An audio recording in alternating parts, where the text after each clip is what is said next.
Oh, all right. I know it's early, geeks. We're going to see how many of you show up for this. Right now, we got nobody in there. I'm going to show you a little something.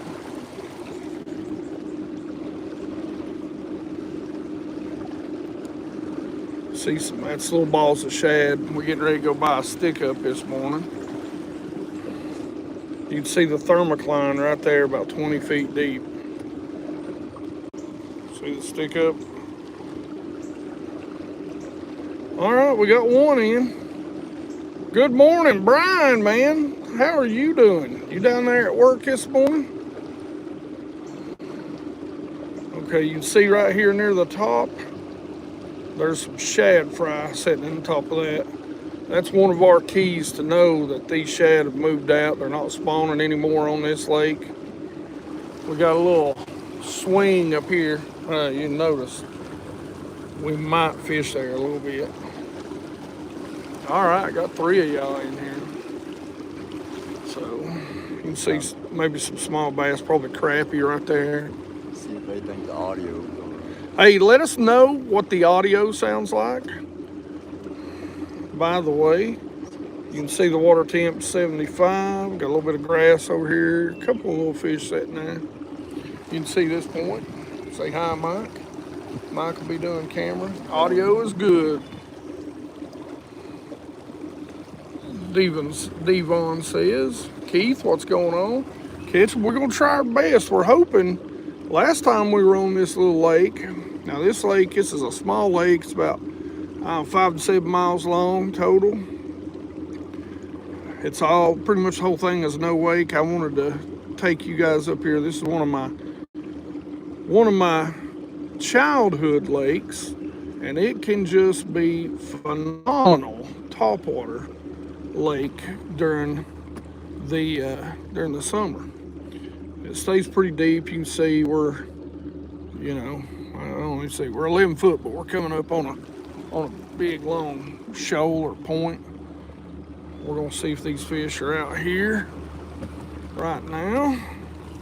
Let me move you over on this side where I can get to you a little bit better. And you should see us. Hopefully we'll see them out here. Now it's early. A lot of times these fish won't be out yet. Look at that right there. Look at all them shadows. That's all bass right there. That's all bass. Now you can see your creek channel. Got an old road bed right here, coming up on a creek channel. See your creek channel running right under us. Those bass will pull out over top of this creek channel. Right there's already some. A little bit of shad, but you can see right down here. See, that is a thermocline right there. So we're just graphing them up. We done got the deck full of rods. We're gonna get up there, spin around on this, cut the hydro wave on, and Mike, Mike's gonna sit over here in the driver's seat, and he can actually show you a lot. We can change over to our forward facing, and we can actually show you quite a bit of what's going on under the water, and hopefully. All right, we got 14 people in here.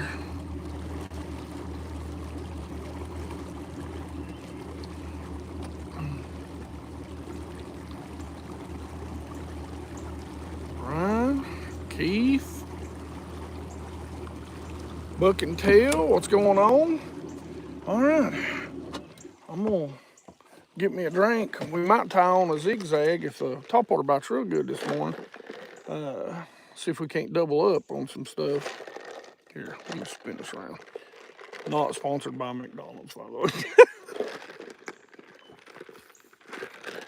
But I do need a drink. All right.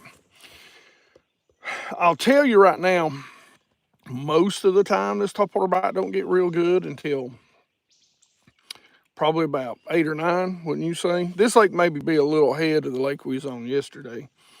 But it don't normally get good until about 8 or 9. So we'll see. We might start off throwing some swim baits. I'm going to get up here. Actually, I'm going to turn this over to Mike because I'm going to rig up a... and, you know, fat boy, you might see some butt crack today.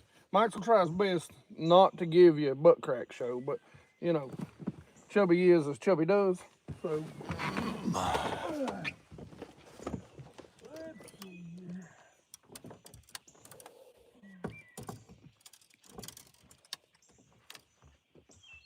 Oh, you remember how to swipe up and look at the comments and stuff, right?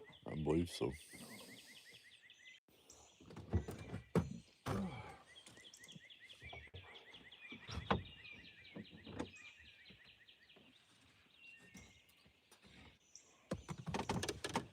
Might have to give me a refresher course here. So, to check the comments, you just come right there. Gotcha. Heading out on the yak tomorrow after work. Yeah, I'm off. I actually got to go back to work this weekend. Those 12-hour swing shifts get a little old. So what I'm doing right now is I'm cutting off. This is one of my favorite Clearwater baits. It's a great follow-up when you're throwing a swim bait. Actually, I might keep this on right now and cut it off a little bit later. If I know they're on TopWater, because I'm gonna start out probably throwing a swim bait and an underspin, even though it depends on how I see them set up. So what I'm gonna do though is I'm gonna get out an X-Zone and I'll take that belly weight off, because what I do is I use this follow-up. If I get a hit and they don't bite, I'll take this, throw it back out there, let it sink down. It's a Strike King caffeine shad and ghost shad, because this water, I ain't, you know, it's too dark to tell this morning, but I can tell you right away, it's probably at least 10 to 12 feet visibility. Interrupt me anytime, Mike, if they're asking stuff. No, bucktail fishing said I'm in midnight to 8 a.m. ZZZZ. Yeah, man, I hear. So, hey, we're just testing this out. Hopefully one of these days we're going to get out and do this full time. And we're going to do a lot of these. So, all right, Mike, I'm going to trade off with you here in just a second. Says, do you want me to call out everybody's name or just kind of a question? Yeah, let me know who it is if you don't care. Because sometimes I can't. If it goes too fast, I mean. No, I mean, yeah, Keith See, that's my problem. You just say Keith if you want to. Okay, Keith says, curious about conditions, air temp, water temp, etc. Sorry if I missed it earlier. No, I haven't talked about it yet. Figured out. And I'm sorry if I mispronounced guys' names, but I will read your questions. But I need glasses, and I can't really see good early. Yeah, and we're hillbillies, so, you know, it's just how it is. Trade me off here. I'm going to have you. So Mike's going to go back here in the back, and he's going to get us, I'll flip it around. And in the soft jerk baits, get the 5-inch X-Zone swimmer and smelt, or whiplash shad, So conditions of the day right now, it is, I don't even know what the air temp is. I know it was like up mid 60s, we'll say 64. Water temp is 75 first thing in the morning. This is something that I preach all the time, by the way, when it comes to water temp. So water temp is something, yep, that's it, brother. Thank you. Water temp, a lot of people will get on the lake, especially during the summer, late in the day, and they'll be like, oh, the water temp was 80 degrees. That's a surface temp. You get a true water temp, or as true as you're going to get without dropping something down in there, first thing in the morning, because what you get is you get that mid-daylight, or that early morning daylight and that late water temp, so it cools that surface temp down. That gives you more of what the water temp is throughout the water column. Anyway, I talk a lot. Y'all learn this. 75, 73 right here. Watercolor or clarity is ultra clear. Probably 10, 12 feet right here. We've got a thermocline already on this lake. This lake don't get a whole lot of current. They don't generate on this lake. So it'll thermocline up pretty quickly. Looks like it's sitting at about 20 feet, so it's pushing all the shad up, everything. This area hits, we're probably going to set around somewhere in the neighborhood of depth-wise 35 feet, 36 feet. You'll see a little bit more. Mike's going to sit over here. We've got a graph rigged up. We hope this works. He's going to kind of try and get me and the forward-facing sonar. We are going to be using forward-facing sonar. Why is this? Hold on, guys. Doesn't keep trying to keep you out. No, it's just what I want. It's not just staying up there where you can read it. Yeah, let's see. Oh, it did that last time. All live chats are visible. Okay, so there we go. But that's pretty much what we're doing right now. All right, well, I'm gonna get up and start fishing, so I'm gonna pass it back to Mr. Hall. Hall, you might want to, if you're gonna be sitting right there, slide that down. But you know, you figure it out. You got it. Just switch that back over. I'm just thinking out loud. How do you get that switch back, Frank? Right here. What? Oh yeah, spin around. I'm sorry. Oh, here, let me unplug it for a second. All right, guys. Now listen, I'm gonna show you one thing real quick. So here's my setup up front. Garmin, you know, but this right here, when you got them schooling, I'm telling you, it's very important. I'm not sponsored by any of this, but I will show you this. So we're gonna put it on delayed schooling. We're in a rocky, so I'm gonna cut it up about halfway. I'm gonna set my delay on 30 seconds. And the reason why I do that is because if you don't have it delay off on, they get used to it. It don't fire the shad up as often, so it don't fire the bass up as much as often. All right, let me get this trolling motor down. Thank you, Mr. Hall.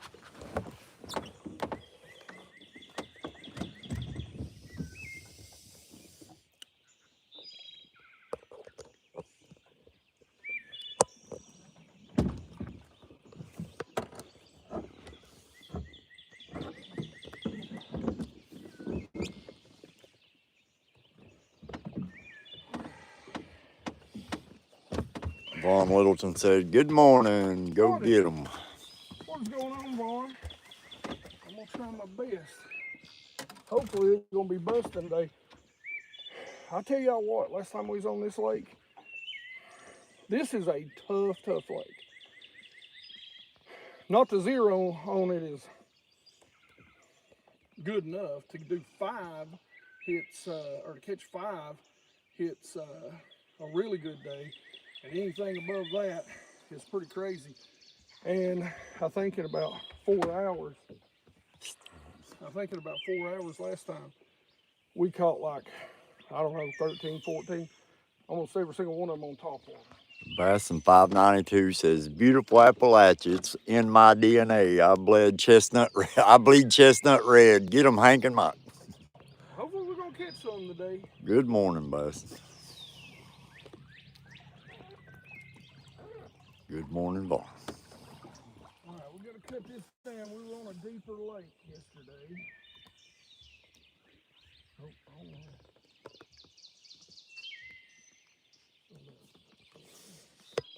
There's a little ball shad. Shad's high on the water column. Yeah, they are. Up there's a couple.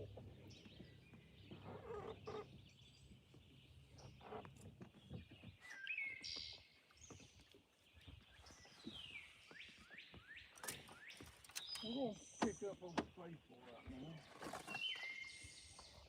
I don't know. These fish, people have seen us fish this lake so much. These fish have gotten so accustomed to walking baits, especially ones that make noise, that they almost won't hit them.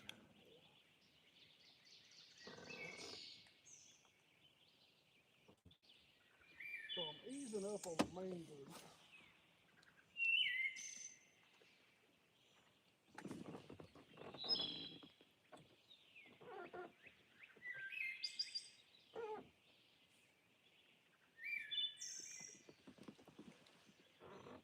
Man, it feels weird not to have a chest anymore.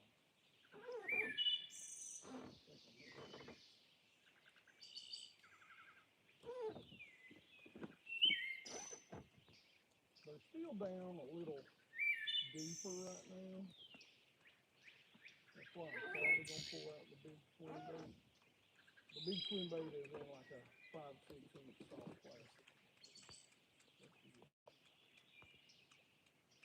Couple three moving around up there. They're all 15, 20 feet. They're right down by that thermostat.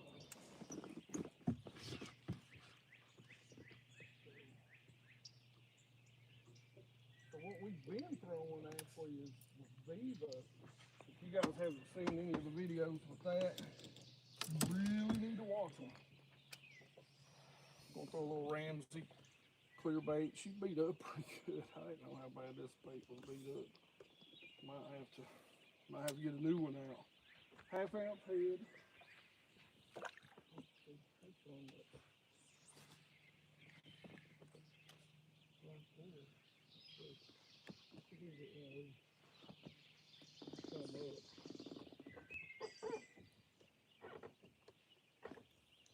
Ready to drop down. Put it on shad right there. See my bait coming across. And where'd they go? Shad. There's a couple up to the top out this one. That's kind of what I'm figuring. There'll be more up toward the top as we get over here.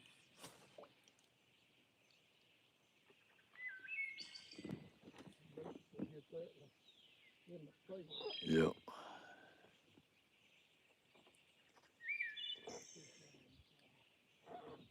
This one of them's gonna play with it.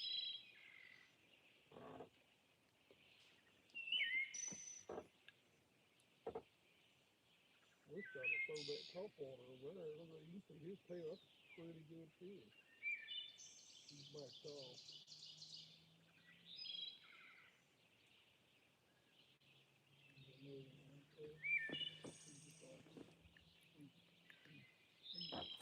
Oh, he hit it. Oh. Rule number 1 of swim bait fishing, don't swing when they nip at it. That's my fault. Says having a hard time hearing Hank. Okay, guys, tell me, when I'm turned this way, can you hear me? Or when I'm turned this way? Because the question is the mic's working? Golly, look at that. All right. Sign number 1 to put your rod down.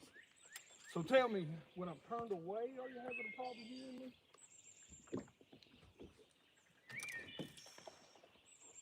There's some busting behind us back there. Because that's, woo, looky. Oh, I'm going to lift them off to the right.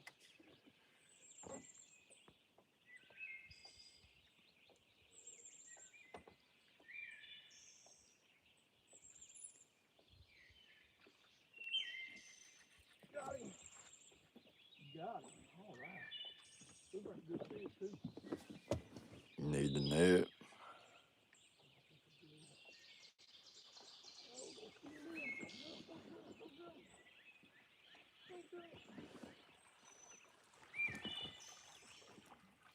Buddy.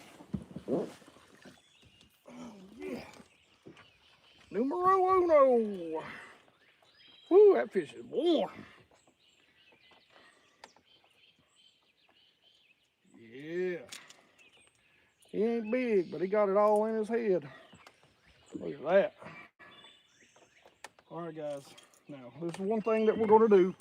Don't worry. We're going to let these fish out. But when you're fishing schools in the summer, put them in the live well We treat him nice. We put all kinds of treatment in there. We're going to put him in a live well just so he doesn't spook up the rest of these bass until we're done fishing. When we leave, I'll grab the phone from Mike and we'll let them all go. Fish number 1. Now, I will tell you, trade me out, Mr. Mike. Flip me around so I can talk to him. All right. I was going to say, God, don't grab him down there. All right, Mike's got him.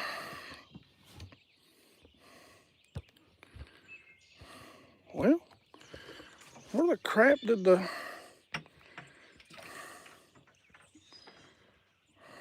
All right.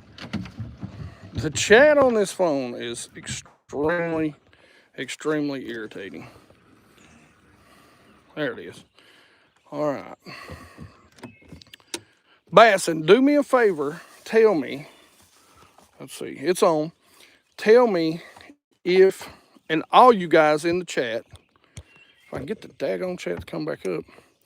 Tell me if when I'm up here and I'm turned my back, if you can hear me. If you can hear me, then we just may need to cut the phone up some. Mike, I'm gonna click it to a +6. It might be the mics. And so that'll tell me that the mics are actually working or not. So, like I said, this is new to us. We're just trying to get this stuff done. But fish number 1, and I'm gonna spin us off of these. So there you go. You want to just take over? I'll hear you now. Good. Okay. Well, all right. What about now, Bob? Can you hear me now? This is I'm turned away. It says it's quiet when you're turned away. No, the closer you get to the phone, the better it is.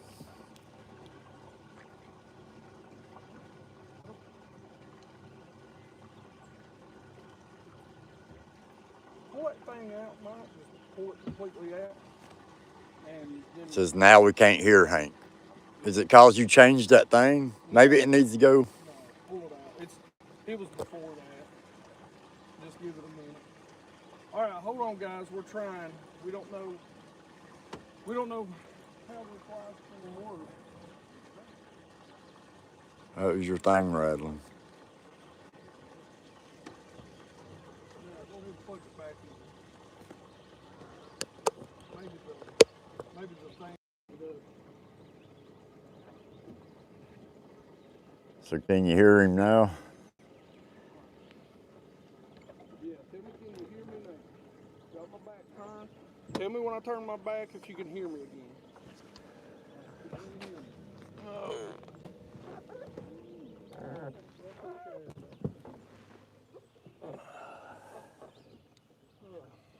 Last one I got says I can't hear him. Can't hear you at all. Can't hear him now. All right. Tell me again, geeks. Can you hear me now? I'm facing the phone, and then I'm gonna turn my back away. Tell me if you can hear me when I turn my back away.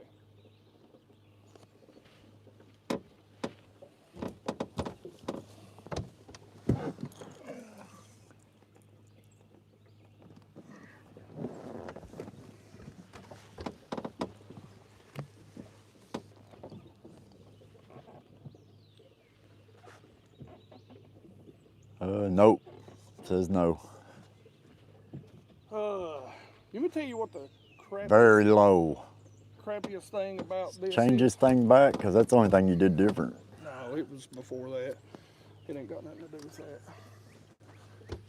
Let's see. All right, bear with me, geeks. I'm gonna go in the settings. Oh.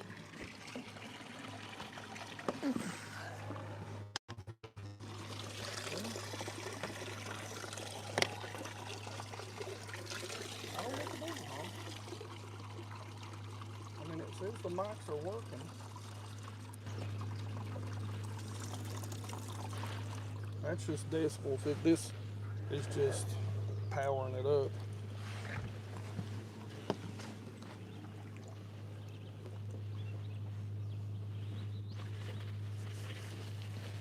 gonna use this mic. Can they hear me better? Is it because I'm standing near the phone? Yeah, probably. All right, geeks, I don't know on the audio. We're gonna have to run a test and see if you've got questions. Man, I really hate. There, that's what. If you've got questions, I'll try and turn around. What's wrong? Here. I don't know. I don't know what to do, geeks. The only other option I really got is taking the microphone out. So, I mean Says they can hear me great. Yeah, well, I mean, he's holding the phone. He's right back there. And I'm up here, so that's yeah, look at all those bass. Look at this.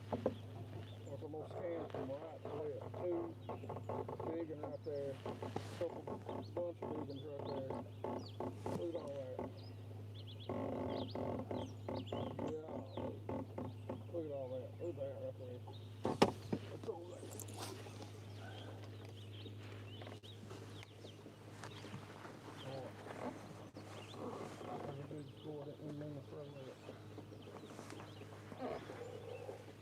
Come on, thank you.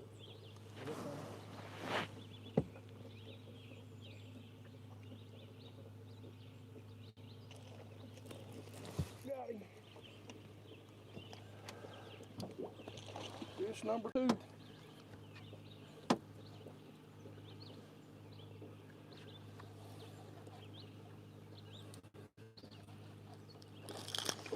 I believe this fish is a little better. It's your axe, Meaner.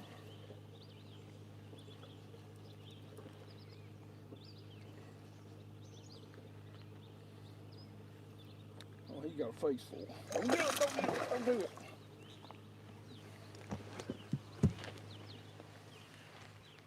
Don't do it. Quit it. That ain't not good. This is about the size you catch up here. But man, did he want that heading? I believe he did. I believe he did. Don't. Brian Lee put number 2. Don't do it. Oh man, he wasn't coming off. Guys, I'm sorry. We will run a test. I don't know what's going on with the audio.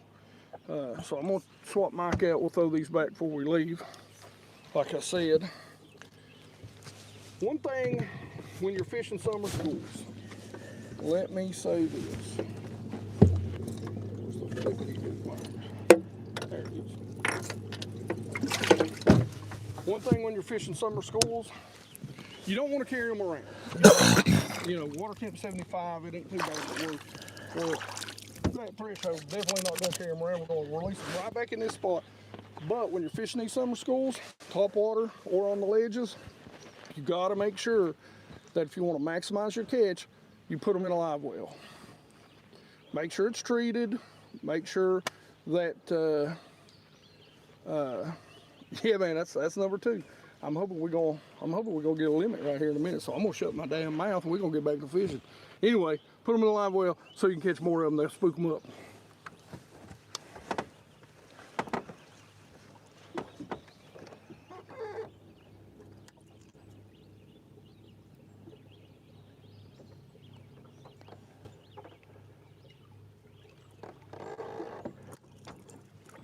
We got them other mics. No. We didn't bring them, did we? I thought I thought about it, but I didn't tell you. I'm sorry. They're in that bag. Are they charged, do you think? Because you know they got a bad habit of going bad. I don't know. We'll do a test on this. Like I said, this is kind of a test anyway, guys. And so if you got questions, Michael, tell me, I'll turn around and answer them for you.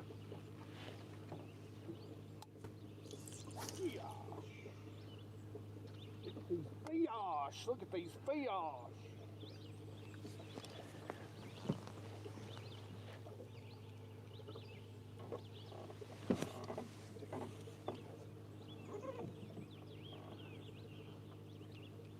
The only thing that irritates me about doing these live geeks, I can't zoom in on the blow-ups, so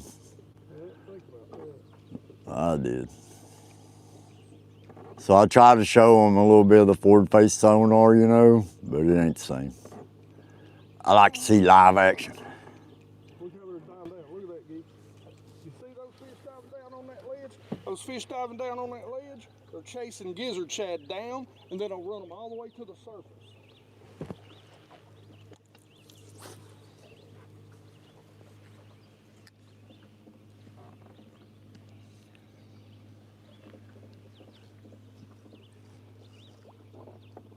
Now, one of the things, look here, right beside us, I mean, 10 feet off the boat, 20 feet off the boat. Come on, baby, come on. That's a good thing and bad thing about this heading. You can cast it so stinking far.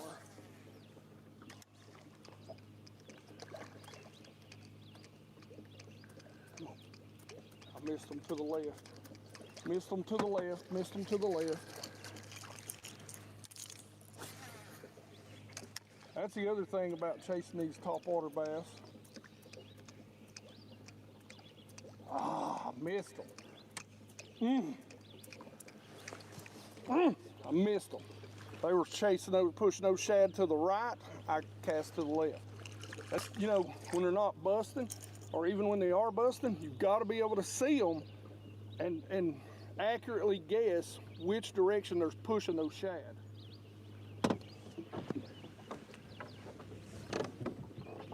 Now, as the sun comes up, I'm gonna back off this spot again. As the sun comes up, what'll happen is, you think we should even just take the mic out? I mean, I don't know, nobody said nothing. okay. So, as the sun comes out, we'll have to go to a smaller topwaters. That's when that Viva really starts to shine. They get real picky.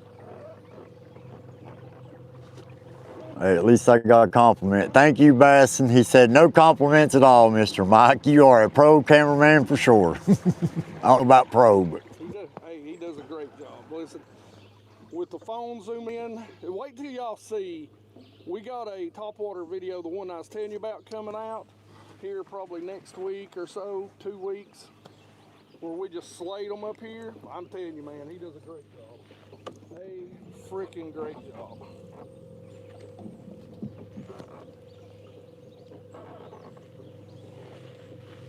Oh, I want to catch them on topwater so bad, but like I also want to throw that swim bait and that underspin out there so bad. Look at that group. Let's see if we can get them.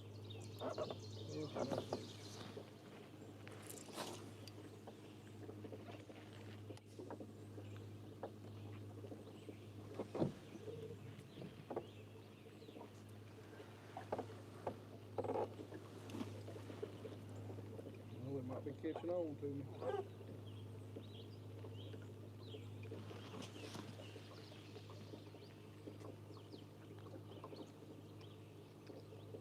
Give them a minute to come up on it. Golly, look at that school.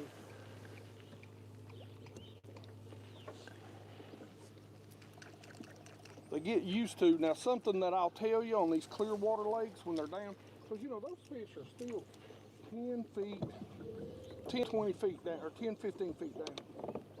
So on these clear water reservoirs, on these clear water lakes, one of the things you want to do is walk this bait slow.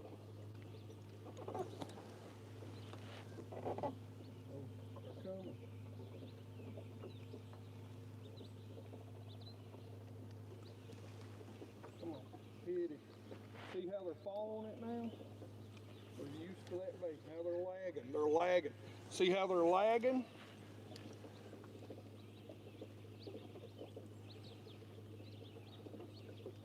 And now they turned off. They're used to that bait. They're used to that sound. So here's what we're going to do. We're going to pick up a silent, smaller version to start with.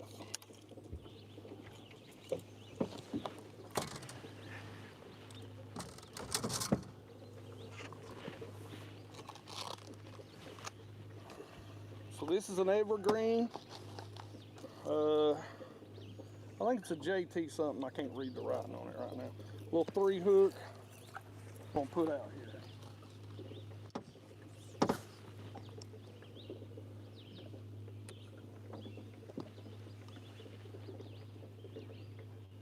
Already thinking about it.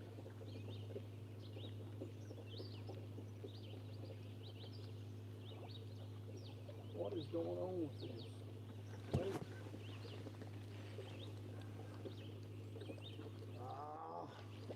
Here's the one thing about a 3 hook, they get fouled up all the time. And here we go. So that, you know, on a smaller bait, I get wanting 3 hooks, but on these smaller baits, it really don't do nothing but screw up casts and educate bass. Cast and educate bass, because you got that hook too far to the front. Let's see if we can maybe. See, now they're going down again on me.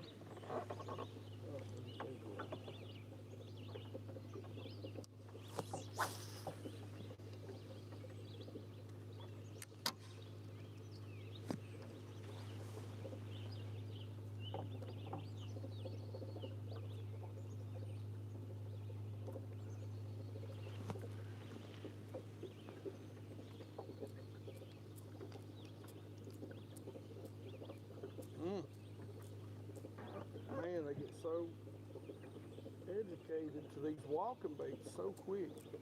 They've just seen so many walking baits.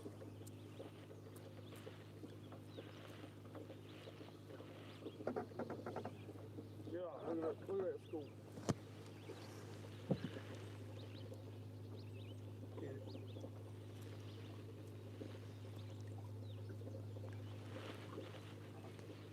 I can literally see them under this bait in the water.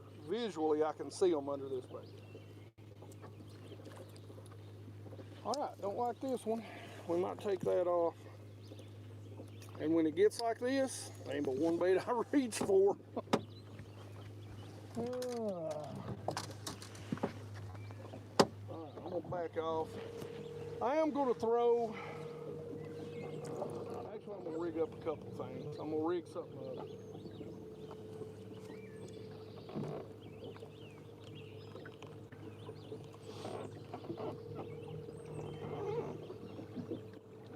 Man, I really do hate that about the mic, so, you know. Ain't nobody really complained. I guess they're just Gonna live with it for now. I think what we'll do. The last 3, yeah, nobody's really. We'll, by the way, geeks, Amazon, these things are super cheap on there. Don't pay for the branded ones. They're stupid. They're stupid expensive. You can get a bunch of those for cheap. Okay. So, since I'm seeing what I'm seeing,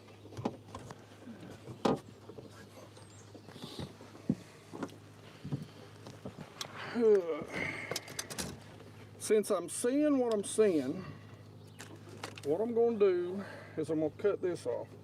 Because this is more of a follow-up bait. Something I can get a little deeper.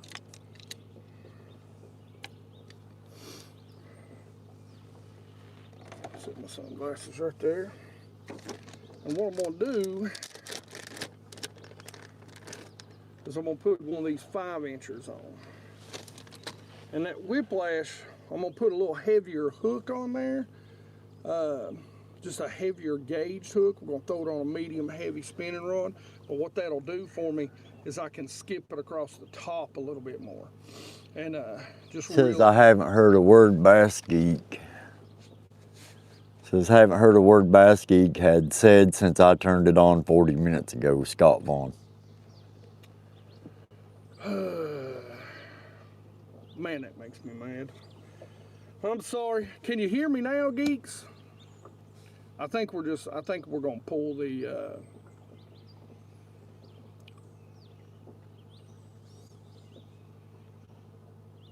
I don't understand what's going on, man. Like a whisper. Turn that thing the other way, Mike. I got it cut up to like 12. See if it's... Go what? Minus? Yeah. I mean, I'm sure it's probably just gonna be... What about now? Yeah, let me know now. Can you hear me now?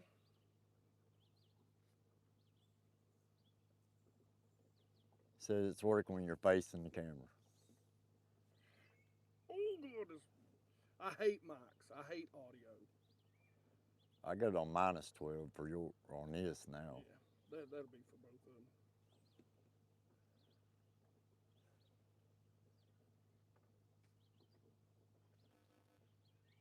Working when you face the camera. All right. Nah, some of them say I can hear you just fine.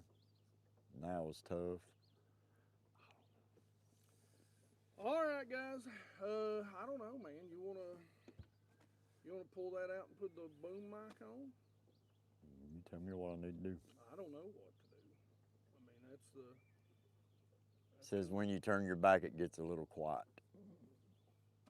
So a little quiet, can't hear you at all, or I don't know. It's like kind of all over the place.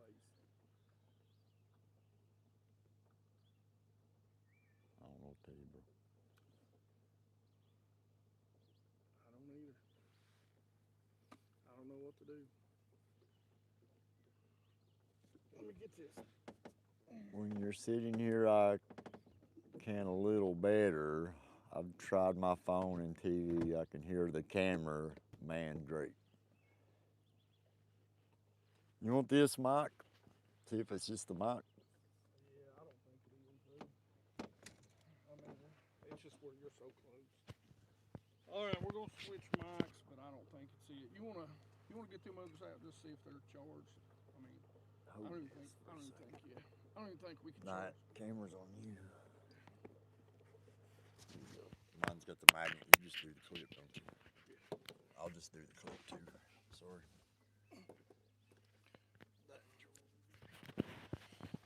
All right, we're gonna switch mics. See if this works. I don't think it's the mic. My honest opinion is... You might need to move that up closer to your mouth. Well, I had it way up here. Yeah. But if it's still turning away...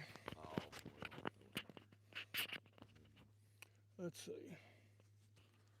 I'll try this and we'll see. I mean, it should be working. I'll tell you what. It's that beard filter. It might be. It's the mics. Like I said, this is a test, guys. We're going to get all the bugs worked out. Yeah, I got to get back in there and catch a fish. A lot better. Well, I'd say it is a lot better. The problem is when I get up there and fish, you can't hear me. And, you know, I'm trying to kind of walk y'all through what's going on. And that just sucks. Yeah, I know it's better right now, but it's just because I'm right here. So it might be. Yeah, well, let me rig this up. All right, let me rig this up first. And then I'm going to get back up and we're going to fish a little. We got two already.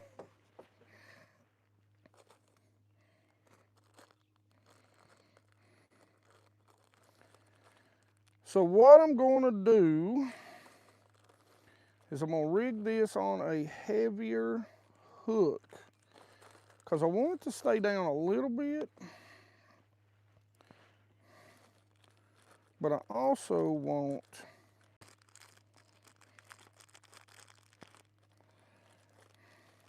it to skip and dip across the surface because they are so high in the water. Let's see, this might be too long. Yeah, we'll give that a try. So what I'm gonna tie on right now, let's see, I'd rather have a 4/0, to be honest with you. There's a 2, a 3. I gotta update my hooks, boys and girls. Gotta update my hooks. That's gotta be close. Let's start with a 5/0, which is the last 5/0 offset worm hook I got. And then we'll go from there.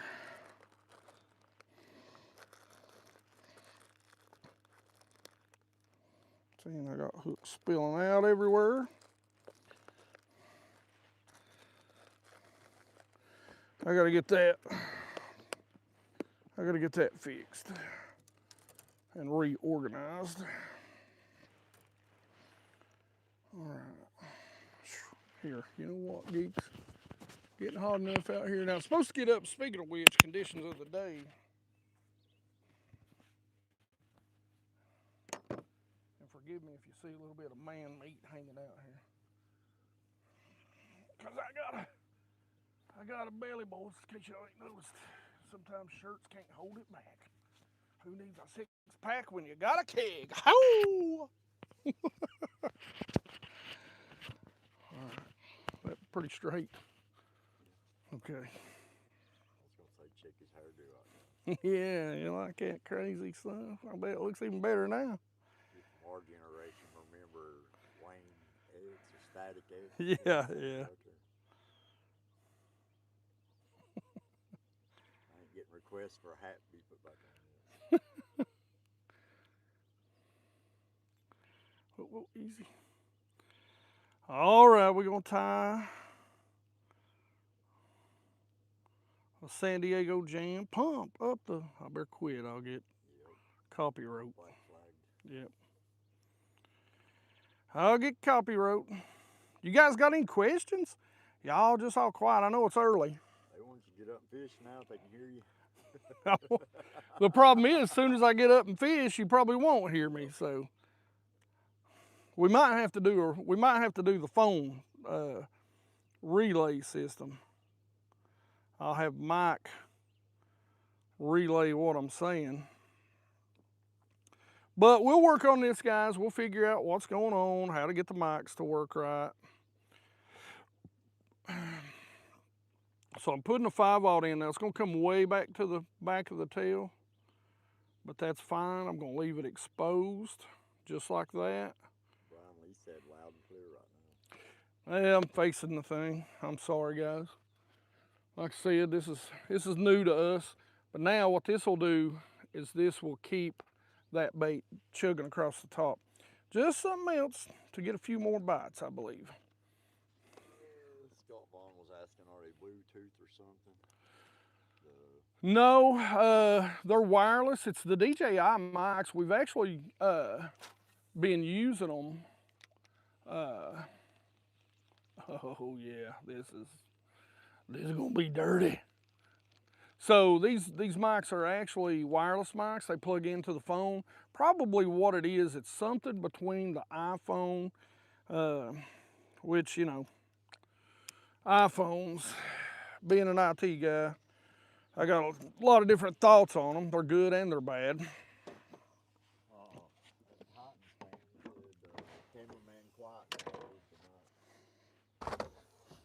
Really? Derek Green asked, what are the top things for the morning and evening? Okay, so during the morning till about 11, it's going to be some sort of topwater bait.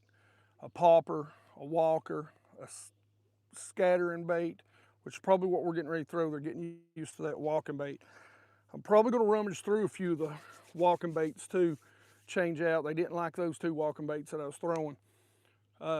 Might change it up here in a minute, but probably going to start throwing that Viva. Now as the sun gets up, a spoon, a swim bait, smaller spoon, because they're chasing smaller shad. They're chasing those little 3-inch shad right now, which are, there's some gizzard shad in here, but for the most part, that's about the biggest shad in here. And it might be the mic, it might be that it's a single, that for some reason it's a single, that might be in stereo, I might have to go into the settings and change it from stereo to mono, so it might not take a stereo in on the phone. You know, so what? Bass and 692 just said, my phone rings, I answer. That's about all I know. Sorry, I don't mean to get geeky on you, man. Anyway, okay. That's why we don't ask questions too detailed. Yeah, because you know I'm going in. So in the evenings, the thing of it is, as the sun comes up, they'll really pull up on that ledge and set down, swim baits, Carolina rigs. If you got a little bit of wind, you can, even in the clear water, you can throw a crankbait. You got a little bit of cloud cover. On this, the water's so clear, you know, 12 feet, complete visibility. Probably need a little bit of cloud cover and a pretty good chop. Let's go see if we can catch one. All right. All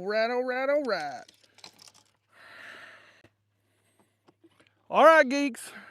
Ask them, Mike. They'll hear you. Tell me, can you hear me now? Can you hear me now? You might want to cut that back up on 12 too. I don't know, maybe put it on 0, Mike, and see what happens. You think that balances between the two? Put it on 0.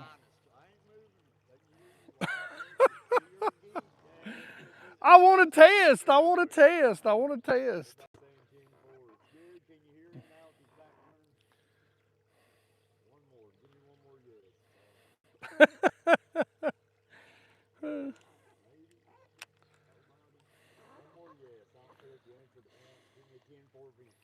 Can you hear me? All right. So. See, he wanted to go. That sounds good. I want to test Look, it, man. Caught, how many was it on that one bait? Well, they didn't. You could see their reaction to it. Everybody says we can hear you, man. Oh, well. All right. Hey, it's about time to fish anyway. It's just It is about time. Yeah, it is about time. All right, so I'm gonna throw an underspin right here. This rod needs some line on it. We're gonna let it sink down just a touch. One thing about throwing a bait like this is slow. That's one biggest mistake I think most people make when it comes to swim baits, is they just fish them too fast. Too fast. And this is a heavier underspin. I got some bass out here that's looking like they might want a TopWater. Derek Green says, dang, that shoreline looks a killer, stick a pig. Bass and 692 says 5 pound of 1 7. Let's see. I'm gonna ease on up. I got my trolling motor a little too hot.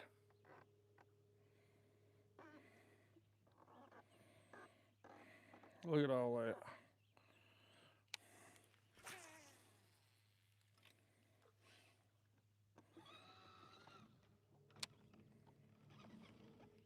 Golly, still a little hot. That's one thing I can say about these force, man. Whew, have mercy. Come on, one of y'all eat this. God, I love a swim bait bite. I do. They're set up for TopWater. We ain't been able to get a swim bait bite here lately. I got a couple trailing. Here comes a couple more. All about competition. Come on, that's a good one. Oh God, you make me want to puke. Ugh, come on. Ugh, look at that dog. You can see his tail. You dirty dog. Come on, see that coming up. Come on, hit it. Don't be scared. Oh, they're scared. They're scared fish today. They're scared fish. I don't like it when they're scared. Gosh, look at all that fish. Sure, I ain't gonna waste a lot of time throwing this underspin if they ain't gonna. If they don't play nice with it, we're going to get the Viva.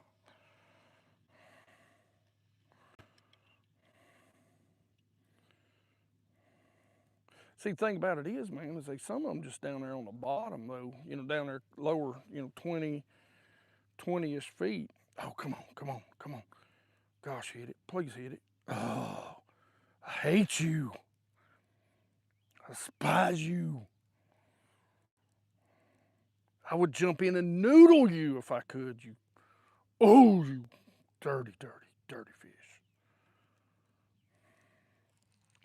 They like that underspin. All right, I'm going to change it up one time and then. I think it's that color, that underspin. I ain't quite what I like to throw up here. Back to the big swimmy bait. Oh, I over shanked that one to the right. Shank that one to the right.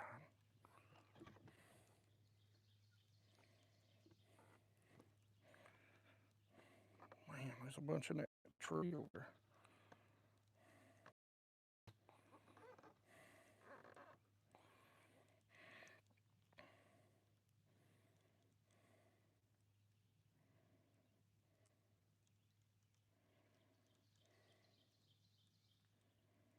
Gosh, eat it. Please eat it. Oh, gosh, I did it again. Oh, you want to know the worst thing about watching on forward-facing sonar is that you can watch on forward-facing sonar.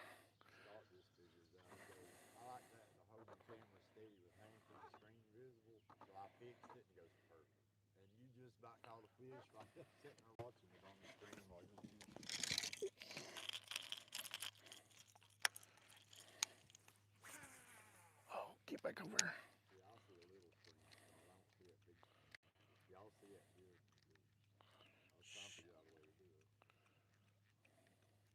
Dang it.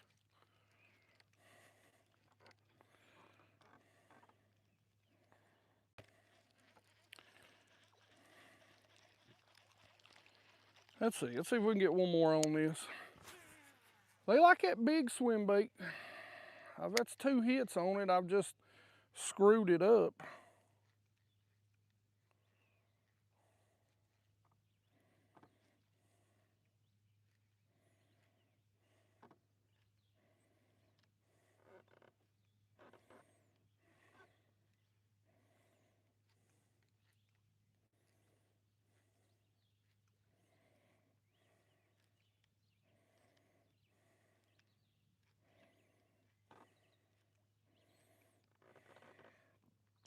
This is one thing I want you geeks to pay very close attention to.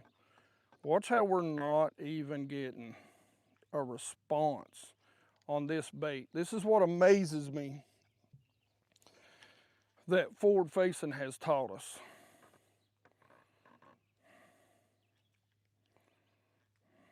Like they're not even coming up on this bait right now. And it's because they're used to it. They're already used to the sound. They're used to the cadence.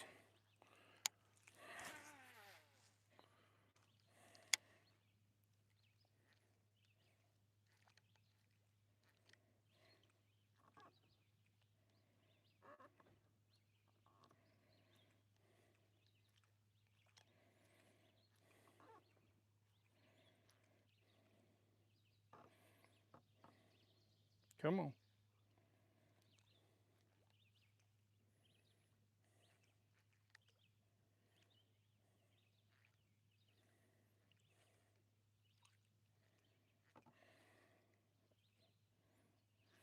All right. Tells me everything I need to know right there. Everything I need to know. Because they are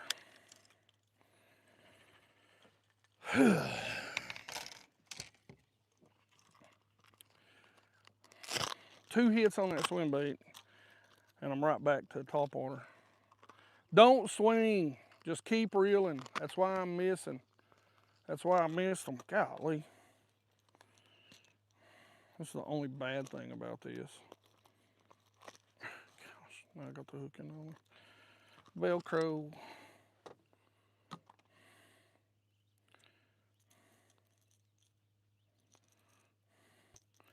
This is the Viva right here. You guys have seen me talk about this. Interesting story about this. I'll tell you while I fish.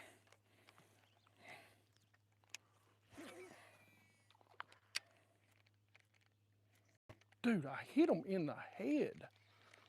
Oh, they're moving off to the right. Come here, come here, come here, come here.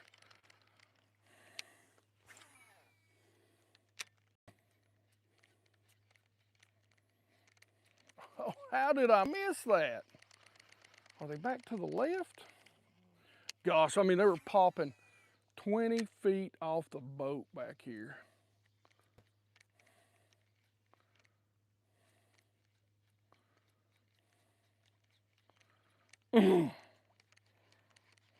That's twice when they've been busting that I've missed them. The other day I was on my game. Gosh, they are going to the right.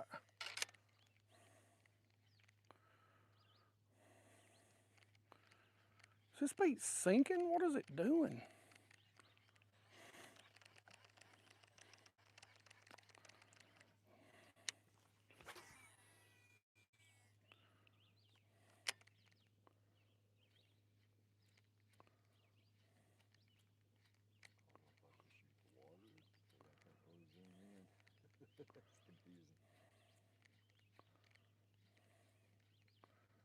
So I lost one the other day, and I think what it is, I'm moving this bait too fast. See, it's starting to get fired up now. They're busting all around me.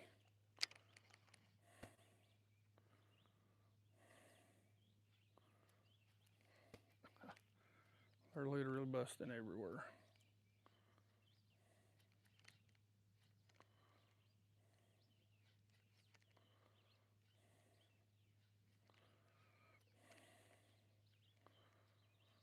Sorry, I know I ain't got the sonar turned to the right spot. And really, I'm drifted too far up. I need to. Vaughn said, work time for me, but I'd rather be fishing, have fun, and be watching this later. Appreciate it, man. We're going to try and go till about 1.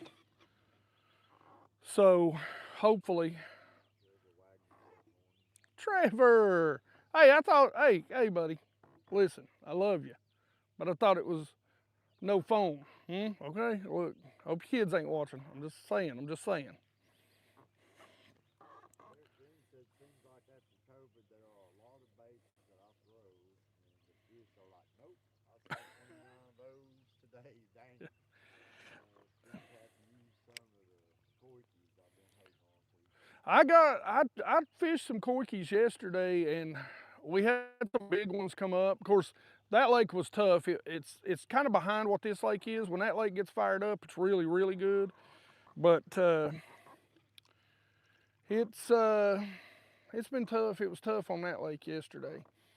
So that's why we decided to do it on this little lake, because it's a little bit better in the sense of where it's at, a little easier fishing. I ain't gonna lie. I mean, it's a little easier fishing right now. 2, 3 spots on this lake, it's this kind of thing is going on. So I'll tell you what, I might actually throw a spoon. Sorry, I've got like 20 thoughts going in my head right now. But that's why we chose this lake. We went up there, a little better quality up there. But the last time we were on this lake, we shellacked them. We got 2 in the boat, so you know, like I said, getting 5 on this lake is a great day. So hopefully. There you go. There you go. Yeah. Yeah.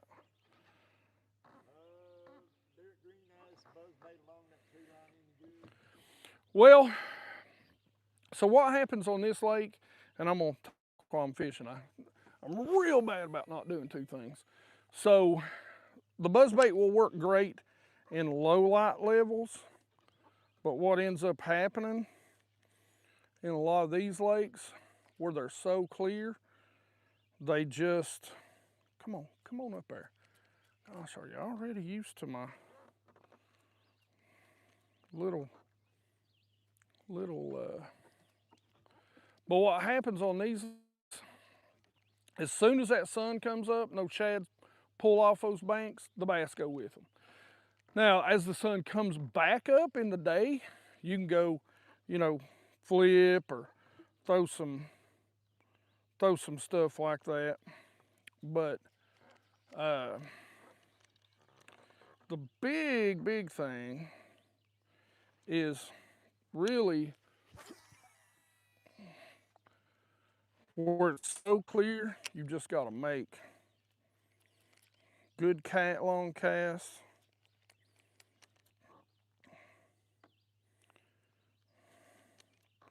And really, we ain't got into the heat.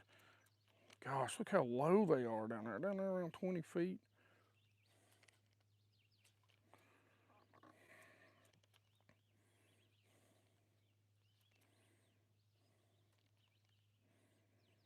But gosh,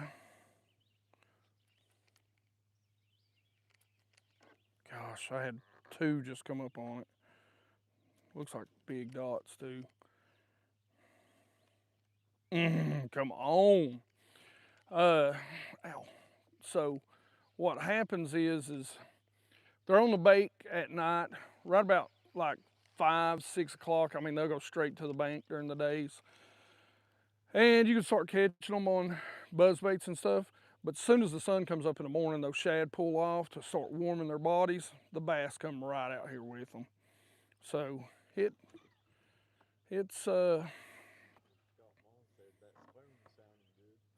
yeah, I know. I've been thinking about it. They're so yeah, they're so spread out, but they're starting to group up right here. So can't believe we ain't getting more of a reaction on this.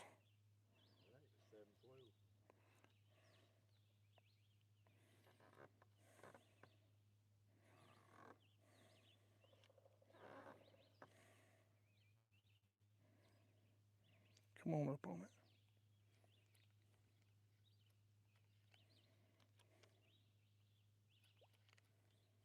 Gosh, come on. How are you not hitting that?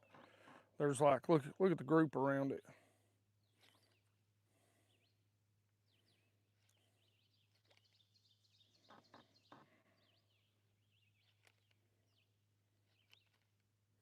He swirled behind it. They're pecking at that.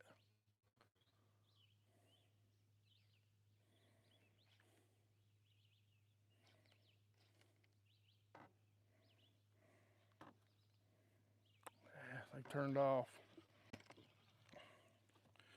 Let's see. We might have to roll down to the other spot. Let this one rest a little bit. Well,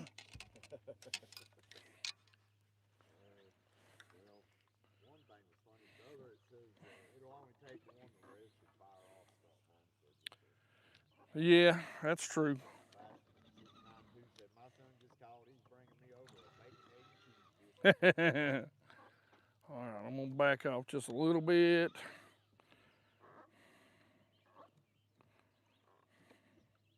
actually had a sausage, egg, no cheese, but for some reason I accidentally put a piece of bacon on it. I'm telling you guys, you just want to pay that for the bacon. It's worth it because I think I'll start getting.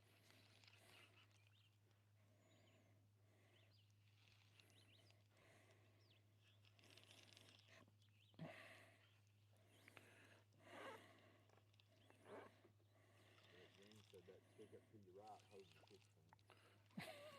Yeah, maybe.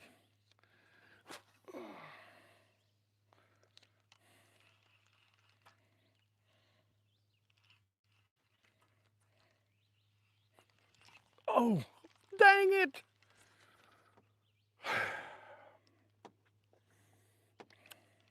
Broke him off. Did exactly what I wanted and I broke him off. Dang it!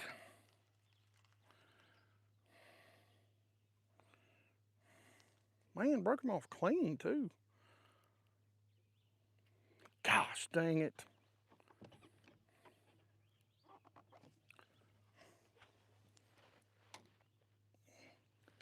Okay, I gotta get a little organization here.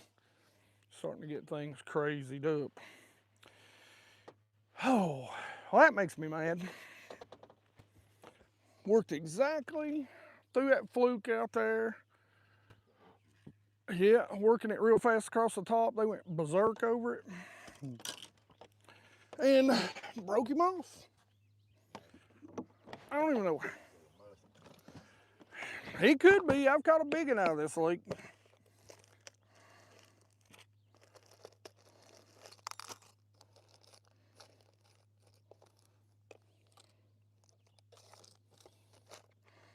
Man, that makes me mad.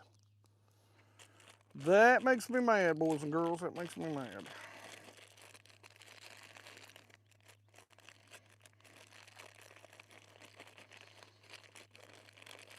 Ah, come on out of there.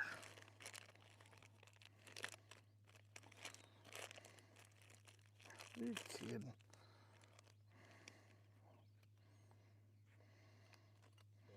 said I walk the bank so it's like blue, warm, spinnerbait, hot water, exclusive, everything else is $20 donation. And it, you know, it really is a lot of the same way here. I mean, to be honest with you, it's, you know,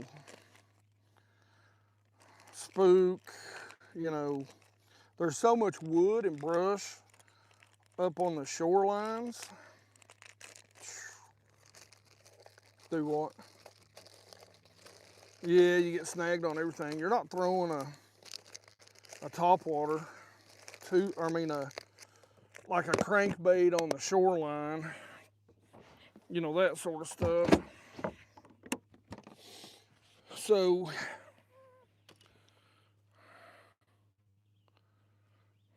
really am surprised though that they're not reacting to my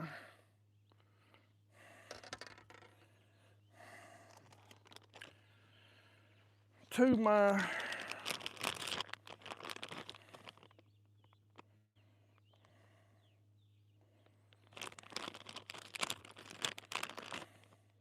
said he's got others, but those are for boat rides. yeah, I'm really surprised that they're not reacting to my Viva. Of course, we educated them pretty hard and pretty fast last week. So,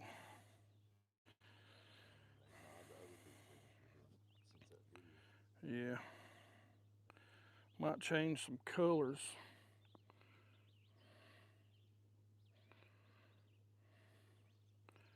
I don't know what happened. I mean, I tied a San Diego jam.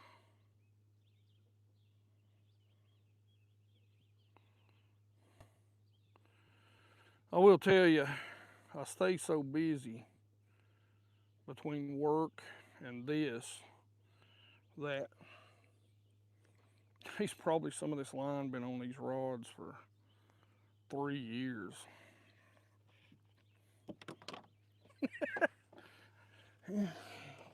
Now my hands ain't working.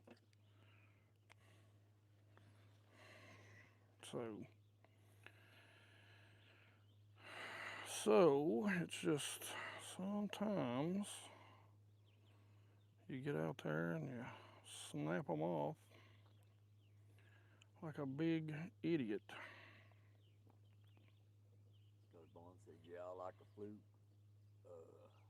if they're jumping because I can walk it. Yeah. Put on new line as well. Yeah, let's check this. All right, pretty good. And I'm real bad about just swinging. So they're not hitting those other two walking baits. So here's what I'm gonna do. Oh, and what I do? Forgive my junk pile over here. Y'all want to see it? Don't show my junk pile. God almighty, please don't show my junk pile.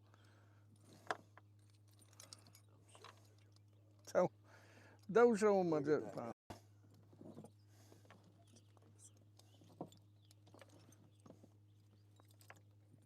What'd I do? What'd I do with that?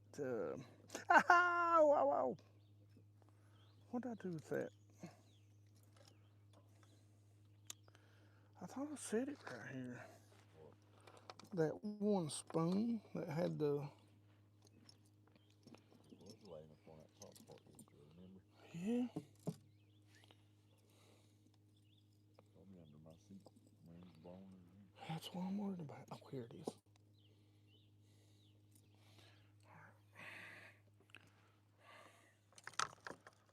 So I'm gonna change these two. Ah, you dirty dog.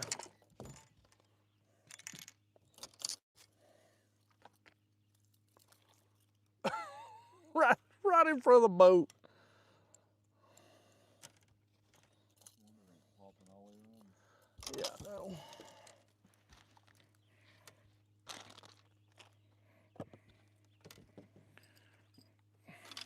Oh, sorry.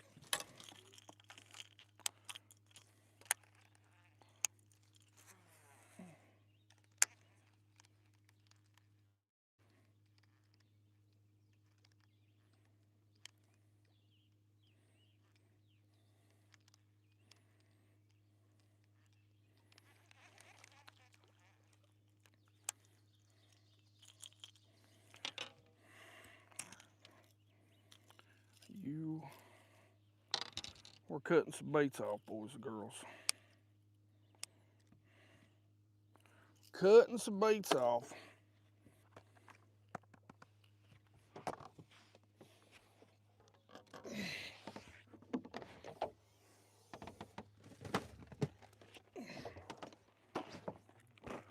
Where? Everywhere.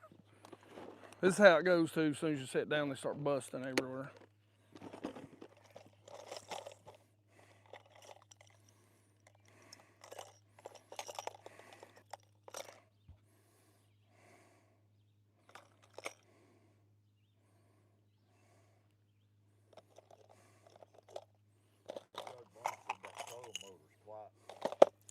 Yeah, that troll motor is very quiet.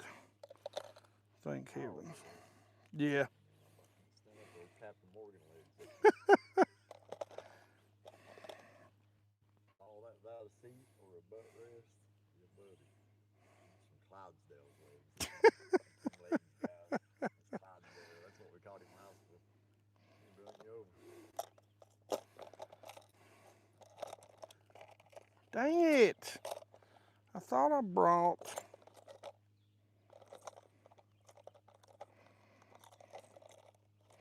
Here we go.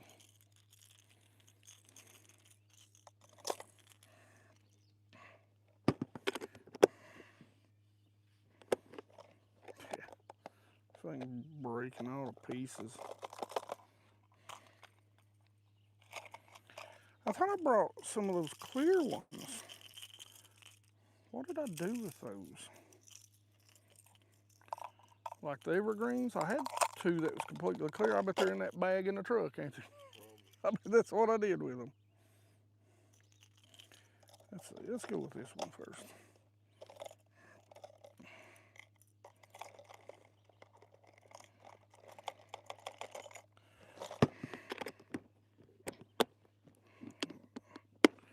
All right, I'm just gonna sit there right there.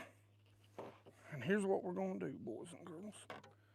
We're gonna take this little bait right here. Now, something I've learned real quick on these zigzags, you better use.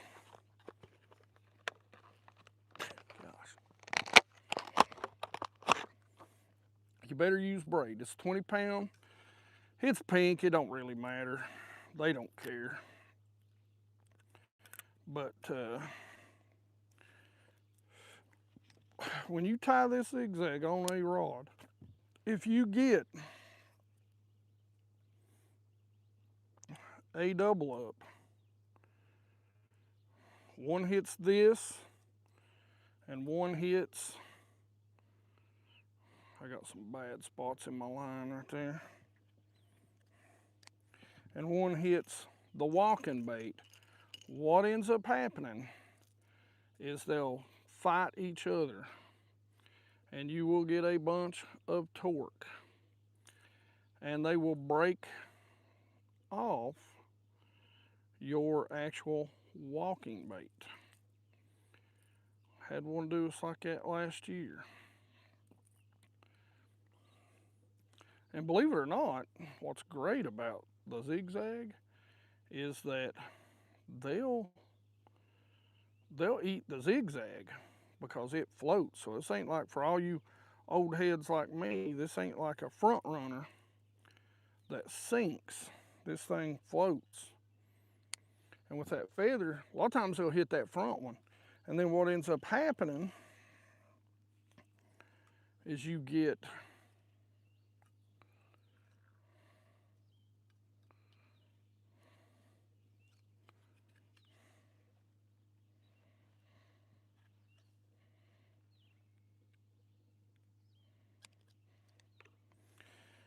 they get to swinging around. If there's 2 or 3 with them,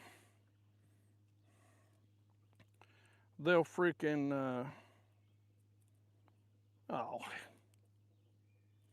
y'all want to see how dumb I am? I tied the leader onto the back. Derek Green says going to send my mom some spoons to try. Hopefully the white bass will hit them. Line lasts longer than the summer for me. Says I love KVD line conditioner and Yeah. real snot. And then Scott Vaughn said I guess he shared this out on my Facebook news feed. He says no one cares about my Facebook. He says, but maybe it'll help the algorithm. Hey, yeah, I appreciate the heck out of that. Share it out if y'all. All helps, guys. Yeah. Hey, if subscribe's nice, but views is what really. Yeah, if you bring in 2, 3 people, how many we got watching, Mike? Right now 12. I think we peaked at 19 once. I really Over. We're I'm a multitasker, and I'm not a multitasker, guys. I'm a one-trick pony, so I'm having to hold the camera, read your comments, make sure I got him in view, and then look around for popping bass. And unfortunately, I'm still a smoker, but I've not smoked so far. So I'm trying to keep the, smoke out of view and all that good stuff. Well, see, right now is when you want to smoke. I know that's why, but I forgot one hand. I'm like, I don't know which one's in my pocket. I'm like, I should have left them laying out. They'll just think it's fog. There were 20 a few minutes ago. Yeah, I thought I got it. There's 19 right now. Uh-oh. Which I know, I mean, listen, guys, this is early. That's why we're going to do it until about, 1 o'clock. That way, especially midweek, we know, that you guys are working. I work swing shifts. So, like, I'm off on 3 days right now. I made my loop too small. Can't get it in. Come on now.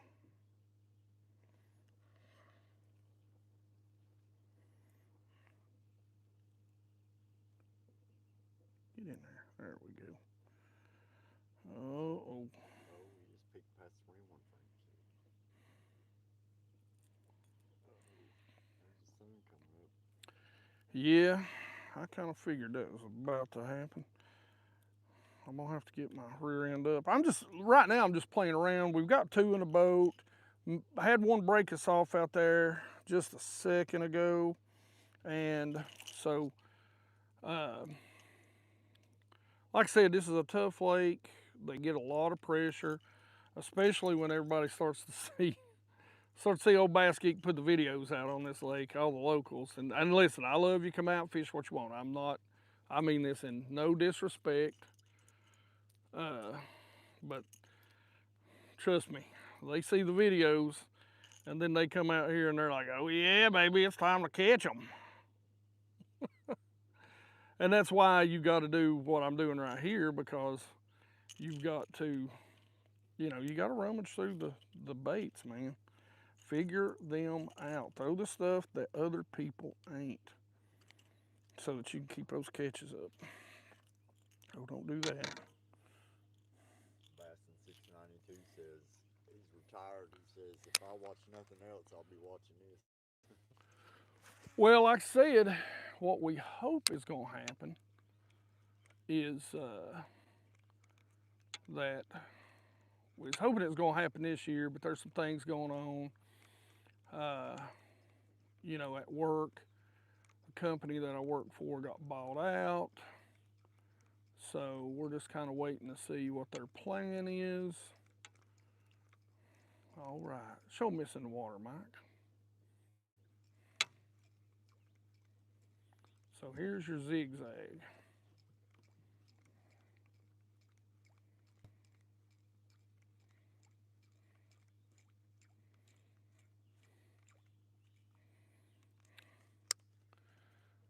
So that is a zigzag.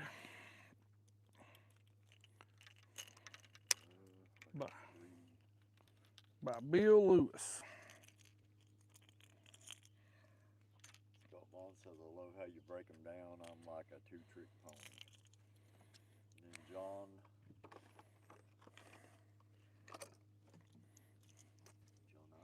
I don't know, 45, 46 says, my lake recently flooded and my fish have disappeared. Where would you go? So if the lake is still flooded, I go by the 3-day rule. So generally, if the bass or if the lake comes up, a lot of times those bass won't move immediately. The small bass will move, you know. And look, it's like this lake right here, like a big bass on this lake right now. I mean, and look, don't get me wrong. I know that there's a lot of people that'll say, oh man, there's 8 or 10 pounders in here. Yes, there is, but that's not what you're going to consistently catch. You're going to consistently catch, you know, it's like looking at tournament feeds, right? Like the top half of the field's catching 20, 30 pounds, not on this lake, and the bottom half of the field is zeroing. So what's in the middle of the field? You know, sorry, I get off on tangents. Anyway, to answer your actual question, so I live by the 3-day rule. And the 3-day rule is simply this. The bass will move up roughly 3 days after. They will be on that old shoreline pretty much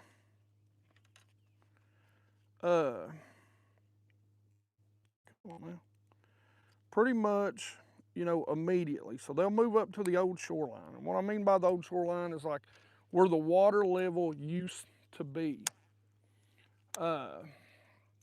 is where they'll be. So they'll move up to that, and then about 3 days after that, they'll pretty much move, you know, up to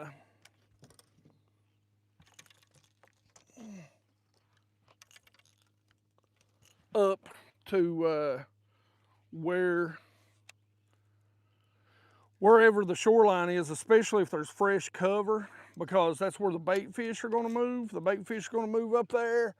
The bass are going to move up there. And then you know, you might have to go to flipping, pitching, throwing a few different baits. Now, because this water's so clear and the sun's coming up, what I do is I put a crank wrap on this, and a little too much flash when you're fishing. You can catch a ton of bass on a spoon in ultra clear water like this. You just need to make adjustments to it. Again, I'm not sponsored by crank wraps at all. This is a Mojo spoon from Nichols. I've used Nichols for so many years. It's just insane. So, you know, it's just the spoons I go with. I've got a lot of other spoons. There's a company called Ledge Hog. Oh, come here. Who makes a flipping spoon. And that spoon's pretty kicking for that sort of stuff. Docks, marinas, that sort of stuff is where that spoon really shines.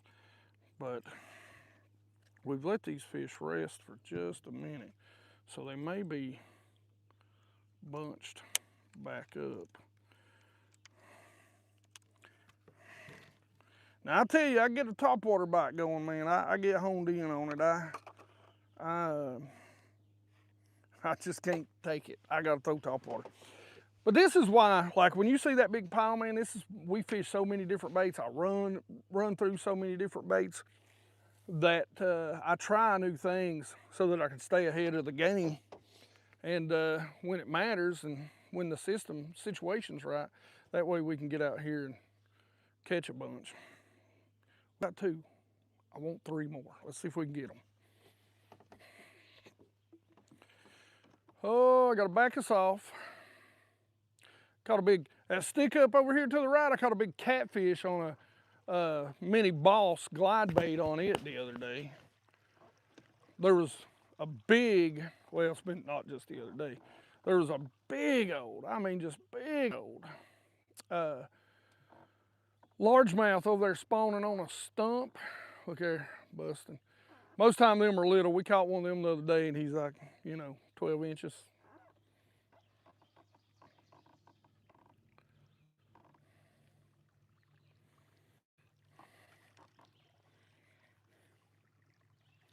What you all can't see up in the woods right here, there's the old road runs up here. It splits off, goes down that way, and then goes on around the corner. This Green says, I drilled 2 holes in my spoons and used a small silver and chartreuse willow on the end. That's a pretty neat little trick. I like that.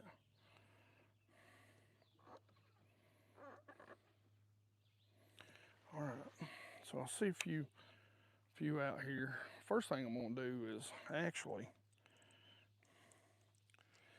I'm gonna try and keep my stupid nerves calm. I'm gonna throw this swim bait again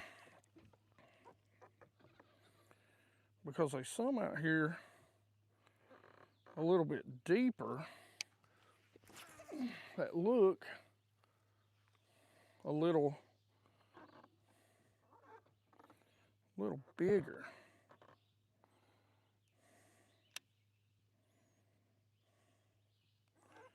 So if I can keep my nerves calm and not swing when they nip at it, I'll probably catch one.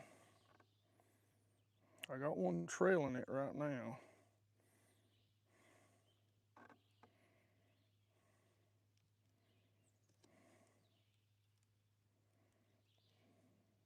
Gosh, he touched it.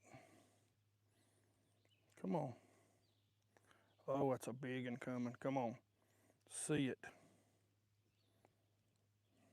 Oh, hit it. Gosh, he made a run at it. Now see guys, I have done this since way before forward facing sonar. This is the sort of stuff that I've come out here and done. I mean, you can go back 8-10 years worth of videos and watch me do this. Now back then, we wouldn't exact target these fish. What we would do is get out here and just fan cast this area, because we'd see them way back in the day. It's on 2D, and then by the time we got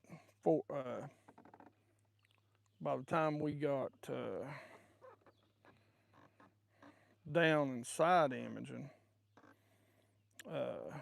it was, that helped out a ton, because we could at least graph over them, really see them. But even then, I mean, we had no clue how many fish were actually here. If you guys were here earlier, we showed you that that graph as far as, oh yeah, baby. Yes, I love a swim bait bite. Do not ever give them, that's a better fish. There's the ones we're looking for on this lake. Never, ever give them slack. You don't play these fish on a swim bait. You just fill their mouth full of water. Never, ever. You seen how I cranked him in. I knew they was gonna bite that. There you go.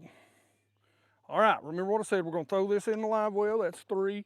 Here, swap me mic, because we ain't left this spot yet. Listen, when you release these fish now, they will go spook them up. So don't worry, we got live well treatment in there, we got some ice in there. Water temp's only 75, so it's not bad. We got the aerator going. Before we leave this spot, we will let them go. All right, here we go. They're active.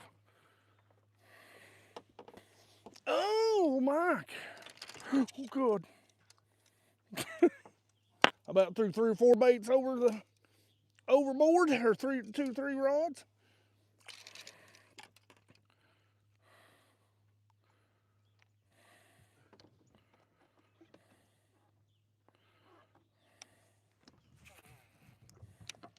Golly, they're mad.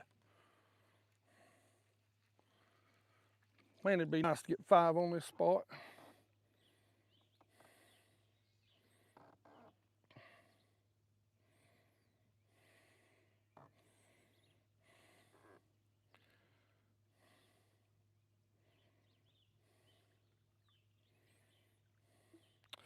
Trying to stay away from the scoping for you geeks.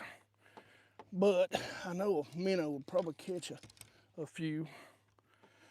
But the good thing about fun fishing is I just soon be catch them on topwater or on a swim bait. Speaking of topwater.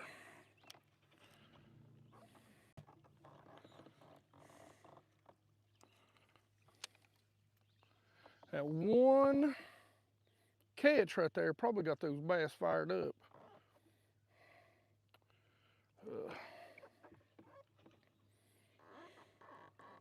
But I don't want to spook them up too much. Let's see if we can get one on a zigzag right here, maybe double up.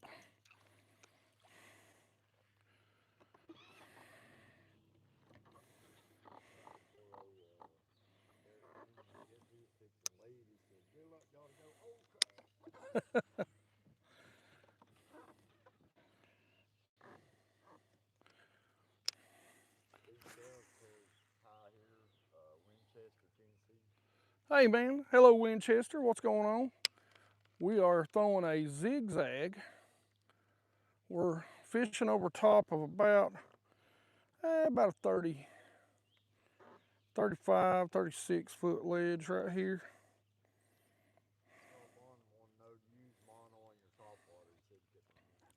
I do. What I'll do most of the time is, man, they're busting right up there off that point now. What I'll do most of the time is, gosh, they're running them shad up on that point. What I'll do most of the time is I'll throw a braid leader.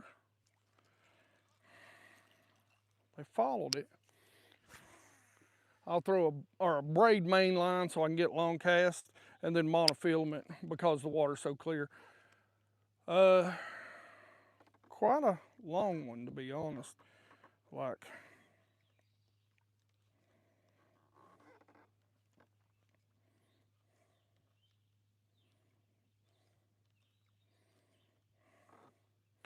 I thought that bait was silent.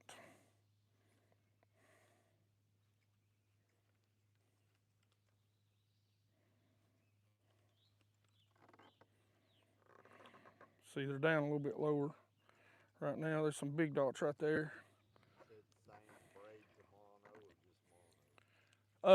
Braid to mono. So that's generally what I'm going with. I'll throw like a 20-pound braid.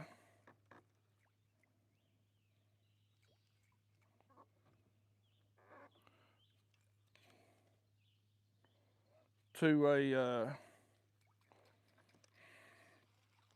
I'll throw a 20-pound braid to a, depending on the bait, 12 to 14-pound mono. So All right, boys and girls, let's spoon these suckers. Says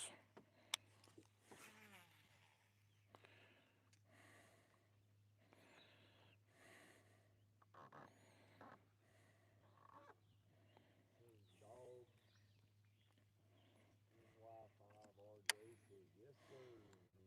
Our emoji smiley face says, great job, boss, watching from Small County, Georgia. Love the video content. I appreciate you. I've learned so much from you. God bless. Thank you, sir. I appreciate it. I'm trying to get these fish to hit this spoon right now. Man, them looks like some big dots.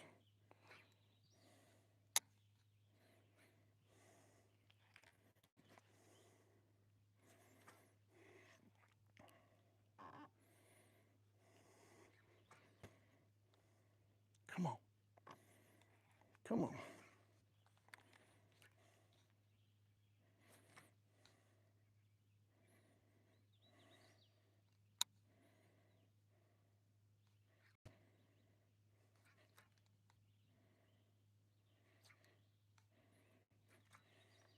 Oh, gosh.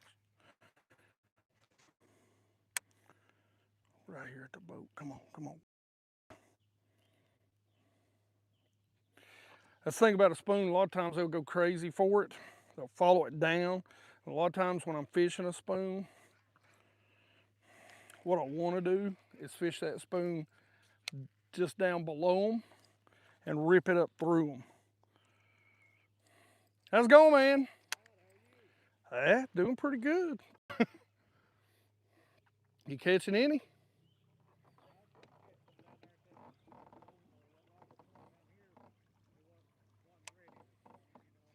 Yeah, yeah. Do what? Yeah, yeah. We've been catching them on TopWater out here mostly. Yeah. All right, you too, man.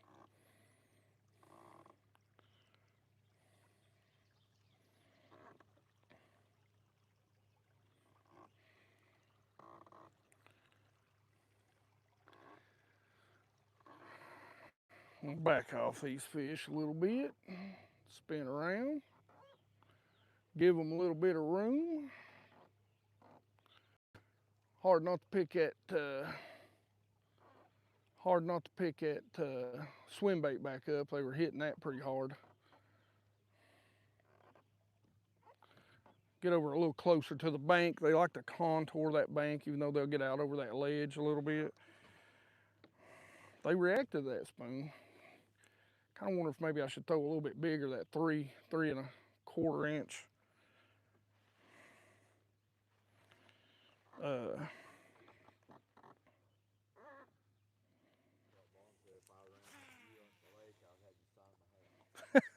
Well, I would sign your hat for you, Scott, for sure.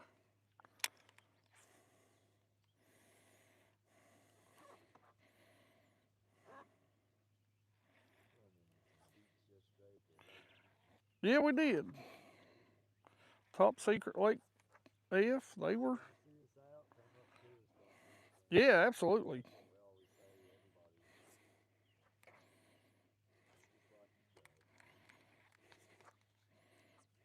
There we go. Come on.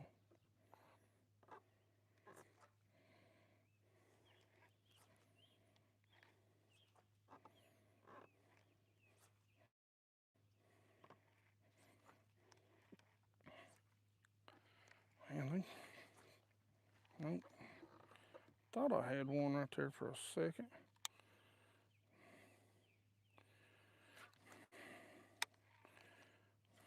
All right. Oh, about whacked myself with my spoon. Says, have you tried the Mega Bass Karashi 80? I've not tried the 80 yet. I've actually got the other one tied on. And I'll tell you what I tell most people when it comes to, all right, let's see. Hey, let's see if we can't catch one of these and do it right in front of that guy.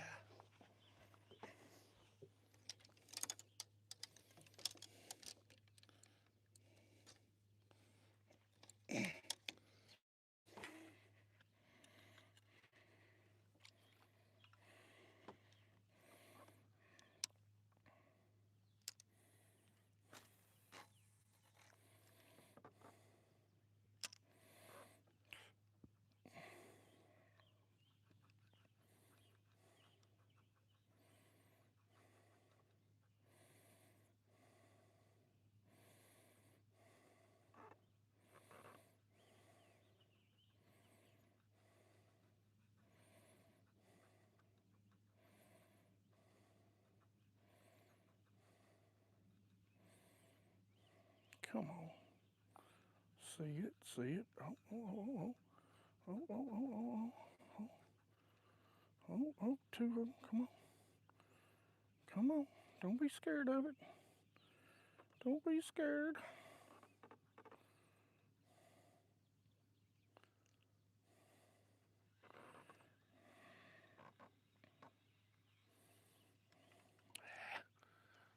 Listen, I'll be honest with you. The minnow gets a lot of press, but in these clear lakes, when they're set up right, there's a lot easier ways to catch them.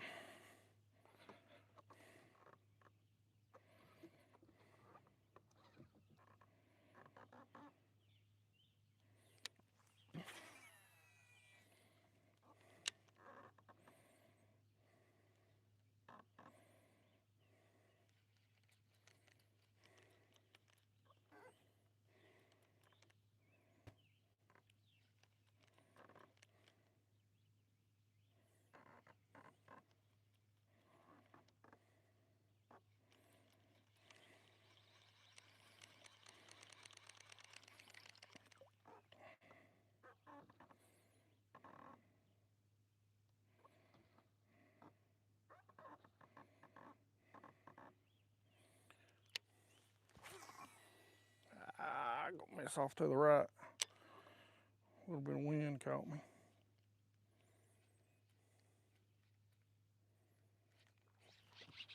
Okay, maybe I didn't miss. Maybe I didn't miss.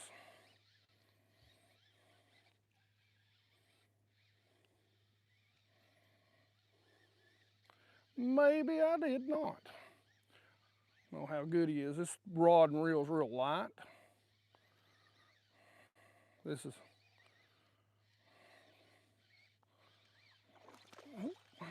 yeah, but he's not as big as I thought.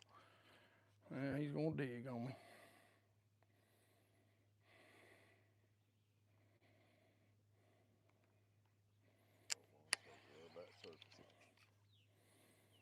Oh boy, he loved it. Look at this. You think he wanted that bait? You think he wanted that bait?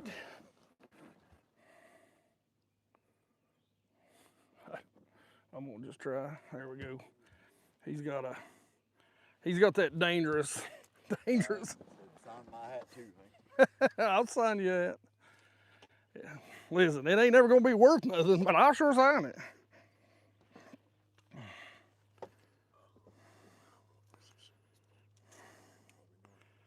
No, go ahead.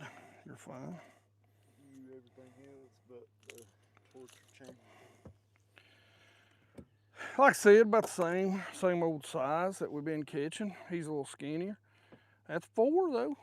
We're gonna go ahead and put him in the live well. Like I said, Look, guys, 7:53 in the morning. He never says I can fish. All right, swap me. Like I said, we'll let them go. Like I said, we'll let them go here in a minute. It's always good to catch with an audience. You know what I'm saying? I don't know where he went. Anyway, he's over there somewhere. But that is 4. Should have been 5 already. I lost one on that TopWater, so, or on that fluke, which I'm still going to throw. You good? Yeah. Oh, sorry. Say hi to Mike, guys.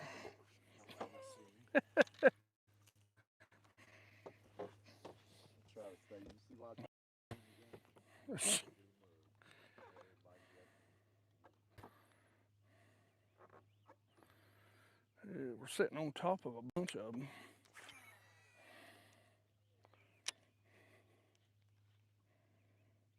Come on. Come on.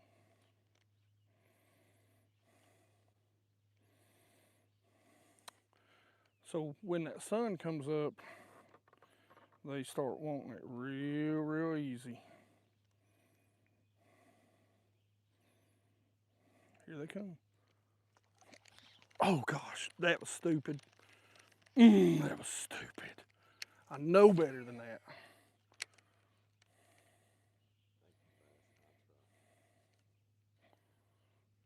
literally hit 20 foot off the boat. That was stupid, capital S. I know better than that.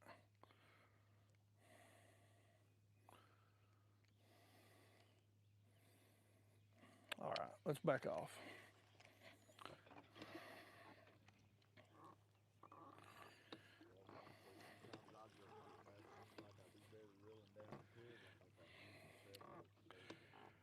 Yeah, and that's the deal.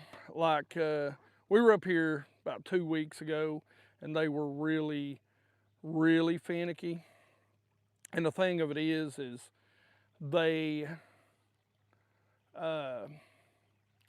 what I just got too excited. It's TopWater. I get excited.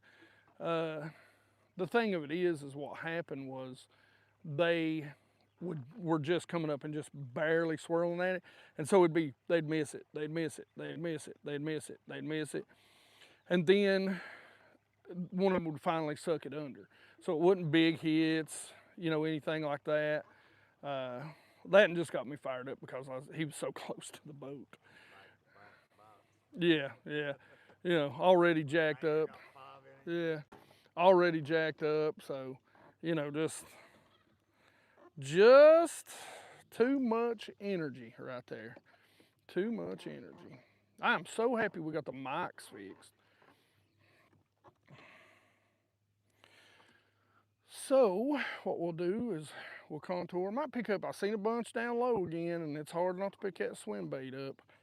Hard not to pick that swim bait up.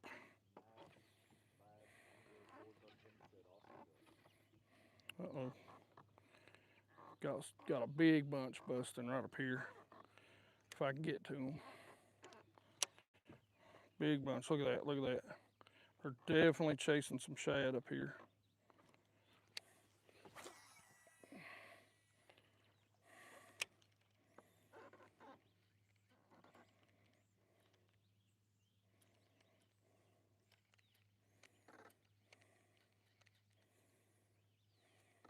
Come on. Hit it. Come on.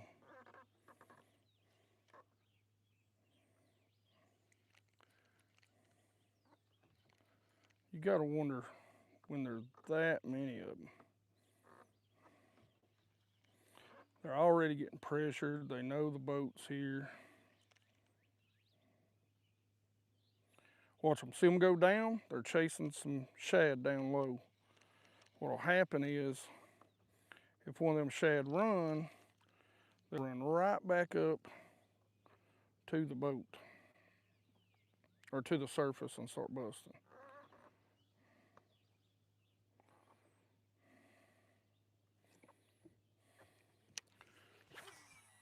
Let's get a little bit farther away from the boat. Maybe we can group them all up.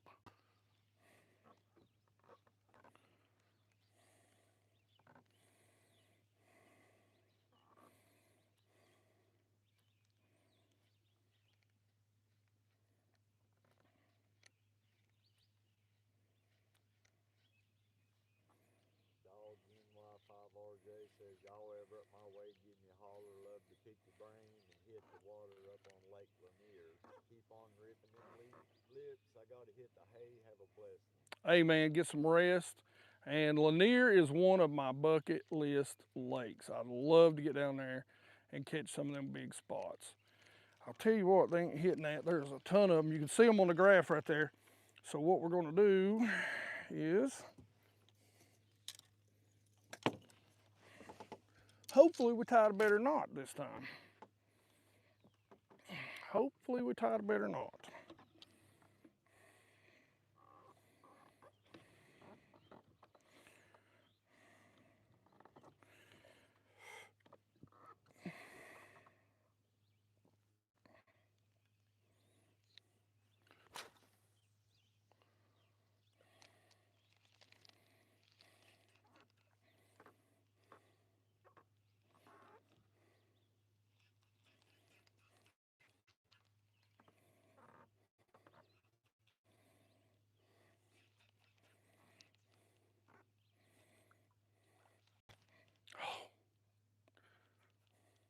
I can see them. Can you see them right there?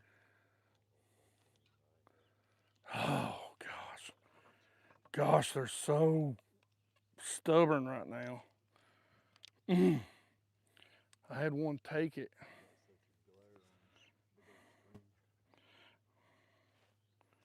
Yeah. Gosh.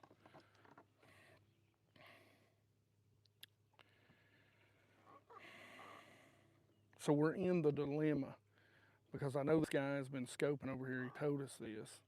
So there's another spot on down where they should be hitting top water pretty good too. But here's the deal. If we leave this spot, we may not get it back. And I don't know how many bass. There wasn't a bunch of them down there when we come through this morning, but it was so early they may not have pulled out there. So it's one of those deals where we stay here and we grind it out, we spot set, or we move and hope that we can get this spot back. And so right now, just to be honest with you, I'm not really in the mood to move and give up my spot where I've already caught. Should have been 5, but wasn't.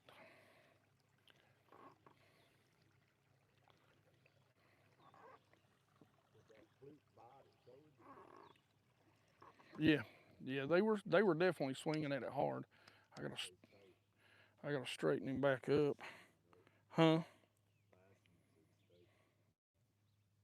Oh, is Basson leaving?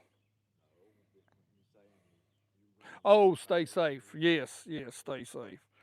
I got you. I got you. Sorry, sorry. Old Scott Vaughn said, if I haven't fished in a while, look like a child swinging a stick at wasp, every nibble on top water semi-flail. Man, That's true. When my first top water bite, I didn't think I really caught it. It was kind of me and his son-in-law doubled on top water up here at this lake, actually, around the ski park.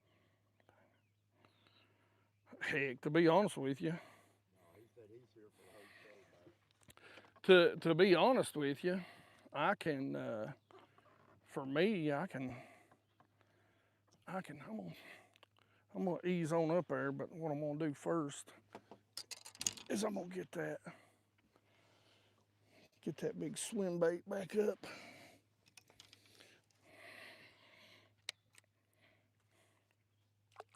have a question for y'all guys watching. So I've got this camera set like this because I'm thinking you can see this bass I can't zoom in this camera like I normally do in videos because this won't allow you. The app, I don't guess it allows you, doesn't it? No, yeah, I guess. So I kind of set here to where you can see that grass, but if that's what I'm going to, I can just film him fishing. But I'll try to do that way if something happens, I can zoom in and show you watch the bass. Gosh, This is just for you right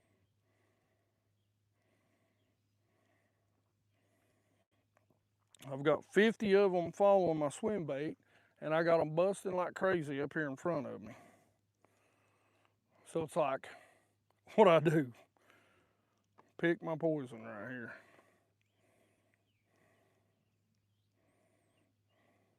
Come on. One of you hit it. Kind of like coming to a red light traveling 55. Yeah. We're coming to a red light and there's that slow speed. I'm going to stop him. Oh, God. He hit it. I knew he was going to. He come right to the stinking boat and hit it. He didn't take it, though. God. They're killing me out there. They're killing me. You know what really drives my Yeah. Bass that hit as soon as you leave and are out of casting distance. break off and dive back in. Yeah.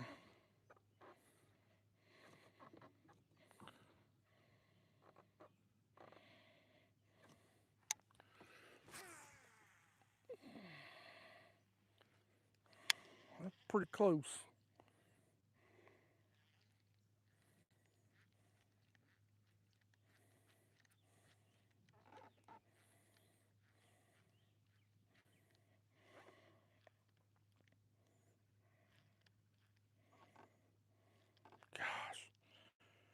They just get so used to the TopWater that they pull off of it so hard. Come on. Come on.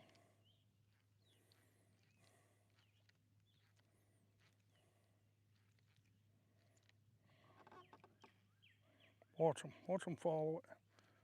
The walking baits, man. They just get so used to these walking baits.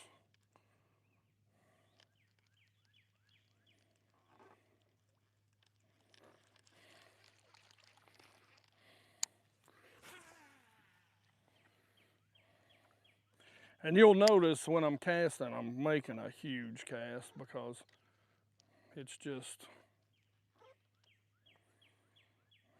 you don't want them where it's clearing up and the sun's coming out. You do not want them to get a look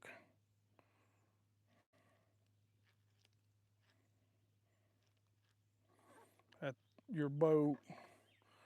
As soon as they get about 20, 30 feet off the boat,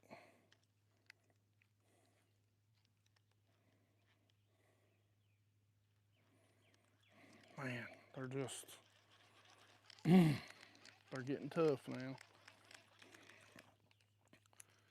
Getting tough, getting tough, getting tough, getting tough, getting tough, getting tough. Let's see. They didn't really care much for the zigzag. I thought this was a silent clear bait. Let's see. Try a little different cadence here.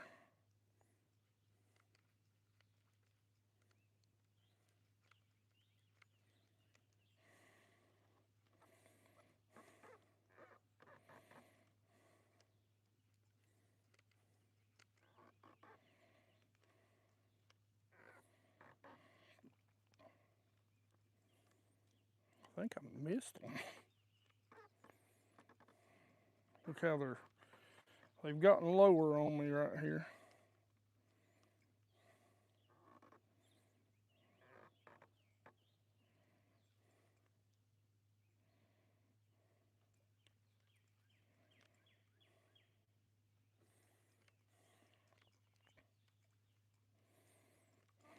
Gosh. You talk about a tough bite. That's the crazy thing. You see that many and they're just like, no, no.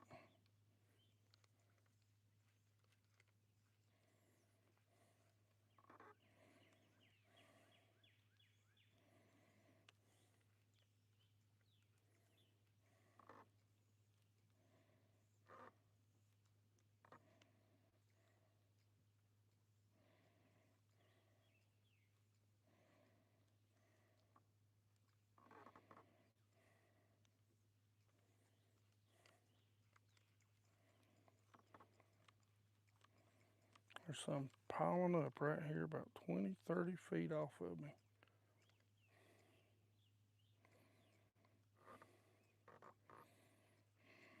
Because they're chasing some shad right there, I guarantee it.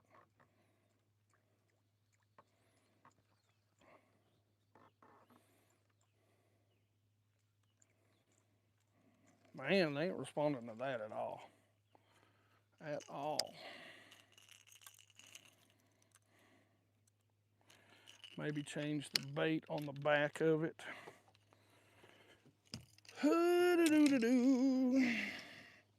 Time for a big spoon. Well, not a big spoon, but a spoon nonetheless.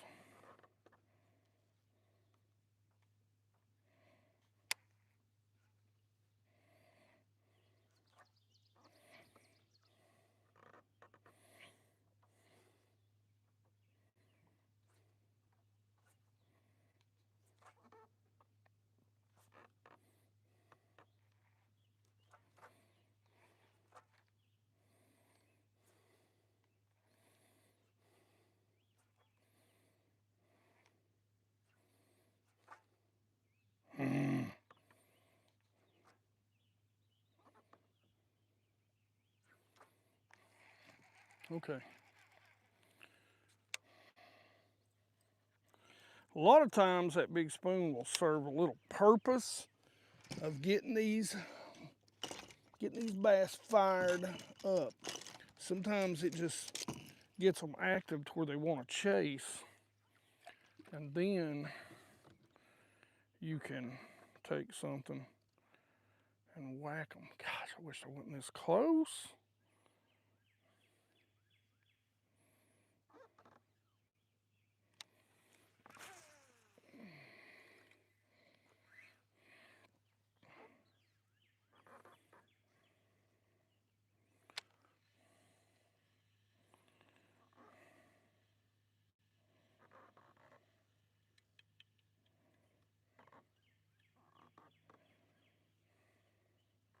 Lee says got to run. Thank you, Mike. I'll reach out to you in a couple of days. Busy schedule for me right now. Hey, tell Brian we're going to be at ICAST again. Or I guess you can hear me, Brian. Hey, Brian, we're going to be at ICAST.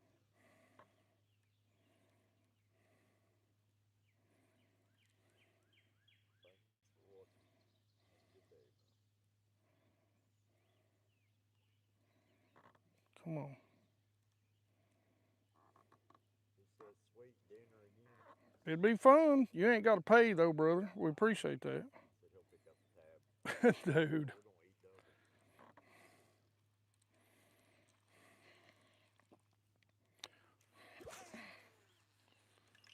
We're going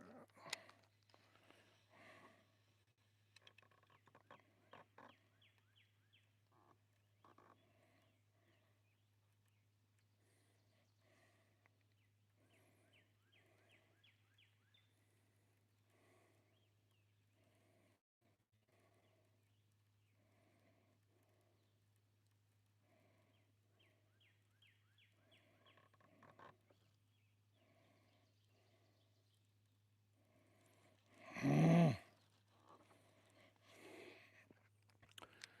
Starts getting tough. What time is it, Hall?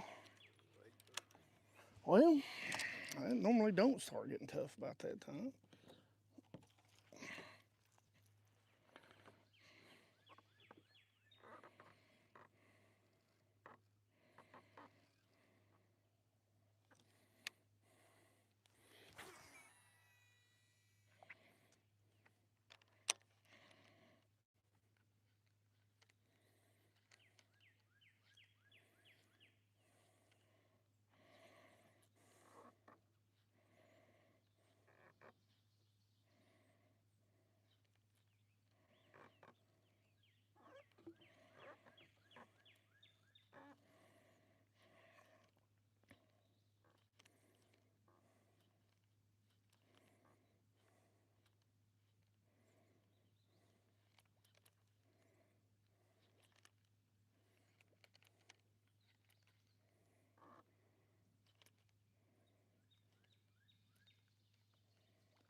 Running them right here.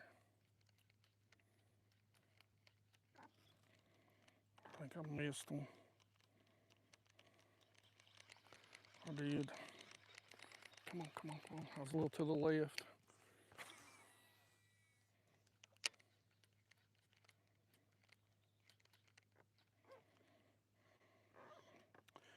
Went back down on me.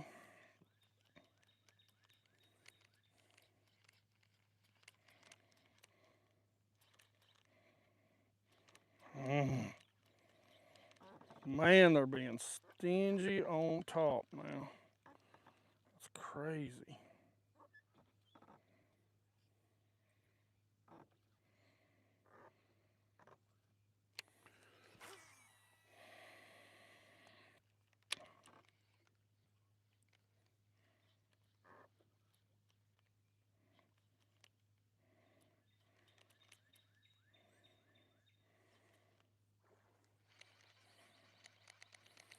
All the way on the bank. I don't know about that one.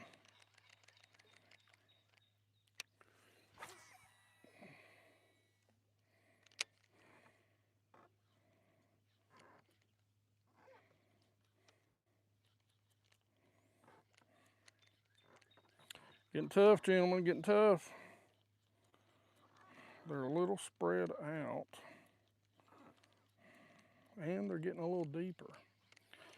So, let's back off again. We'll see. Might have to get a whole jiggy head minnow out to round it out. I'm gonna wait. I'm gonna throw that. I'm gonna put my sunglasses on. I know that.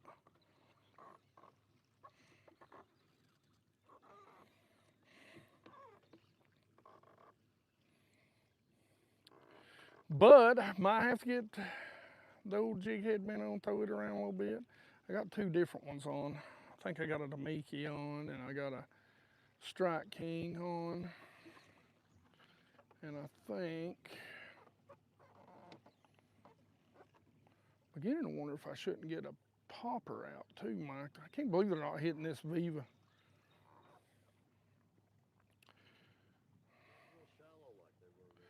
No, they've gone down a little bit. Of course, we've beat the tar. Yeah, yeah. I'm gonna throw that again right here. Yeah, I feel like I didn't keep it on top enough. Was my problem. So I wished I had it on a spinning rod. And I'll tell you something else I'm gonna throw real quick. Again, we've caught one. We've had 2 bites on it, and I keep putting it down for something else, right?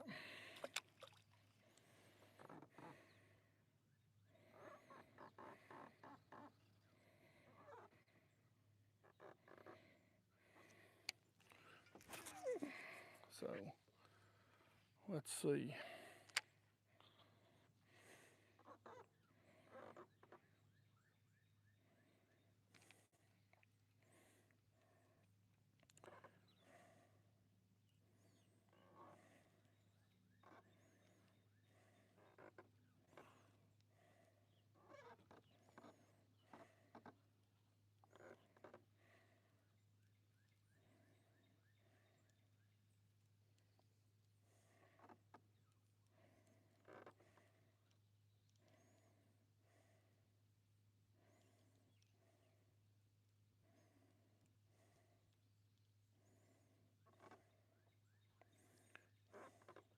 Got a nice juicy one trailing. Oh, he come up and swiped at it. I felt him push the water.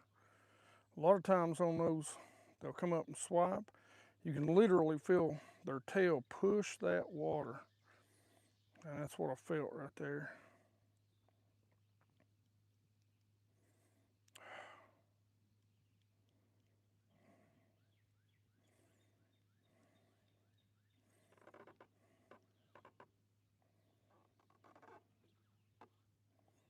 I ain't gonna hit it.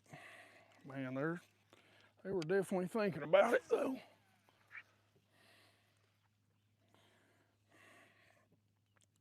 Gonna keep it a little higher in the water column this time.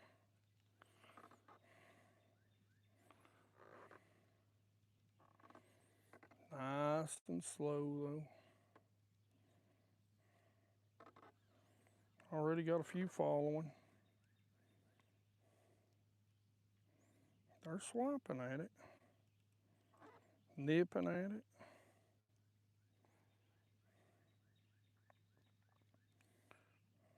Watch these fish right here, they'll come down on it. Oops. Come on, eat that thing, big.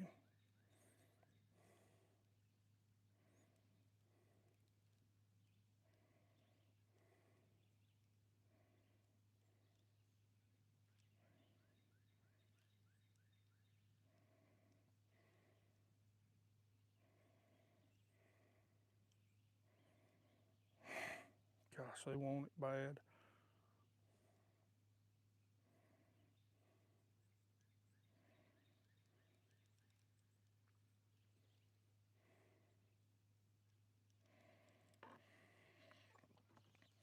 They want to hit it.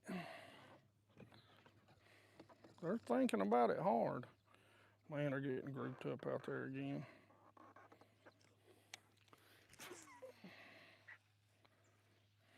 God, I love a swim bait bite though.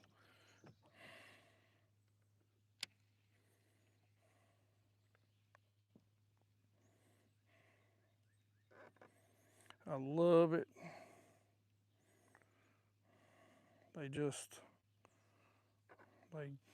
Gosh, when they hit it and that rod just loads. Here we go. We got a bunch following now. Come on. Come on. One of you's gotta want it. Come on. Come on. And I've got something crawling up my leg. Come on.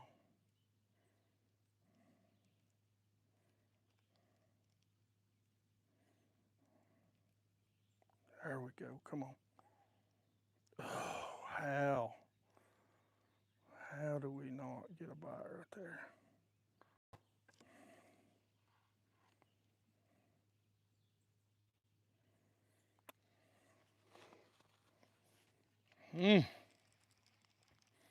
Yeah.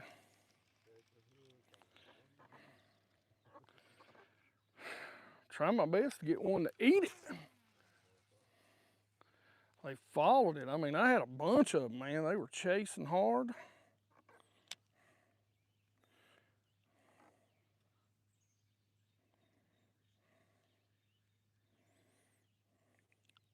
Sometimes when they're like that, one of the things that you can do is throw that underspin. That underspin will be just enough flash or just enough thump, vibration to get them fired up. But for whatever reason right there, that that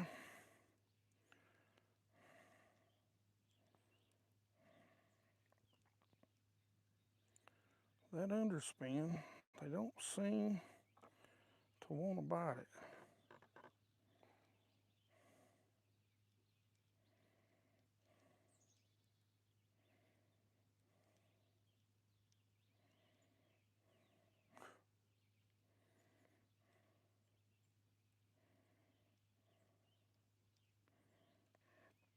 So many followers. All right, let's see. Of course, that bait might have had a few caught on him. Might be time to change the bait. Maybe that's the deal. Maybe they ain't eating it because it's tore out of heck.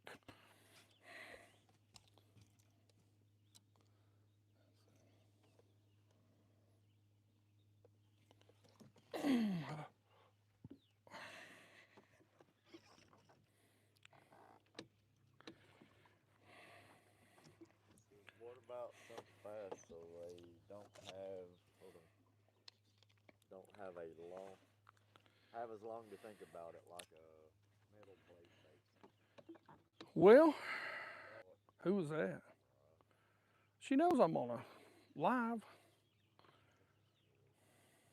Yeah, just don't answer it. Yeah. So what kind of metal blade bait are you talking about? Oh, like a Bass so they don't have as long to think about it like a metal blade bait. like a blade bait. Maybe. I just worry about how much flash. I mean, we've thrown the spoon at them this morning, and they don't seem to be. We've even thrown the spoon with a crank wrap on it.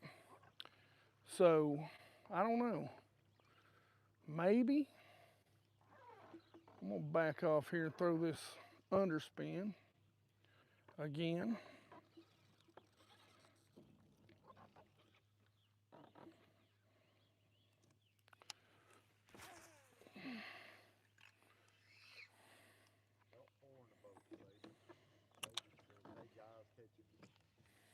Yeah, we got 4 in the boat. We've had a few bites. TopWater mostly. Had 1 swim bait fish. Already got some followers on the underspin.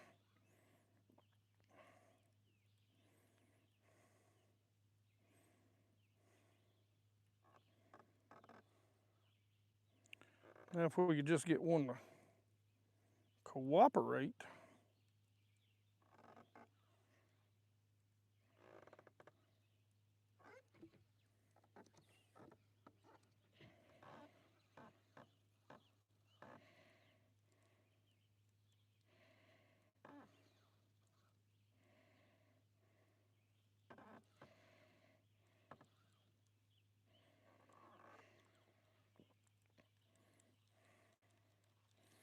what I'm gonna do when I get a little closer, so I'm gonna throw that.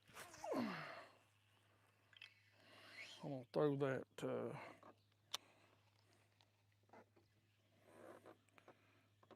I'm gonna throw that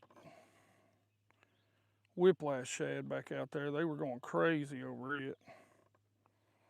So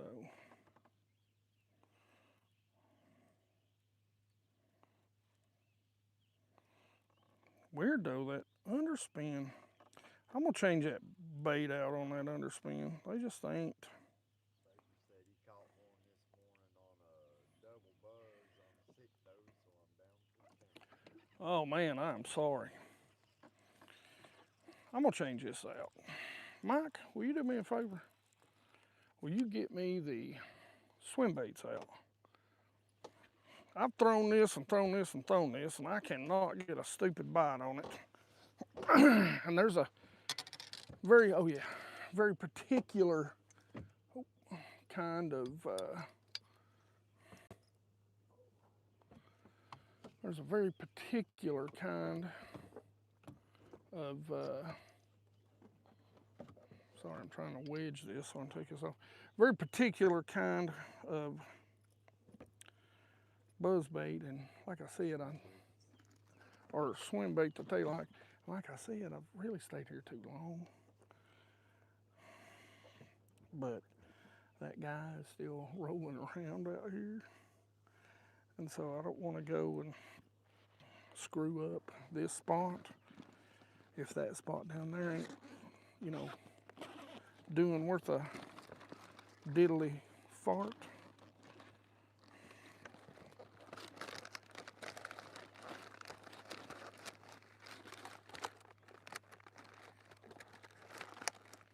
Which could very much, yeah, be the ordeal.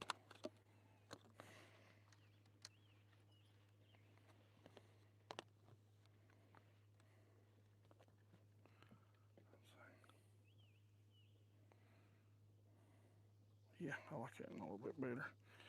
A little bit more translucent, but still got enough silver in it to look good.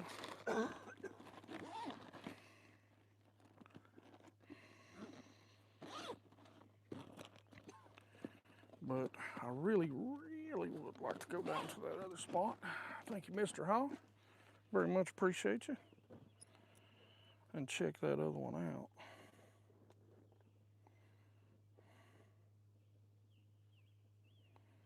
But for right now,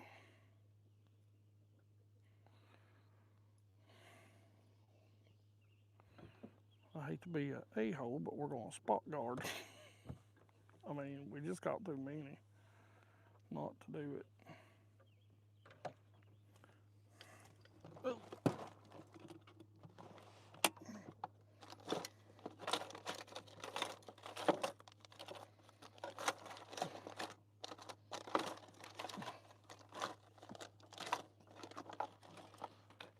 Forgive me, forgive me. I know you can't see nothing right now. You're behind the thing. I'm getting sin out. Put me some bait fuel on. So Mike is finishing up his putting that stuff back in there, and I'm gonna hand this to him as soon as I wipe all this off my fingers.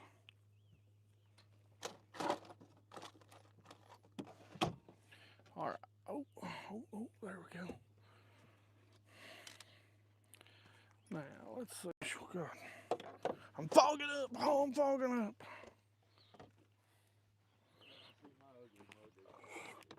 Ugh.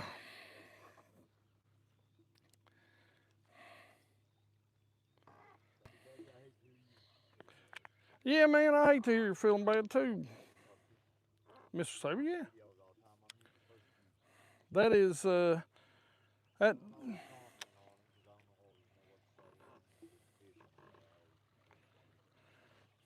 But the good news is, Saber, the catching a fish always makes you feel a little better.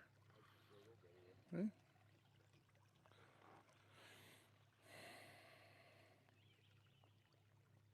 Now, you know, we were talking about reaction, something that's a little faster, something that's a little, you know, got a little more drum power to it. Well, there's something that a lot of people don't think about when they're thinking about reaction. Sometimes you can go a little faster, but sometimes you can upsize or you can put a little more vibration. Sometimes it's that simple. It's fishing it slow, but at the same time, giving it a bigger presentation or a bigger or more flash or more this or that. I think these bass right now, I think they're kind of seeing me, and they've had a couple of their buddies pulled out of the hole now, and they're getting pretty used to it. So we're gonna throw 2 or 3 different things at them here. See, a little higher in the water column right there. But what I'm gonna do is throw this and let her sink just a touch.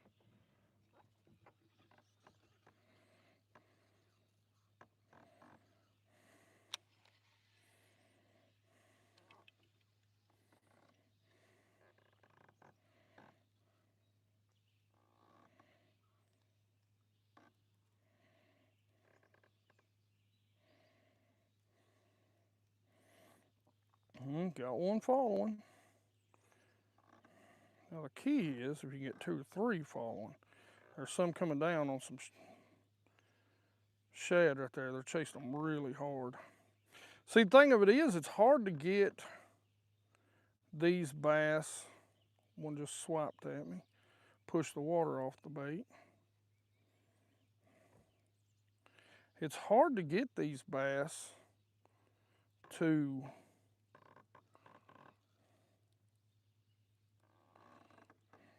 or it's hard to get anything you can move too fast down low, because what ends up happening, all right, boys and girls, it's time to dye make eye.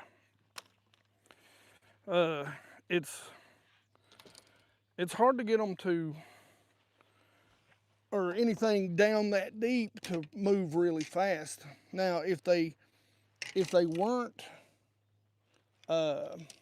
you can do a few things. You can put a heavier head on a smaller swim bait and see if they'll hit that, so you can fish it fast. That's kind of one of the reasons why I like throwing the TopWater out here, and I might be making a huge mistake right here. Yeah, I think I'm about to.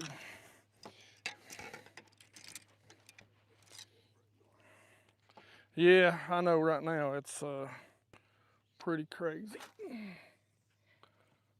Wished I had this tied on to a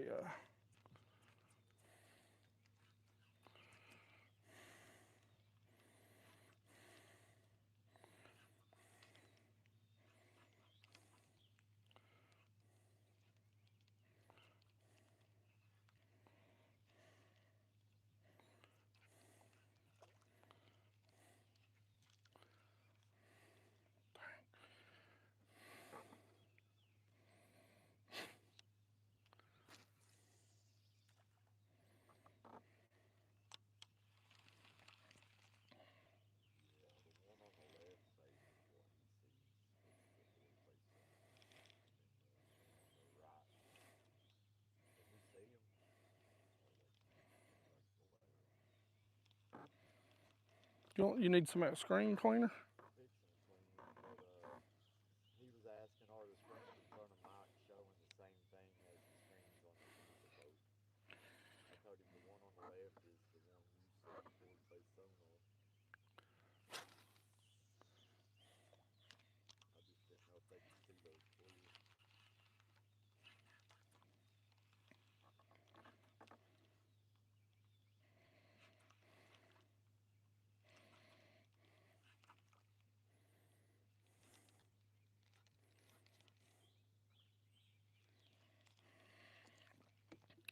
All right, if that's how we're gonna be.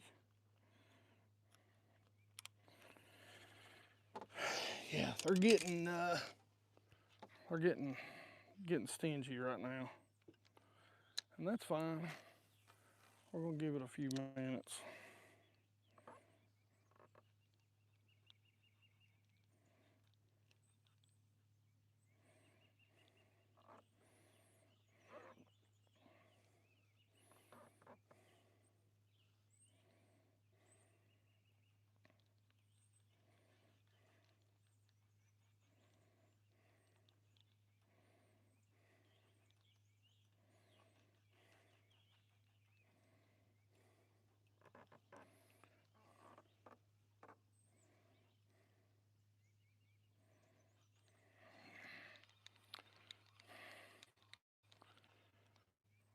I don't have any evaders with me, do I? That's what I was wondering earlier. Yep. You started doing that bait.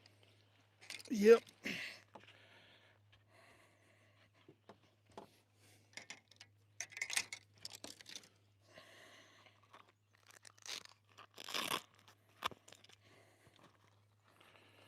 Don't necessarily like this white one.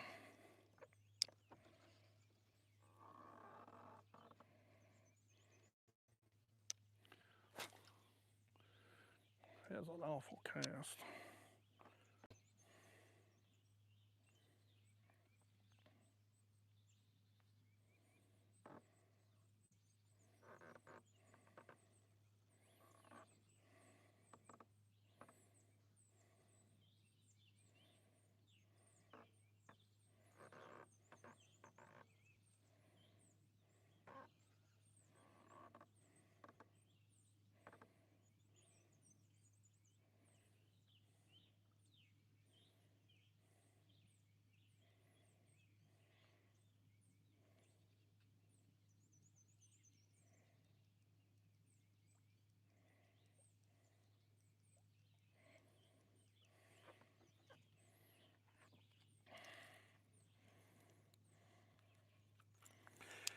Oh, guys, I hate it when it gets like this right here. But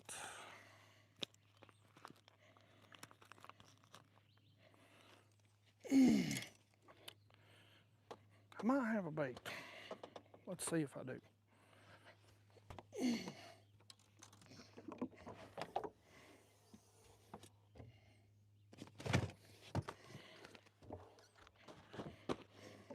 No, you excited about going diecast? Yes or no? Yes, no, maybe. I love going down and seeing all the people, right? Hanging out with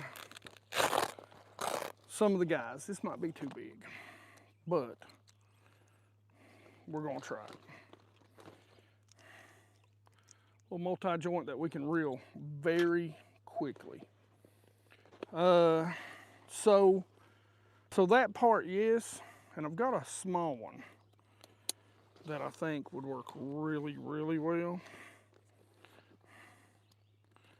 That if I get the right response, I'll check this one out.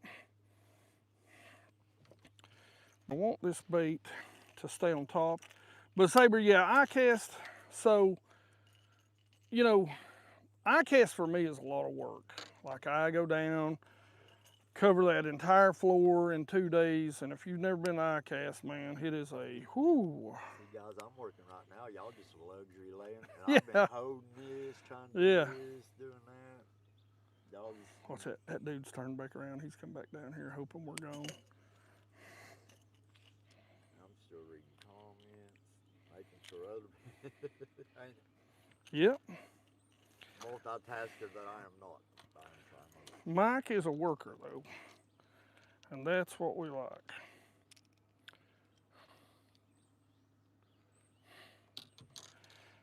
Because the one thing about this is, to do this, man, you better be ready to do some work. A lot of work. And God knows I appreciate the heck out of Mike. Because without him, we wouldn't be where we are right now. And really wouldn't be seriously thinking about doing this full time. Because there's just no way that I could work full time and do this. There's just no way.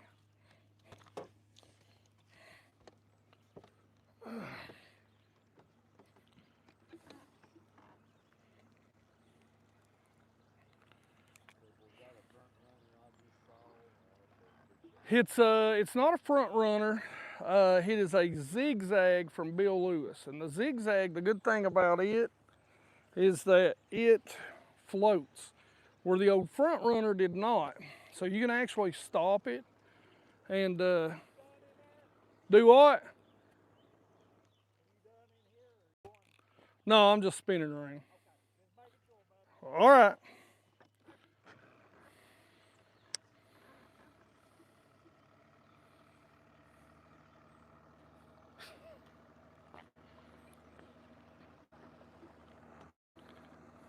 He's dying to get in here. Yeah, zigzag, man. We about caught a double on one day, Saber, but the other one broke, so today you put some braid on. Yeah, you got to put braid on. It's Hey, we doubled on the beat the other day. yeah, we did double on the Viva. Seen that? Video's Short. out, ain't it? Yeah, the video's out. So definitely go check that out.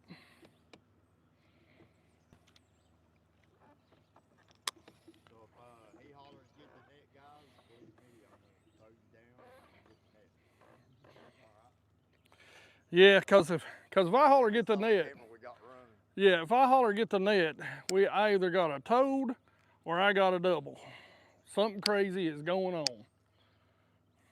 Saber, you can barely hear me, but that's all right, because we just want to hear Hank. If I give, we Yeah, you early. we've been through all kinds. Y'all don't need to hear me know it.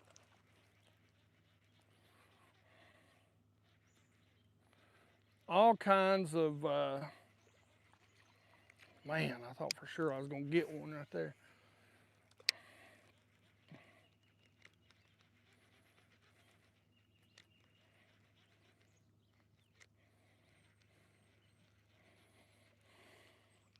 All kinds of mic problems to start this out. That's good they can barely hear me, because I can just read you out, Oh,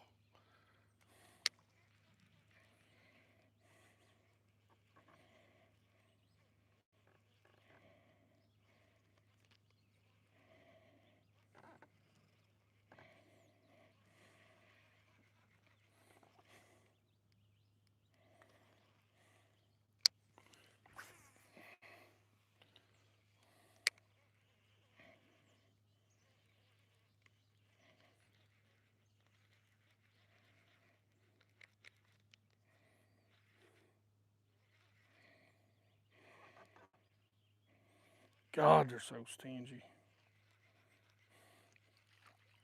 All right, for all you guys that wasn't here earlier, so this dude, and I've never seen him on this lake, man. I fish this lake all the time.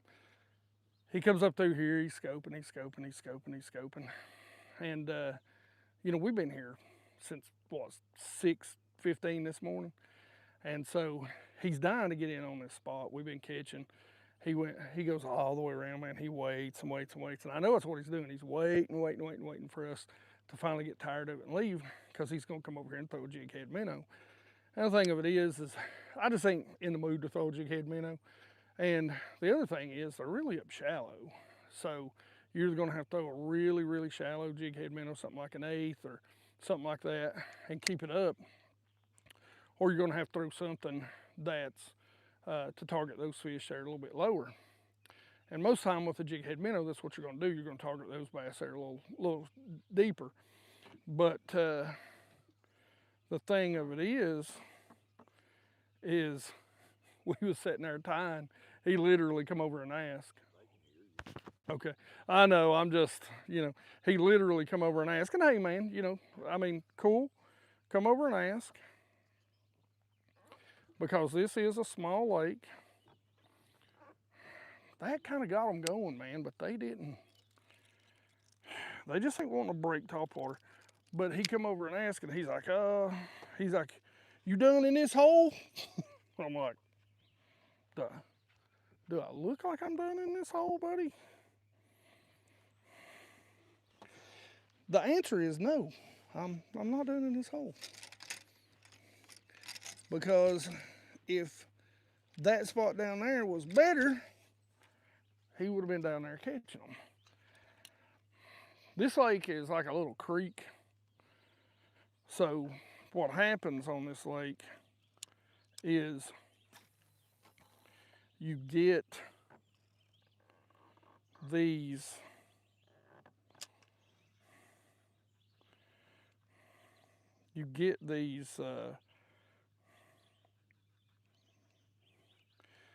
these bass, what they do is they'll come and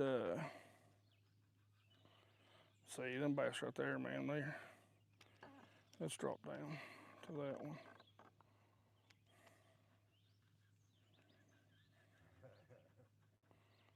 Why you ask these questions?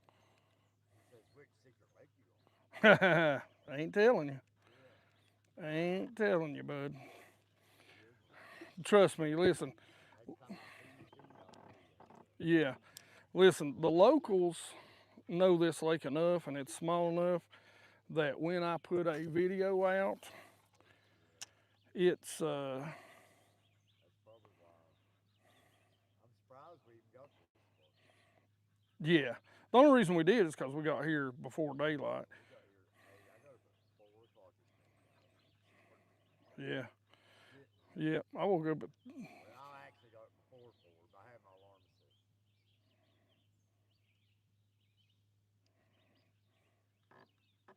We started at what, 6? yeah, on the water at 6. We're almost 3 hours in. Yeah. Got what we got? 4 bass. 4 bass. Gosh, they ain't even reacting to this, dude.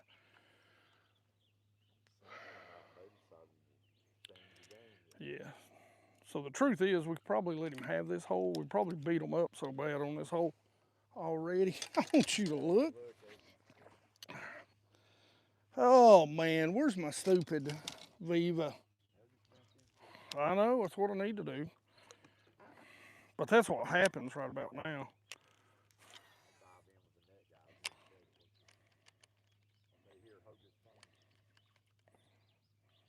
Come on.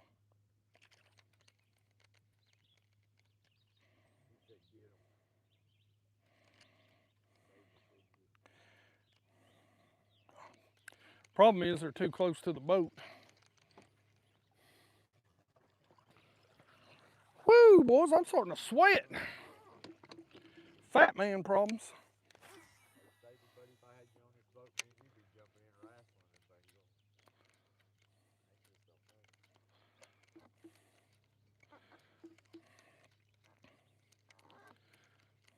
What do you think? Viva or prank?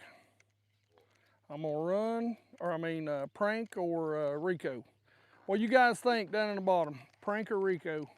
Hey, you wanna know something? You wanna know something that really sucks? They got rid of the 3-inch pranks now. So all they've got is a like 2.5-inch little pond and creek stuff. Saber says prank. That's one for the prank. Saber, keep count, buddy. I ain't got paper and pencil for this. Yeah. So I'm gonna run this Viva through there one more time. You're gonna change color on this. There's a wake bait. Says I think wake bait. I threw a wake bait. They didn't want the wake. How about a bubblegum colored corky? Well, I don't have a bubblegum color with me. That's the.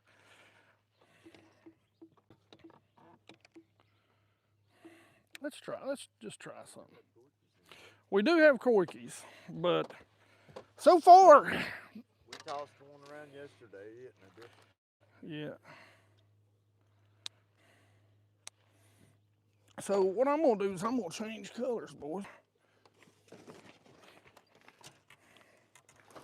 I got another color in here. I'm just gonna set him right there. They might be getting used to that Viva color, but prank.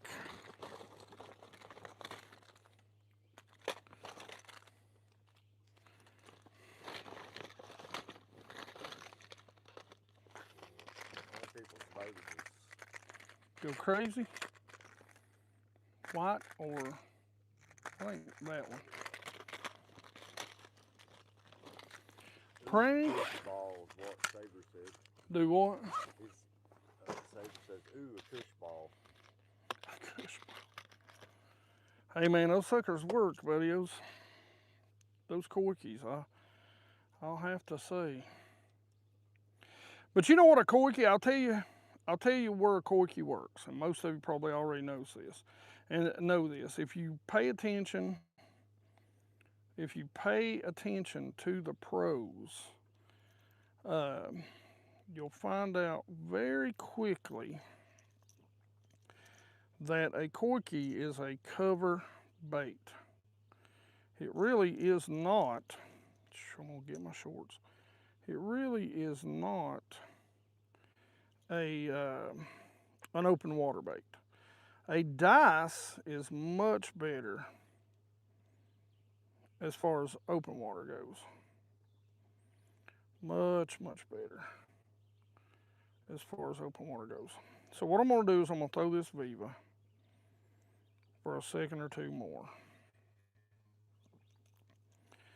Then I'm gonna change to a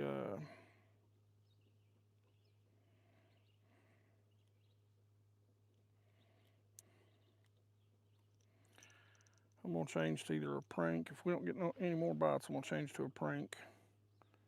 We'll see what that does, because a prank will do two different things. And like I said, boys, they got rid of the daggone pranks. Yeah, the 2-inch, but yeah.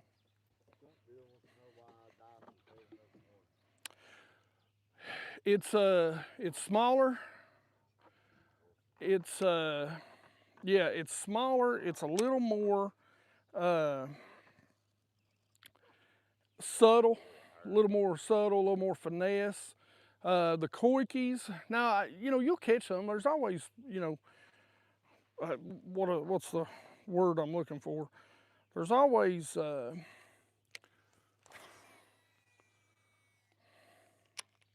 said he got 3 good yesterday. The weirdest way he said he'll send it to you later. You won't believe it. They are brown. So come on, hit that thing. how do you rig your dice bait? Yeah, literally 500 different ways. Yeah. I'll tell you what, if I'm fishing a dice bait, now we're talking dice bait. So to answer your question, a dice bait is better in open water if you're, you know, scoping, fishing for those open water bass. A Koike is better around cover because it's just got more girth to it. Everybody take a drink. If you don't know the girth drinking game that's been around on this channel forever, it's better because it's got more girth, and you can get down there and flip that bait around, and it'll draw those bass out of cover. And if you watch, that's what all your pros have been doing, right? They're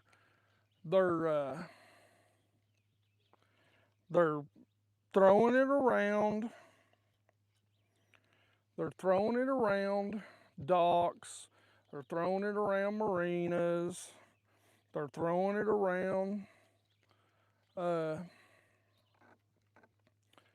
you know, man, they're so done with the TopWater stuff.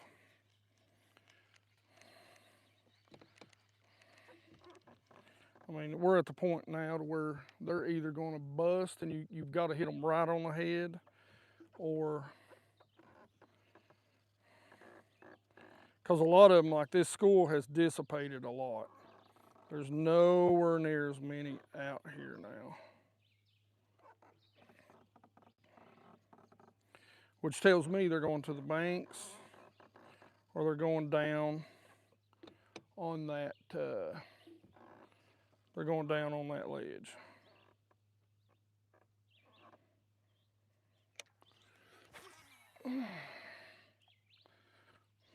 Which is normally when I do like to go to that other spot.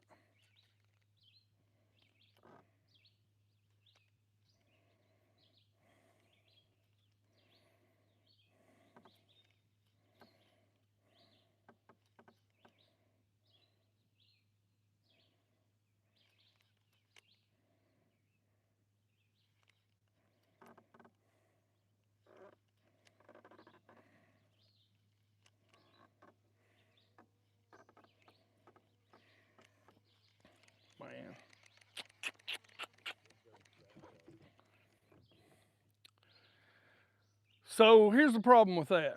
This, I guess, do you know who J.R. Brown is? yeah, yeah. He says got 3 good ones Yeah. yesterday. He said go shallow. Well, the problem with that right now is they're all out here. I mean, I could go shallow. We got right now. We got 4. Should have had 5, but Send it to you later. 3 good. You ain't gonna believe it. And he left a word I can't say on it. So it must have been 3 good. yeah.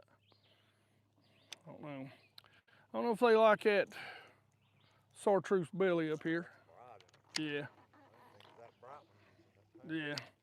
I like the. Big throat though. Yeah, I like the. You had one that one time that was kind of like that. Yeah, That's a little brighter. it's a little bright for this lake. That other one's like a faint colors, but it was not that bright. It was that color paint scheme. Yeah. The chartreuse was real faint like. All right. We're gonna tie a prank on just to see. And then we're probably gonna go down the lake. Piss that guy off. He's probably down there fishing.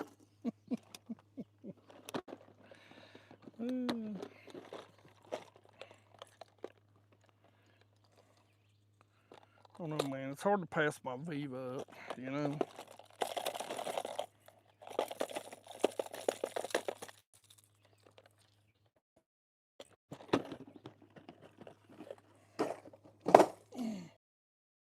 I cannot believe I got rid of that. Shad color. Small stick bait shallow was mine yesterday, is what he said. Small stick bait shallow. Well, we've been throwing. Save wants to know, can we see inside your tackle box? Which tackle box? Yeah. Hey, we did do an upgrade on the line. Yeah, we did. I mean, the thing, Kind of, the boat is a tackle box. That's a whole video in and of itself right there. Oh man, I better get that up. show you the junk pile there. Yeah. You got mad at me, Brett, when I better not say it twice. So like in 1 or 2 feet of water, no good.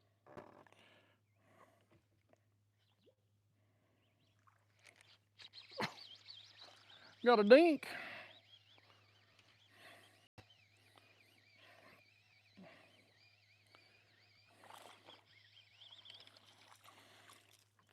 Whee!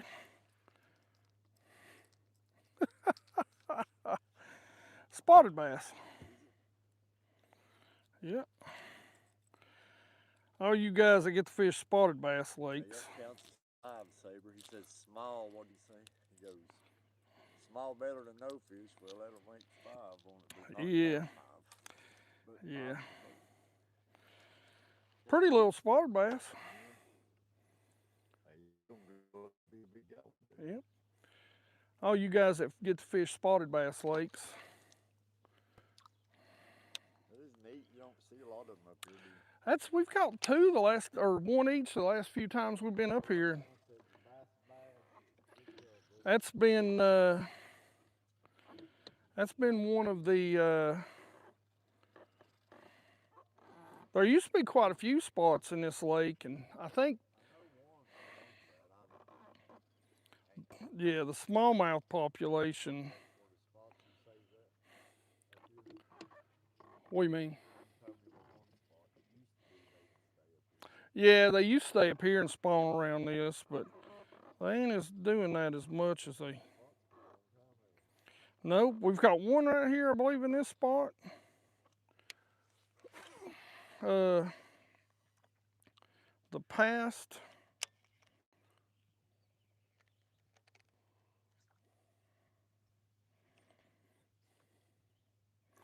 The past 2 or 3 times we've been here, man, those fish are shallow. Now, the thing about fishing a prank, guys, is that it's definitely not something that you're not going to walk this. It's not going to walk. It literally walks for you if you'll drag it.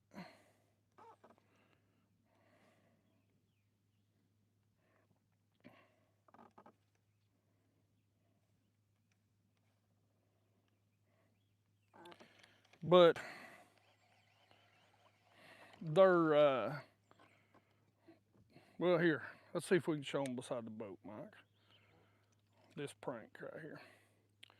So the thing about this bait is you either have to spit it by coming up or you pull it, and it's got that nice wobble action. But you can't walk this because of the lip. So this is a subsurface. You can wake it. It's hard to wake, but you can wake it. But I like to pull it just under the water a little bit and then spit it on top just a little bit. That's the way I get most of my bites. That's what I was doing to it over there, actually.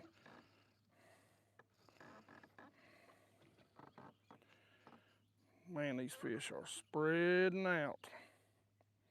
The sun comes up, what these bass do, and here we are at 9, is they go down on this ledge. The creek channel ledge runs straight across in front of us right here.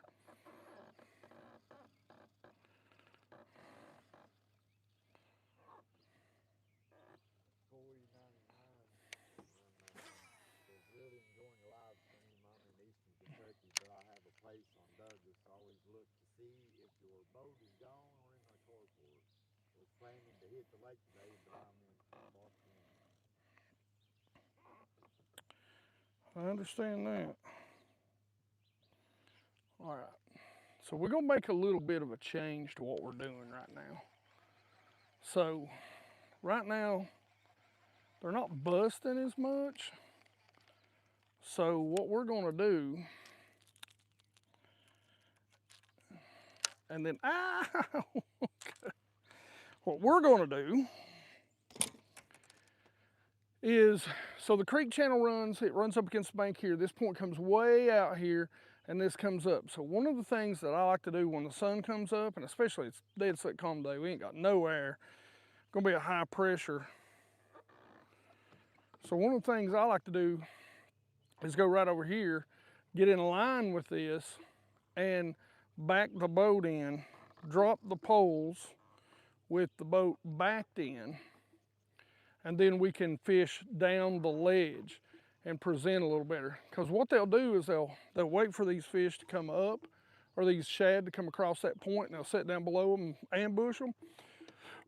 And so when the sun comes up, what I like to do is just change position on them because they like to get out here on this ledge. And a lot of times we'd start throwing, if I had a little more, if I had any wind whatsoever, I'd throw a big deep diving crankbait. But again, there is zero wind, and this lake is, 13 to, they're chasing right there. This lake is 13, probably 12, at least 12, wouldn't you say, foot visibility right now, Mike?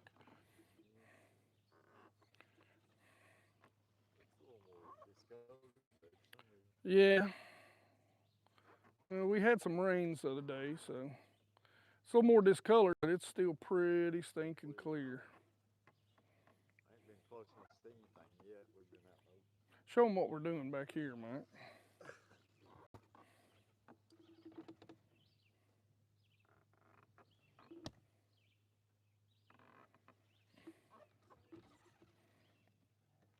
So what I'm doing is I'm pushing the boat back because it's so steep right here, like it's so steep that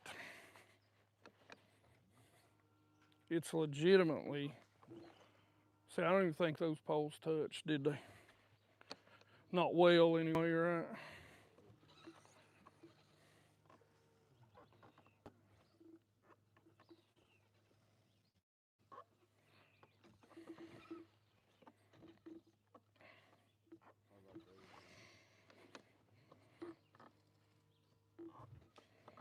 Okay, so now we're dead in line.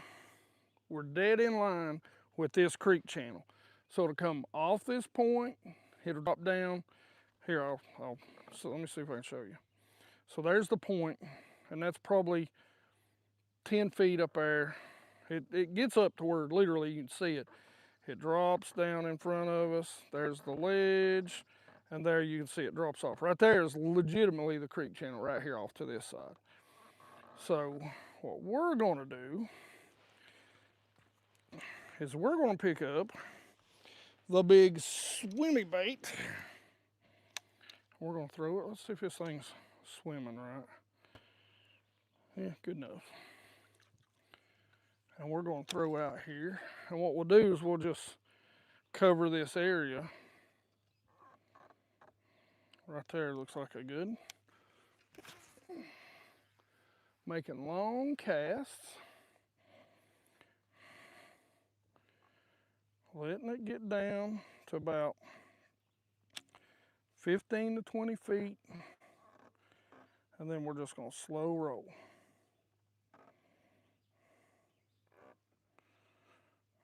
Sometimes what we'll do is we'll put her right down on the, oh,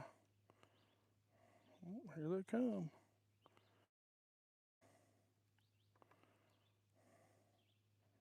Gosh, she drilled it and didn't eat it.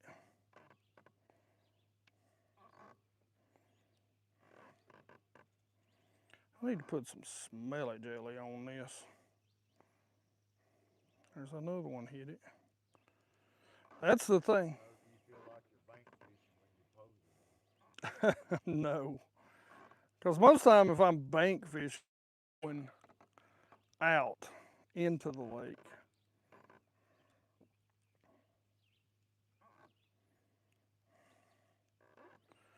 So we had a good reaction out of those fish. I'm gonna pull this up. We've caught one decent one off of it today, but let's see. Something that I want to check. I don't even know if I've got any. Something that I like to put on this is some XXX smell jelly because it's shad scented. I bet I ain't even got none out in the boat, do I, Mike? I don't. Smelly jelly. Laying up there in that container, or in those two holes. Oh, it is.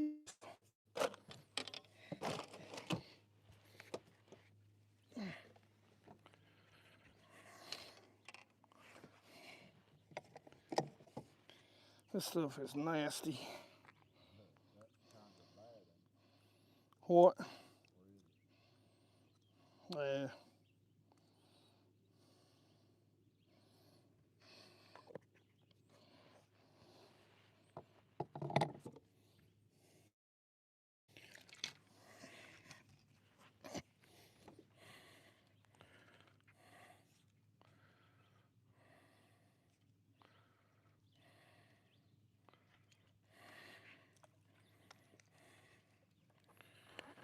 Yeah. All right. There we go.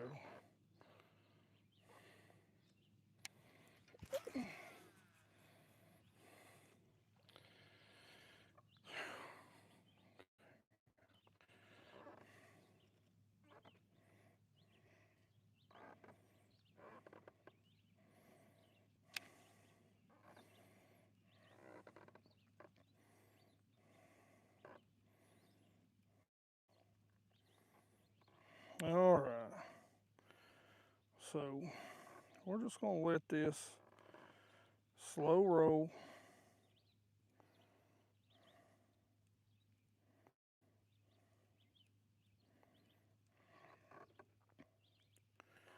Watch them, here they come down on it. Oh, they ain't turning on it though. Come on, guys. Give me some love.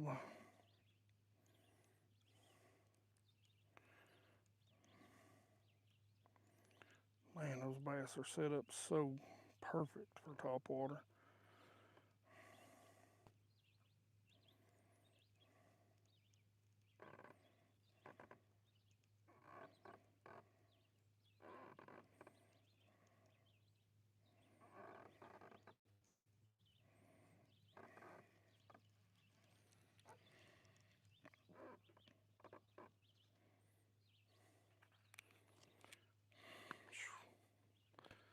sweating so bad.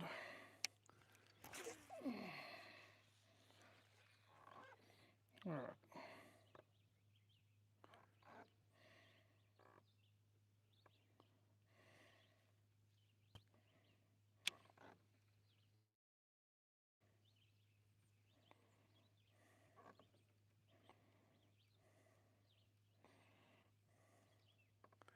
All right, guys, so what I'm gonna do is I'm gonna throw this underspin. And if these fish don't bite that, then we are gonna move.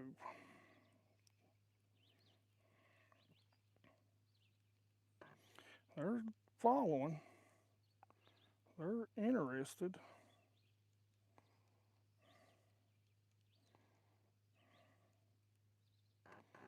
But they just ain't taking it. So we'll give this guy his spot that he's been so dying to get on. And we'll go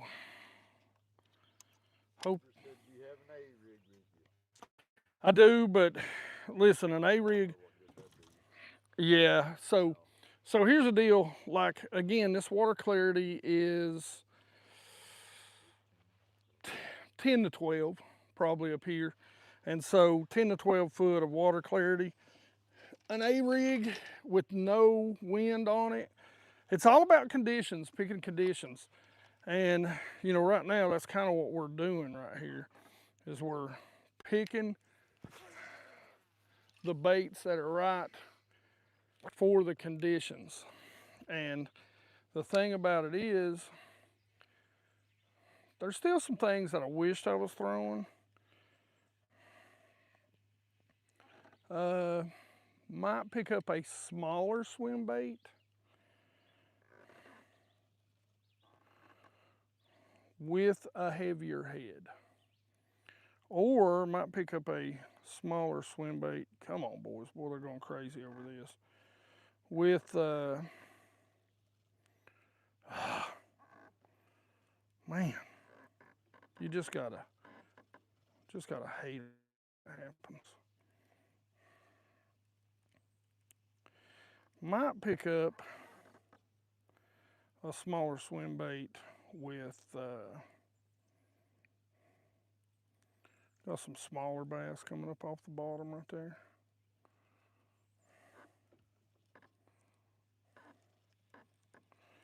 Might pick up a swim bait.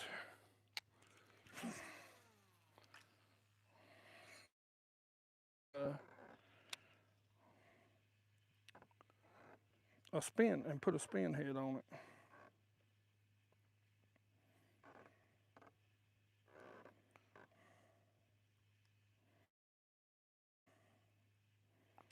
I can't believe how many times they like that.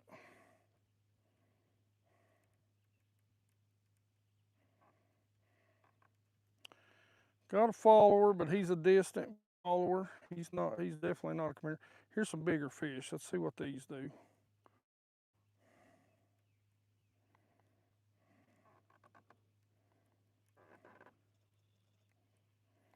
Golly, man. All right. Just because before we leave, I got to tie it on anyway. I'm going to put my pearl melon back on. Hey, Pradco, you mind not canceling that for us?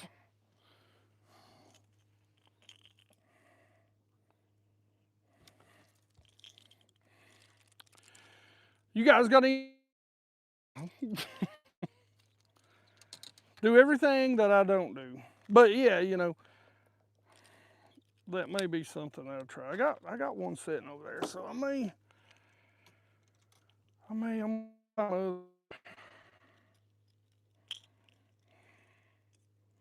something about these hidden spooks, you want to really get a wide walking action out of them, have to tie a loop knot. Have to tie a loop knot on these spooks. It's just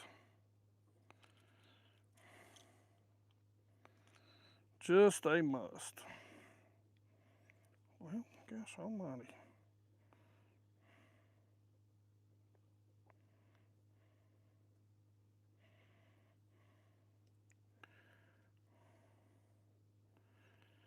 But I'm gonna tie my Viva on. Man, my Viva has been my go-to saving grace topwater this year so far. And they really have not eat on it today. And I just can't believe that.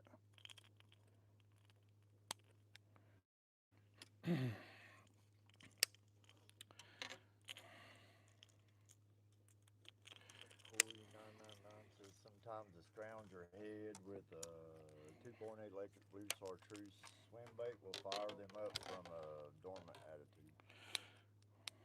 I do like a good old scrounger head. Ha! Says I have to remind myself to slow down my walk with some slack in the line. Yeah. I'm going to. I was going to put something on. What was I going to put on there? Shoot. Dang it. What the heck was I going to tie on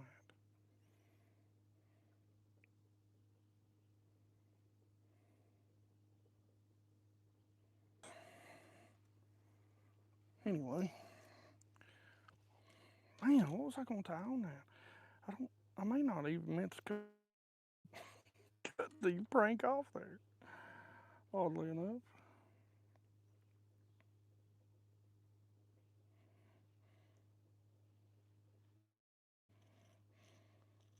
No, I know what I'm going to tie on.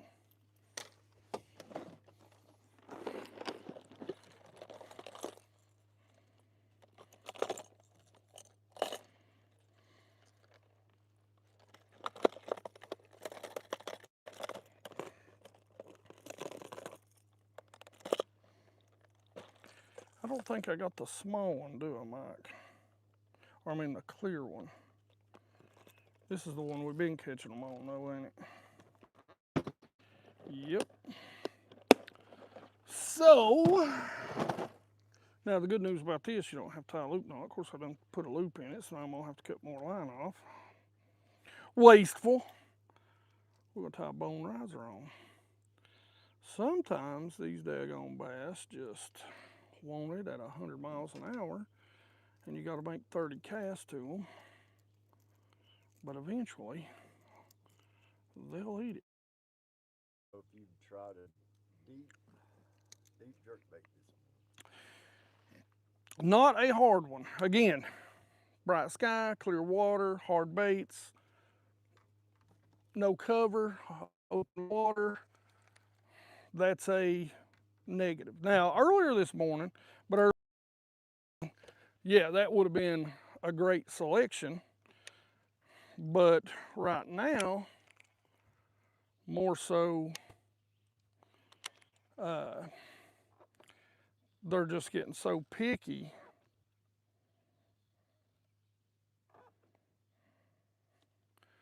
that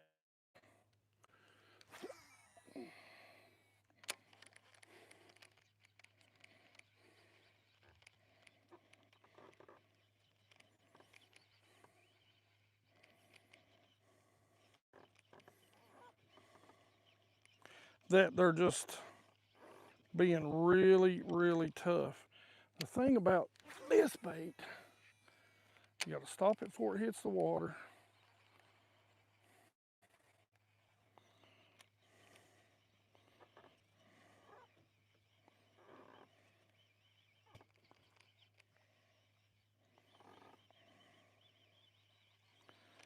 See, now I don't even know when they're in the mood to really chase.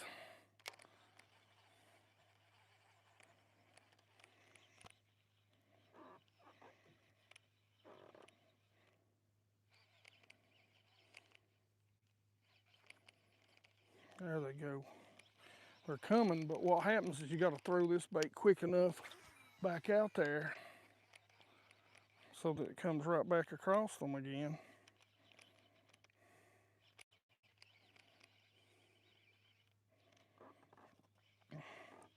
Before they get to the boat. Come on, guys, eat it. And they're lined up like they want to top water. Let's see, let's slow it down. See if they want it more like a wake. See how slow they're moving? Watch it when it goes across. That just means that a lot of times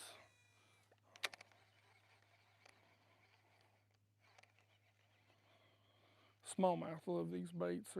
You just move them so fast. Yeah. Had one there.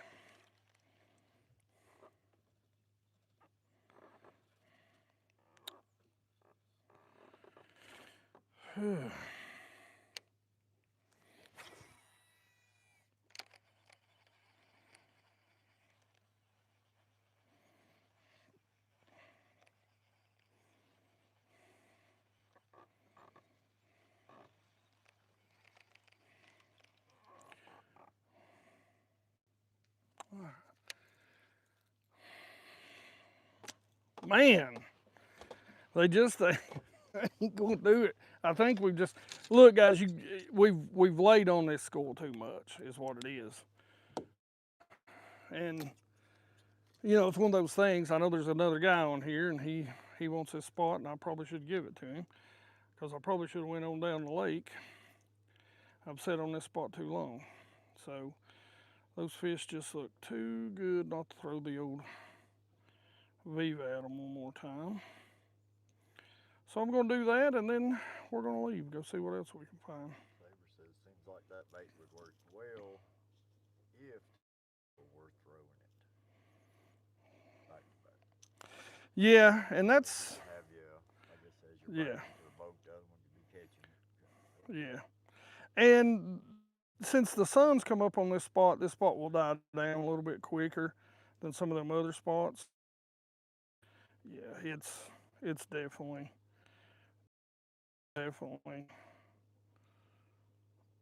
wore itself down. So I'm gonna throw the Viva over top of them, and I'll tell you what I'll probably end up doing because I have not done it yet. Or then we'll move because I'm pretty well. I know I burnt this spot up right now. We'll let our little friends roll out. And then, gosh, they're just set up so well. Oh. But you can see they're a lot deeper than they were this morning, spread out. Hey, you know what?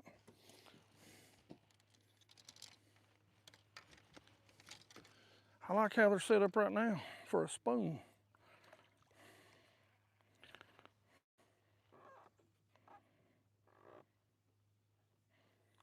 For the spoon.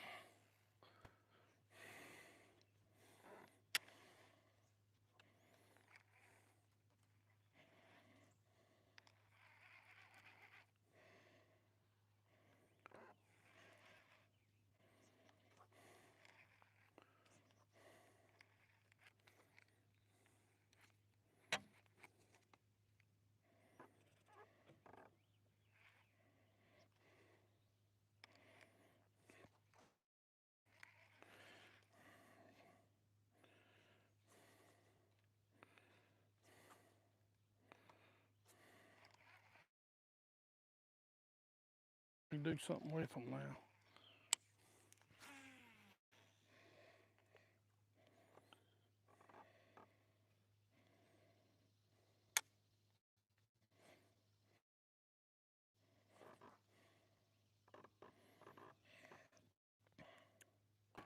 They've been chasing a spoon around, but they ain't been dedicated to it.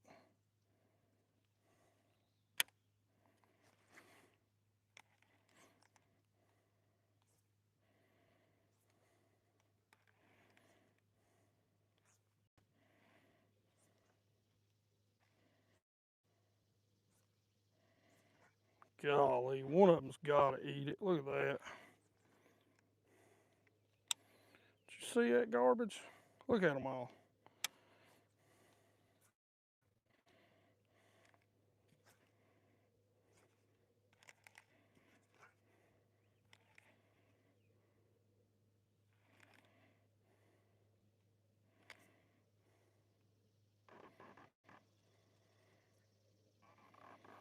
Sometimes they want you to rip it.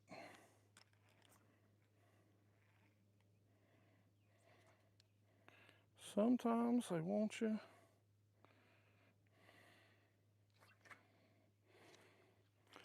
I do want to see something though on this spoon. I know I keep saying last cast, geeks, but you know. About 9 o'clock. It don't get dark till 9. That's right. But one of the things that I want to see is maybe here. They wanted to see.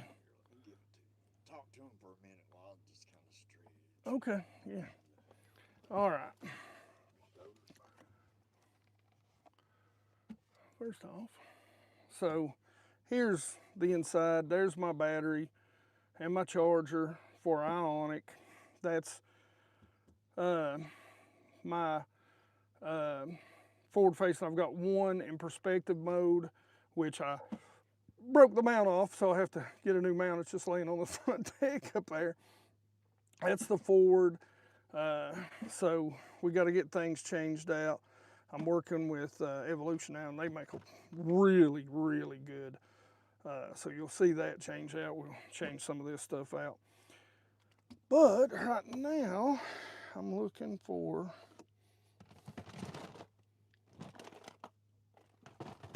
my spoons. I tell you, I never threw there's my A-rigs. Now the question is, do I even have my spoons in here?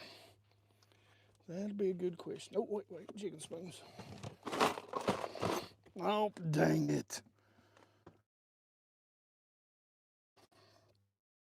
There's all my winter spoons. How much you want to bet I put, the wrong spoons in, oh, there they are.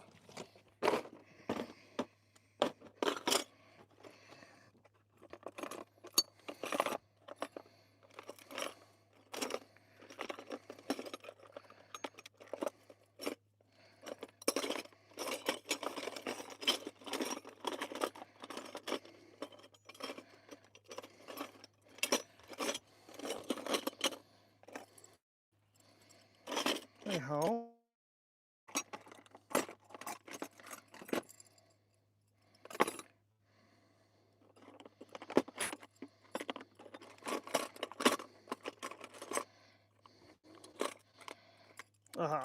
there it is. There it is.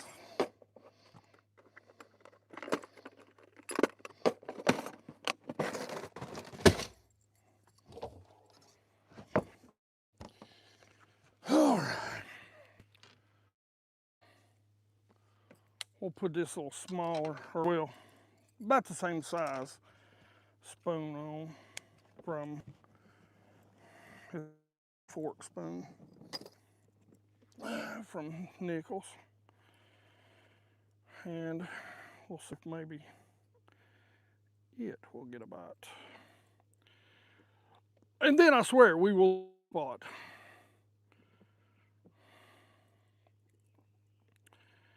San Diego jam.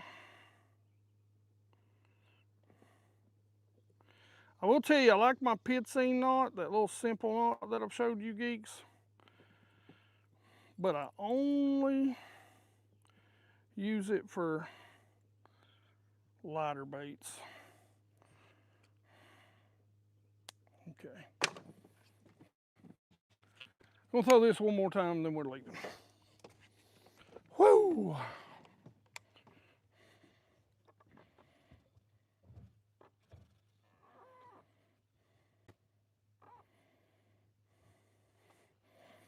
I'll tell you what, huh? Just gonna go ahead and pull us up. You see that BS? Cool.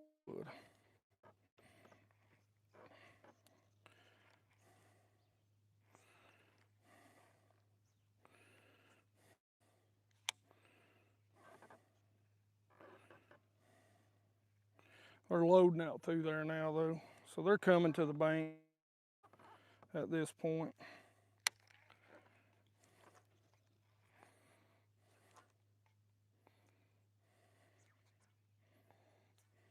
Come on. Come over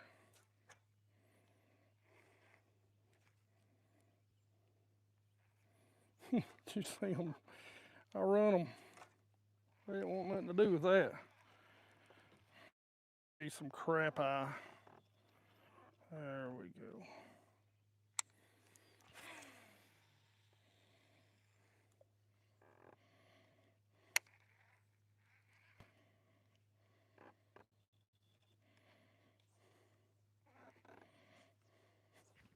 Ooh.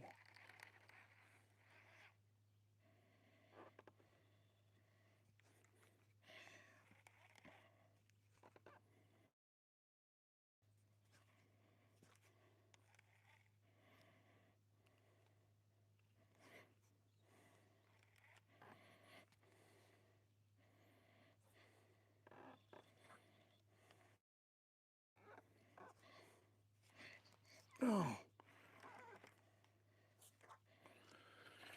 Oh well.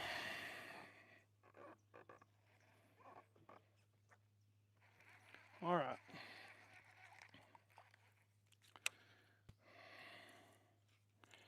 I ain't responding to that one too much.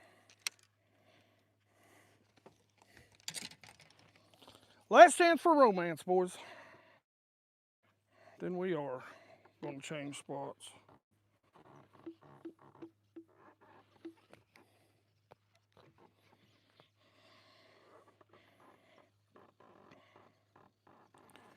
Let's see where our best cast is. Right there, I believe, about 80 foot out.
Okay.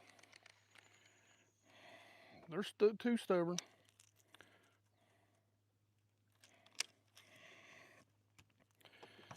All right, Mike, I'll tell you what. Let me have that. I'll talk to everybody while you handle those fish.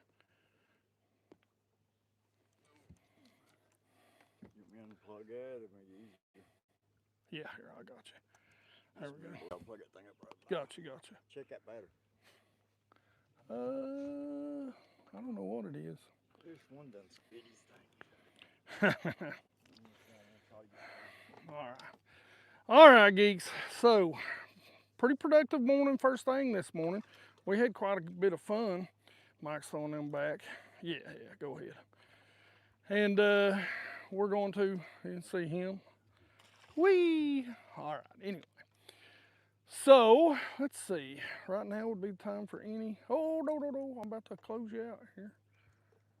Would be the time for any questions as it gets. There we go.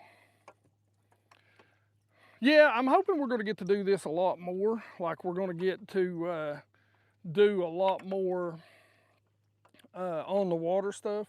It'll have to come. This was kind of like a test run. We'll see where we're going. They're jumping all over the place back there. And we'll see kind of how it goes because, you know, fishing videos, I love to make them. I don't think we'll ever stop making them. You good? Okay. We'll probably never stop making them, but I think one of the things I'd like to do is just turn the part of the fishing day into this. Just start live streaming it all the time. And we can kind of, you know, just do this. And while I was talking, I was supposed to be pulling trolling motor up. And I think it's a lot funner. We get to interact with you guys. We got some plans on interaction with you guys. You know, as far as like picking baits, that sort of stuff. Baits that I refuse to use, none really. I'm not that way. I love using baits. Now, there's a few baits that I hate, and there's a few baits that, oh, I gotta turn my screens up. I got them cut down. I can't see them, they're black. Oh, that's why you couldn't see nothing, Mike. Well, look, I had the backlight cut. That better? I can't see when I'm driving. Be happy now. Yeah, I can't see when I'm driving. Dark, but yeah, here, I'll show you. I didn't know. I'll show you. It looked awful dark.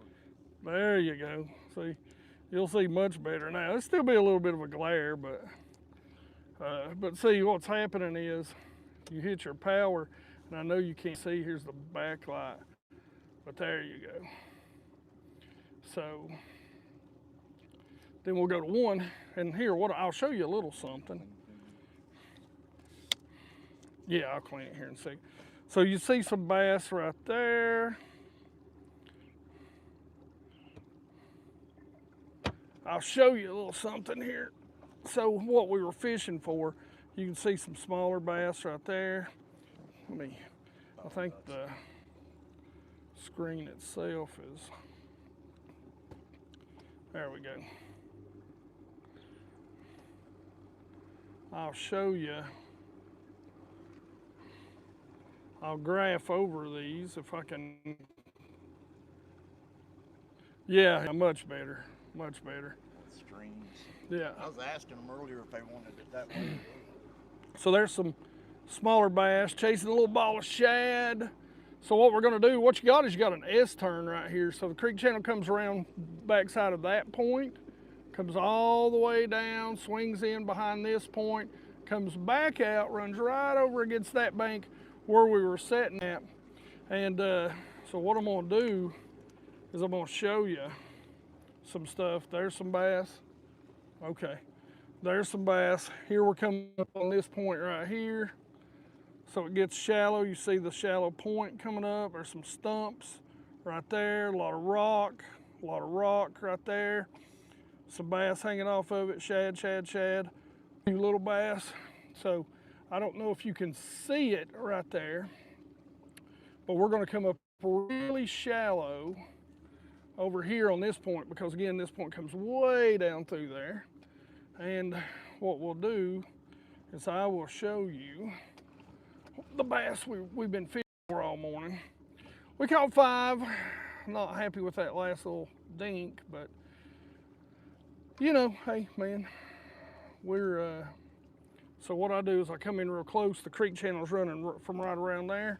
You can see there's some grass, there's some shad. This all rock is mirroring because we're turning.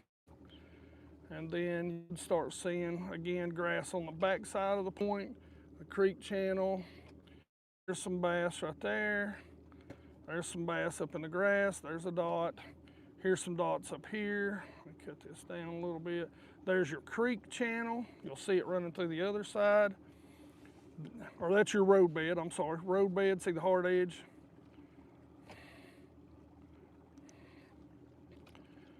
Road bed, creek channel, road bed, bass. Just scattered all over them. You can see all the dots. A few over here, see little, I don't know if you can see little white spots right there. But not as many as there was this morning because they're going down. Now this lake is a no-wake lake. So, you know, we ain't gonna go real fast.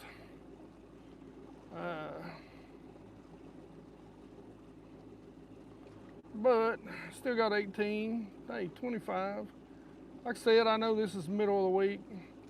Yeah, McCoy at Scrounger does real good. I think we talked about that. I just like it, that's either early in the morning or late in the day for me.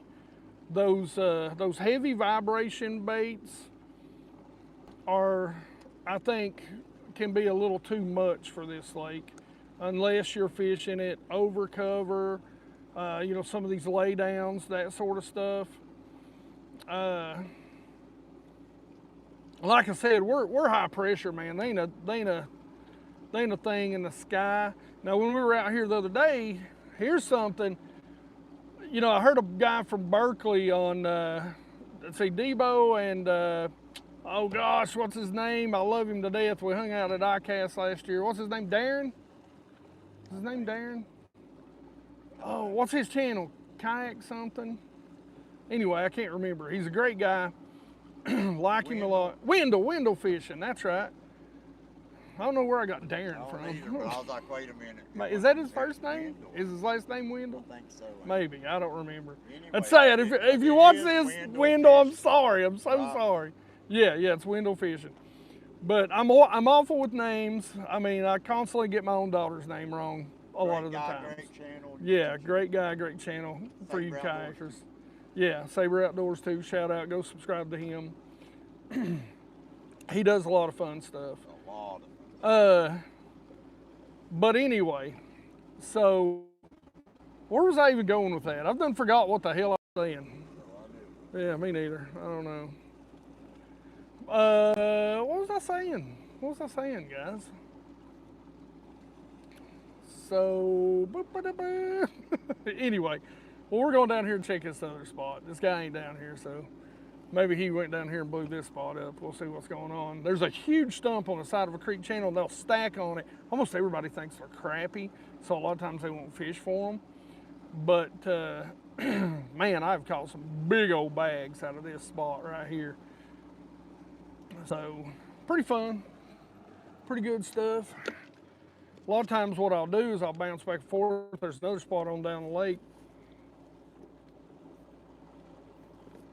2 or 3 actually. And I'll just bounce back and forth. But once you kind of figure out which spot is the hot spot during the summer, because what happens is that spot will start out hot, then they'll move down to this spot, then they'll move down to the other. It's just like a big creek is what this is. They get down there during the summer and they'll stay down there all fall. When we actually missed them last year, we just slayed them up here last year. I mean, it was just every day we could come up here and catch them. And one of the problems was where did we go on vacation? It was right before we left for vacation, wasn't it? There was a real hard cold front come through in August. I mean, it was cold. It was cold. And so, yeah, we were in hoodies. We wore pants in August. And I mean, you know, in August, it's normally 90s, you know, around here. Still warm in November. Yeah. And so this cold front hit, and they went straight to fall. Like when you get that first cold front, you know, in August here, the real hard cold front that's 2-3 days long, you might as well say, hey, they're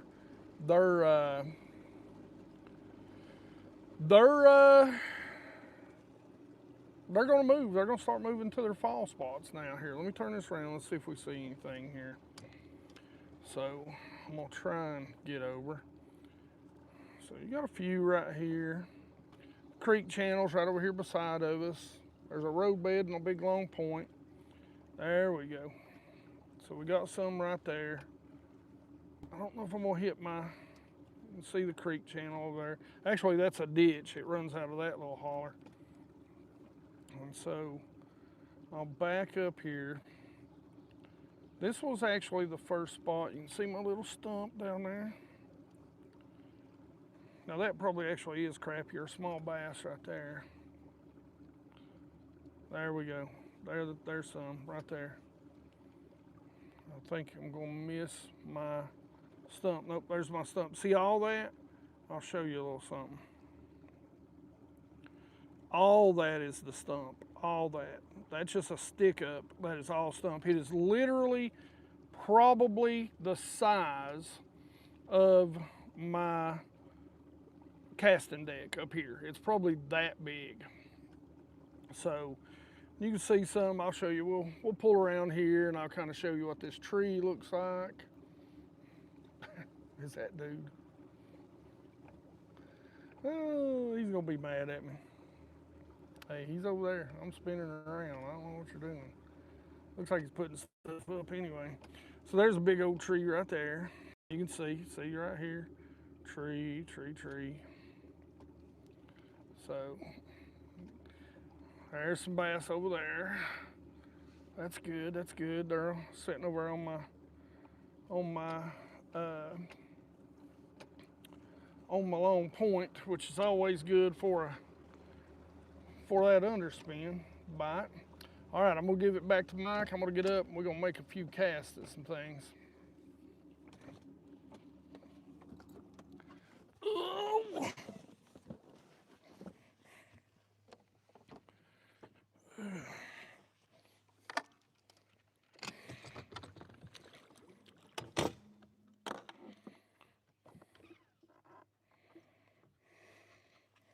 All right, let me get my mess straightened up here a little bit.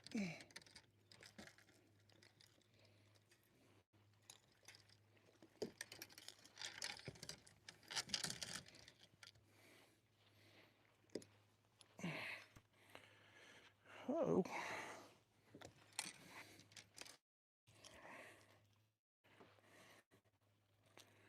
I don't know what they are, Mr. Hall.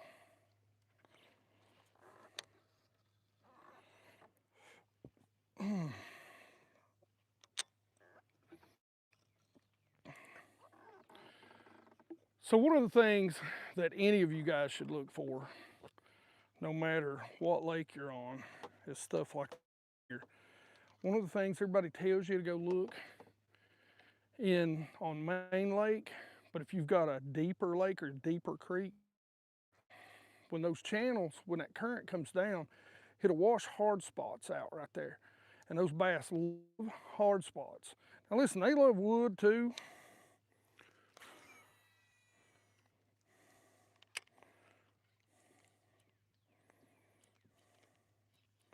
I don't know what these are. I'm trying to get them to react to my bait here. Come on.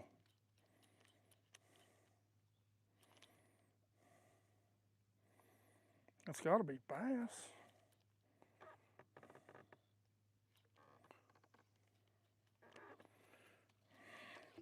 I don't know. There's some.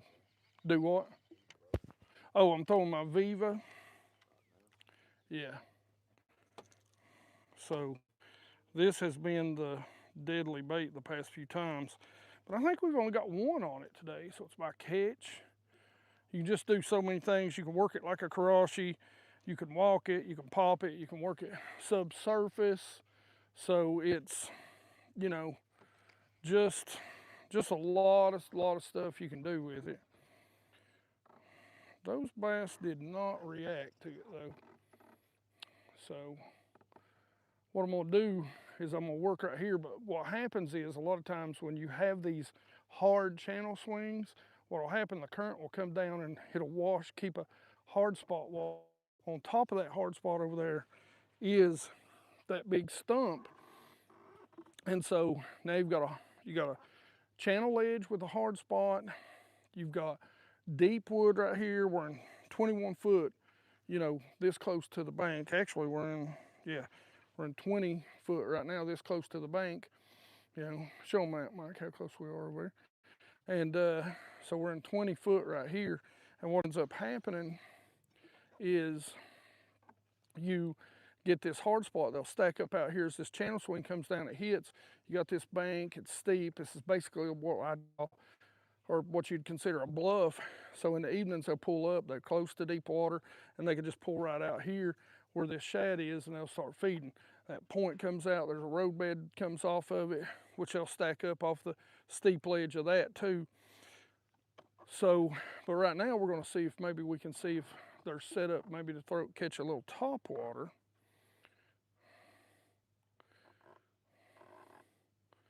Good job this morning though, Mike Hall. I really didn't think it was the difference in the mics. I really, hey, that they know I'm on a live stream. I tell, listen, yeah, I've told. God, I love my wife and my daughter, but if any of you all been married for a long time, I've been married for 32 years. At what point was it that they just stopped listening to you? I mean, I don't think my daughter ever freaking listened to me. Look at that. There we go. But, you know, my wife, I think she didn't necessarily stop listening, maybe just stop paying attention to me. I'm sorry, Mariah, if you're watching this. See them chasing shad. They're busting that shad ball up right there. Man, they're all deeper right here. We ain't got as much sun. Let's see if they'll hit that stupid underspin. Got a frog over there.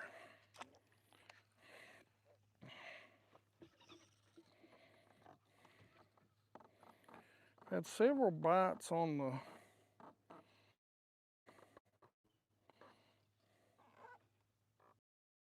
bigger swim bait today. Caught one. My fault. Oh no. There we go. Yeah.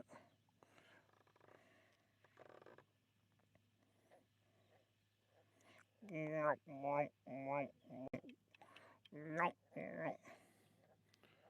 I had a frog with me right now, I'd throw it over there.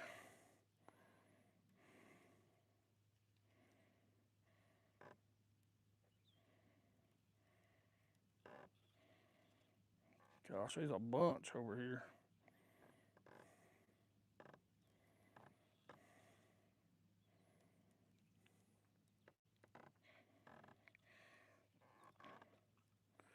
What do you think? Think old Billy wore them out over here?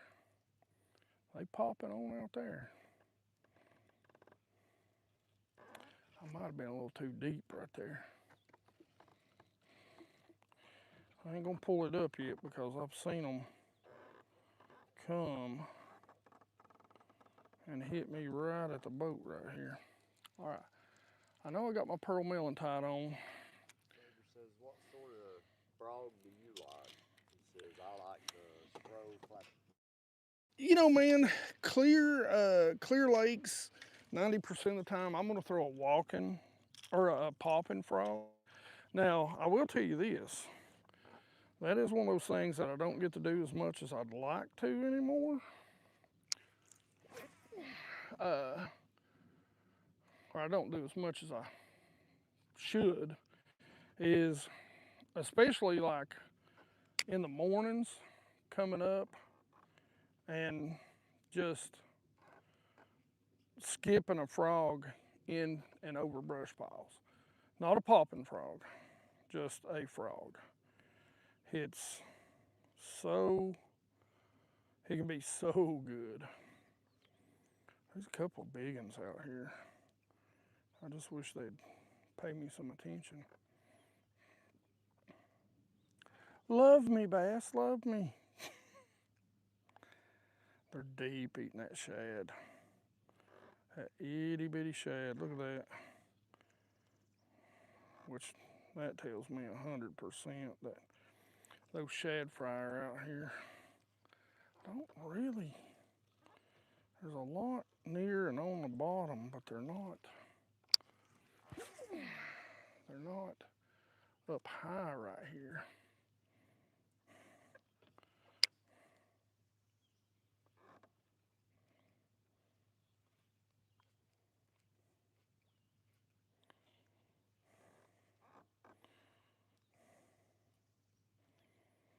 But the shad are way lower. Way, way lower in the channel. They ain't coming up for it. And they are really spread out.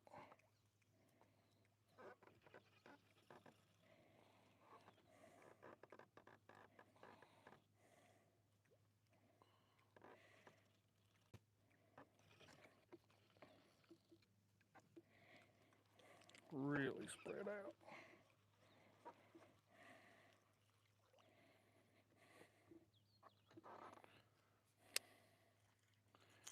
Well, boys, like I said, this lake is super, super tough. So some days you get up here and you get some bites early, and then that is all she wrote. So we'll see. Back off here. This group spread out. I may make a few casts and go on down the lake and see if I can. I don't know, man. I don't know. That spot down there, it normally dies off. We did see some in Pine Holler though, didn't we? Boy, they were set up right. They were set up right for an underspin back there. Or I don't know what that is. I threw at them over there on top and they didn't. I believe that's just a bunch of crappie. Yeah.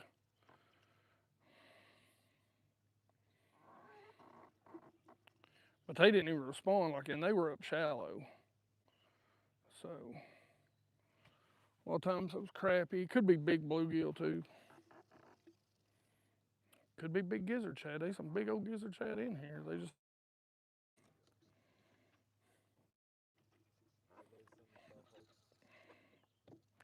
yeah.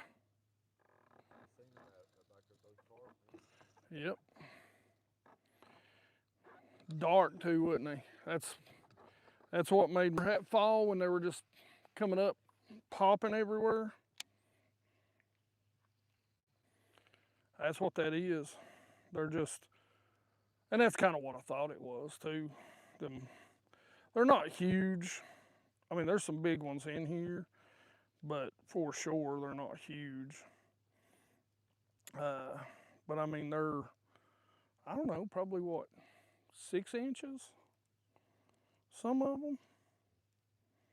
Come on, boys, eat it. You know you want it. Come on, don't be scared. It's okay. We'll let you go. I promise. Oh, I moved. Come. Oh gosh. One of them hit it. My finger slipped off. But he just whiffed at it. He just whiffed at it.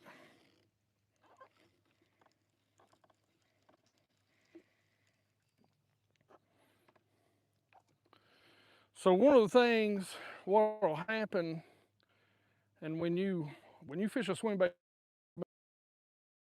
is they'll follow. And I had this debate with somebody the other day. Bass actually do not eat these baits. They don't eat most baits from behind. What they actually do is they eat them. They'll come up to the side and they'll eat it. Because how most fish or shad are made, their spines will come up and keep those bass from swallowing, and it can kill them. So what they actually do most of the time is they'll come up from the side. So what happens is that fish comes up, he'll come up, he'll run and turn hard, and it'll push water against that bait. You can feel that pulse against that bait, which sucks because you know he missed it. Now, one of his buddies might have came and eat that bait if my finger hadn't slipped off.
TopWaters.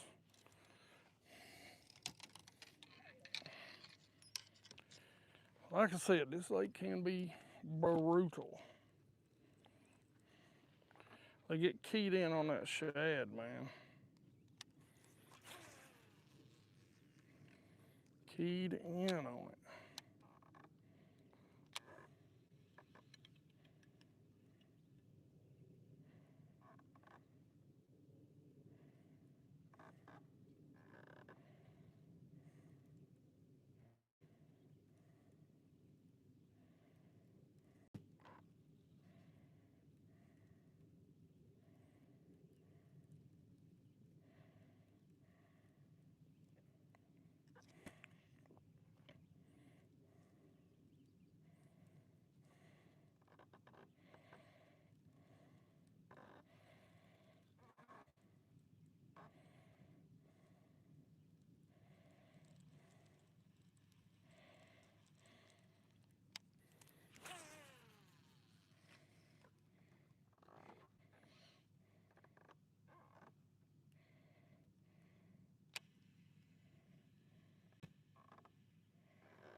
Had some smaller ones right there.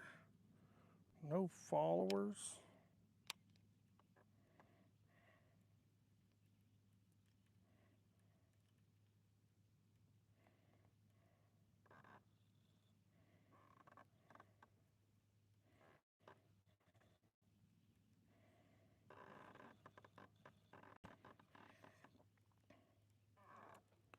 Most of these bass look pretty small.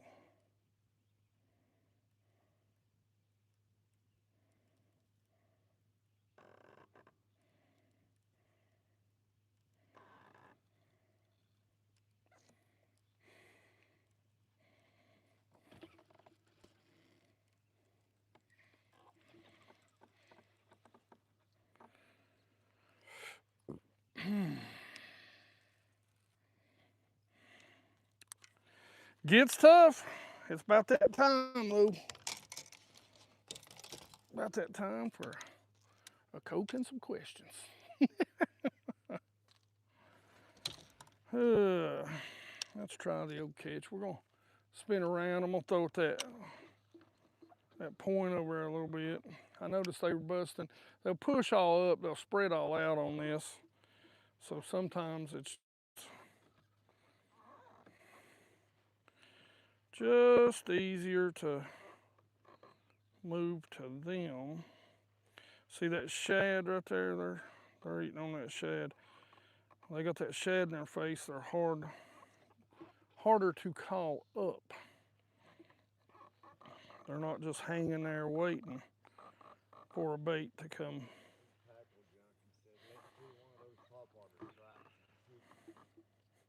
Yeah. Tell him he's done missed 5. Done missed 5 of them. Wished we could have had 5 more. I really thought we were going to today. Yeah, I broke one off.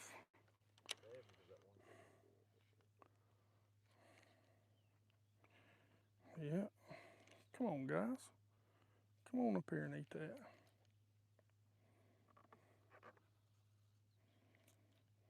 Uh-oh.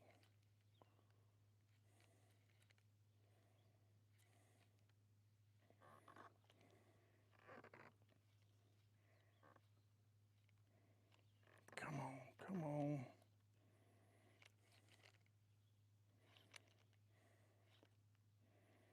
See you, Saber. Rolling out, Saber said. See you another day, guys.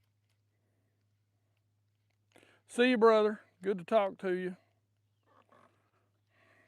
Hate Saber ain't going to that right there. See that? That's right there how I like them set up when I throw that underspin down through there. Man, gosh. Had one going, had 2, 3 going berserk over that thing.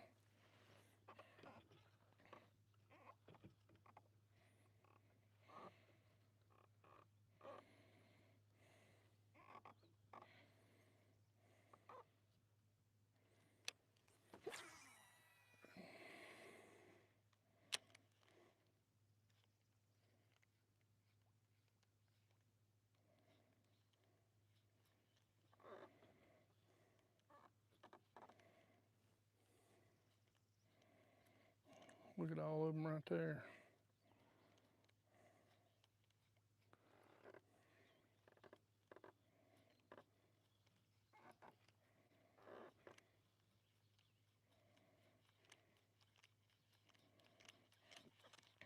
Okay. A little deeper, boys. You know what that means. Let's see. Where you at, old faithful?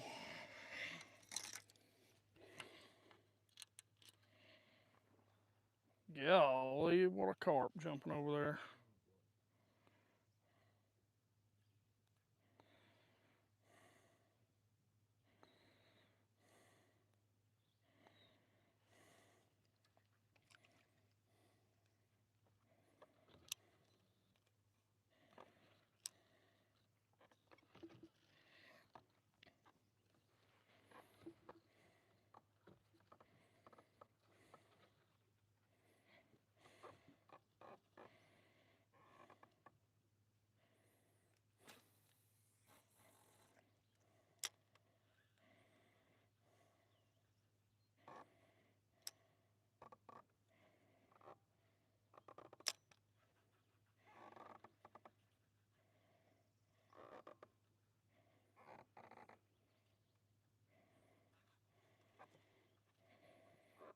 Can't see my screen. Where am I at?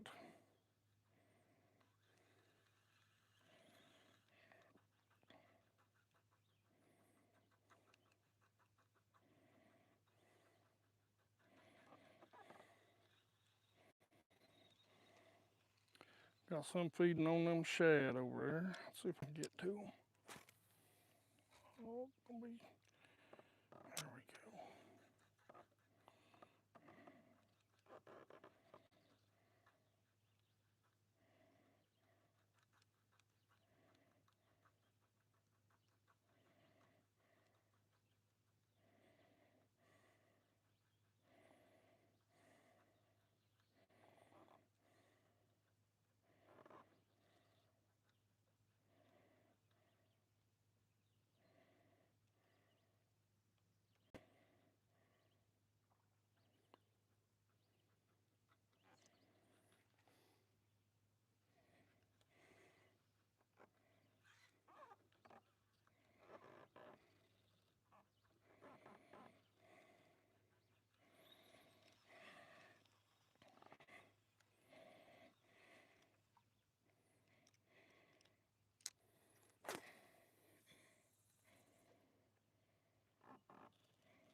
I'll tell you one thing, throwing a jig head minnow, everybody up here throws a jig head minnow now. I mean, I fish South Holston, I will tell you the name of that lake. And so one of the things about fishing these lakes is that they are clear, they are highlands, reservoirs, and everybody, listen, it really surprised me, like when people started just hating live scope so much because it was so, like, there were just so many people already doing it here. Like, and I mean, just, yeah, I mean, they love it here. But that's sort of the deal, you know. This place is, because they are so, see, them are little bass right there. Because these lakes are so steep and deep and there's just no real cover to them, man, why do you keep doing that?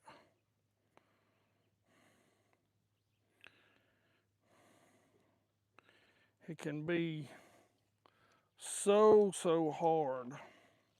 I mean, you can drive around all day. So the guy that we seen that was fishing, I think he might be around the corner down there. He's driving around. He's just scoping, just driving around. You can scope all day. You can get out here and scope, and you can throw at 200 fish, and you might catch 5. Now they might be 5 good ones if you get in the right area. Like I said, this lake right here. I mean,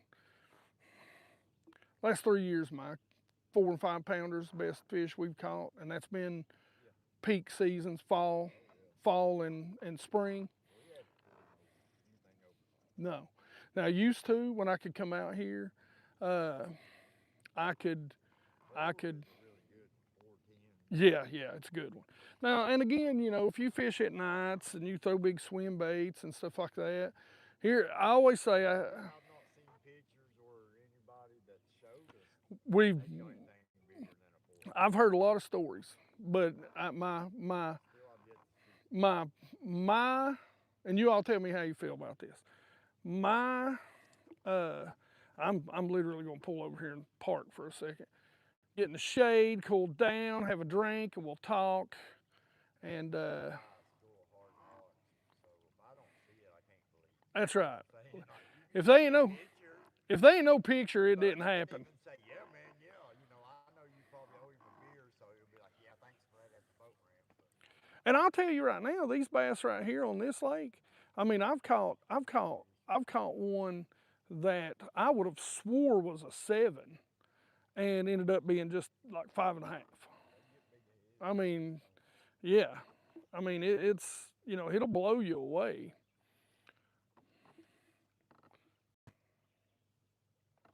God, as soon as we pull off, boys, as soon as we pull off. Figures, don't it? Tell you what I'm gonna do though. I'm gonna let this settle down. I'm gonna pull right here. I'm just gonna let this wood hold us. Hopefully there ain't no snakes in it. That's all we care about. No snakes. Don't see none. This lake's real bad for copperheads. And then I'm gonna turn my mic off for a second. This guy retracted his message that he put back on. So he says, looks like my last bass fishing trip soon past no catches. Again, we've caught 5 fish earlier, but yeah, we caught 5. We got 5. I mean, not in the boat, but we got 5. So it's just, look, you're in the middle of the day on an ultra clear lake. It's just what it is. 4 hours in. Yeah, it's just what it is. High pressure. I mean, there's 3 clouds in the sky. So we have caught them. We had 5 before 9 o'clock. Yeah, we did. We had 5 before 9. You know, so we've done it here. I'm gonna let Mike hold this mic, and I'm going to the this boat's got great restrooms.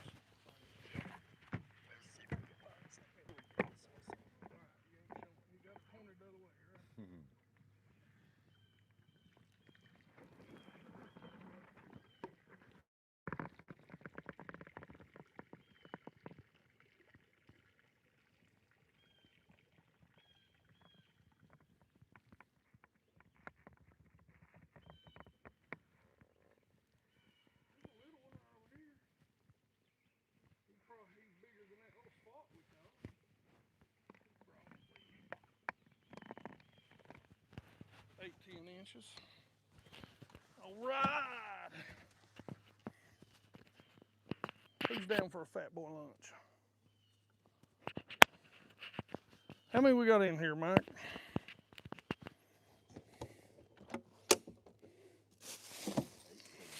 18. Okay, so questions, geeks. I'm gonna sit down, eat me a donut. Mike, sit down in the seat, man. I know your knees got to be killing you, brother. You want a drink? We can set that. We can set that thing on. You know what? I'm drinking this daggone Gatorade. What? Good morning, brother. So, recap of the day for you geeks that are in here that haven't been with us all day. We started this live stream about 6 a.m. Went to our first spot. We knocked out 4 within an hour, 2 maybe. 4 decent keepers for this lake. On us, topwater bite. We fished around throwing a bunch of other stuff. We just sat on that spot too long, is what it was. Wonder Bread donuts, man, they good. Not sponsored by them, but hey, give us a holler. That's right. What's it say? Wonder powdered donut. 4. Second rule. Ah, see, 2. I was gonna say. I ain't scared. I was gonna grab it and eat it if he didn't get it, because I got 10-second rule. Anything you don't eat, that's how I got the size of my, we kind of grew up together. If I got the scraps he had coming off his, I ate them. Fish, blood, guts, poop all over the boat. I don't care. I'm a damned redneck boss. Hooey! But So far, decent morning. yeah. Listen, this lake right here, I say it. Locals, you'll zero. Yeah. These people talked to us for the last, 3 trips. Yeah. Man, you doing any good? We're like, yeah, all right. Listen. You can't tell them, they'll still come and shake a Yeah. worm or go do what they want to do. But you try to tell them, hey, go get this one bait. Really? They don't believe it, do they? This lake, man, it's tough. Like if you catch 5, let's just say 5 over 14. So there's a slot limit on this lake. Oh, size. I didn't know. Yeah, sorry. There's a slot limit on this lake. It's 14 to 18. My personal opinion is I think it should be more like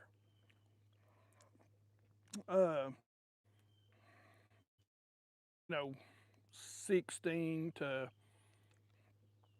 like 22 personally. I mean, because this is a little lake, man. They don't do tournaments on this lake. But, there's a great population of shad and bass lake. I got no problem with you eating, but this is a small lake. You need to eat the smaller bass out of it, leave those other ones to populate. And they're like, man, I got 2 5-pounders out here out in the truck. I'm like, great. And I know, man, I'm not helping. I'm not helping it. I know people that have come fishing spots that we fished. I brought y'all up here because this is one of my favorite lakes, because I grew up fishing this lake out of a little John boat. Doing the same stuff you see, fishing these same spots. I mean, it's just the same old stuff. And, I know Mike will even tell you.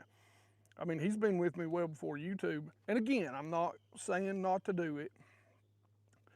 But people will come up here and they'll set up the same way and they'll fish the same spots. I've never seen anybody fish this stump until a few years ago when we started talking about it and doing videos on it. But, and this goes to show you why I'm not, and why BassGeek has got into being a bait channel. And the reason why BassGeek has got into being a bait channel is for that very reason. People will come up here and throw the same exact walking bait and catch the bass. So hard to catch them, even when they're set up perfectly for a topwater bite. I was in Lowe's one day and the guy was like, "Hey man, thanks for showing me how to position to catch them on that underspin." And that's fine. I appreciate it, man. I'm glad he caught them and had fun. But I have to stay ahead. That's why my junk pile looks like this over here. Show Matt again, Mike. No, I got in trouble earlier. No, so, I mean, because we're fishing so many baits, we're running through so many baits, trying so many presentations, so many baits that, you know,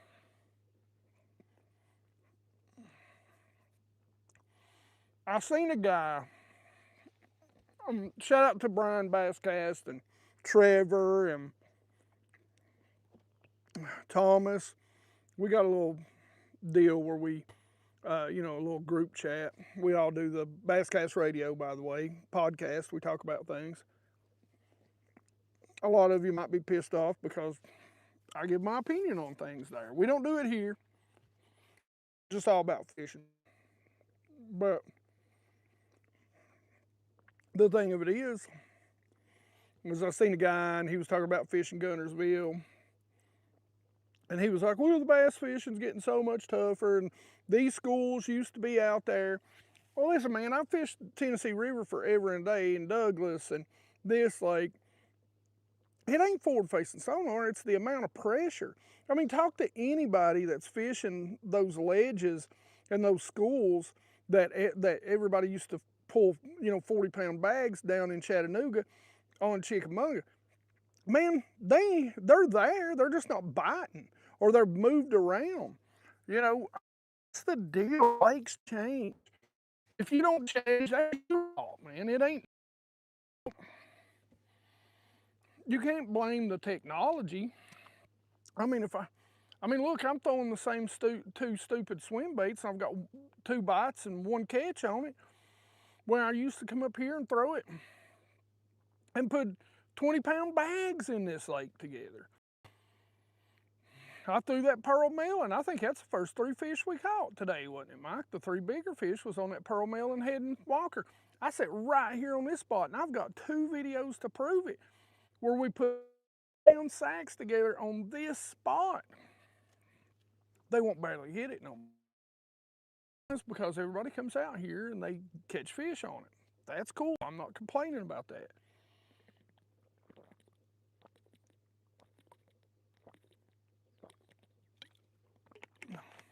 But I know my job. My job is to figure out what's next. And that's what I have to do.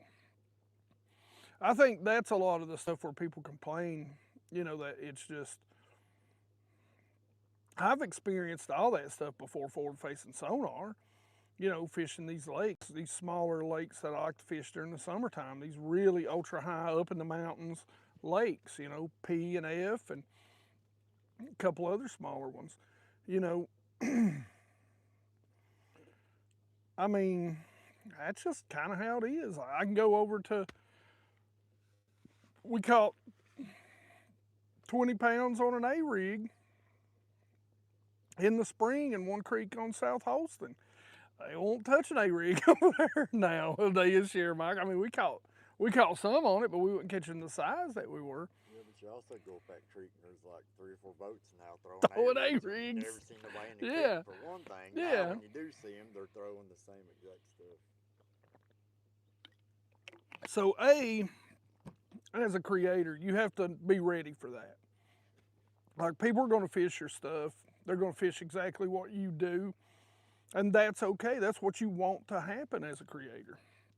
But B, if you're not experimenting when you're out on the water, trying to figure out, you know, what your next play is or what the next bait that they'll bite is, then that's on you. That ain't on anybody else. You can't blame technology and you can't blame, you know, pressure. I mean, you know, I hear all these people talking about pressure now. Well, all you ever heard was, we need to get the kids into fishing. Well, hell, far they're fishing, ain't they? I mean, now you don't want them in the fishing. You hear people complain about it. I don't get it, man. You can't make people happy. You can't. That's why I fish, because fishing makes me happy. Now, don't get me wrong, I'm getting a little frustrated right now because I was hoping we was going to come up here and slay them. But the last time, I was talking about Debo. That's where I was going. Debo and Wendell fishing. So Wendell had a guy from Berkeley on, and I like a lot of Berkeley stuff, man. We throw a lot of Berkeley stuff. So it's not anything personal to him, but the thing of it is, hey, I'm taking my hat off, boys. You just got to deal with the hairdo, right? Yeah. Wayne Static. What was that big famous song they had? I can't remember the name of it either. No, I know. But so the last time we were out here, man, we slayed them. I mean, we caught them all day on TopWater. But the reason why we caught them all day on TopWater is because the guy from Berkeley said moon phase doesn't matter. Well, a lot of people in the comment section called BS. I call BS on that too. Because I'll tell you right now, it matters when they feed if it doesn't matter for anything else. When you've got a new moon, that's right. And I think it matters when they spawn. They come in waves. Yep. So, but yesterday there was a third wave of bass. Yeah, on the lake we was on yesterday. Yeah, we were seeing fry garters on the other lake. But now, definitely matters when they feed. And it's it's worse in the fall. Like right now, we got up here, the moon's about halfway, maybe a little over halfway, but we were up here during the new moon the last time we were out here. So they were just wearing those shad out early. I mean, and we could just throw TopWater and it was just like they were just destroying it. But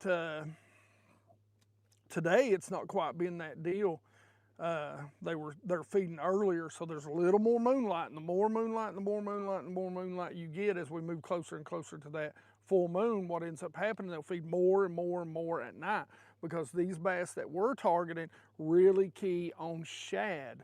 And so the shad are all out here in open water. You don't see these shad against the bank. The shad spawns over on this lake. We're actually seeing shad fry now, so some of the smaller ones, even though the ones we've seen them feeding on right now is about 3 inches thread fin in this lake. And so, we were hoping we were going to get sort of that same sort of bite day, but what's happened is it's tapered off. And what'll actually end up happening is right around noon, we'll probably go back up there, we'll throw that swim bait. We might throw a spoon, and because I wish we had a little bit of wind. If we had a little bit of wind today too, it'd help. We had a little bit of wind that day too. I think a front was getting ready to move in, wasn't it? So, if we don't catch some here in the next few minutes, we'll probably call it. I was going to stay till 1, just, for the guys that were on lunch so that they could, kind of hang out. I'm going to get up, ate my donuts, and might throw around a little TopWater here, and might throw that underspin and stuff a little bit.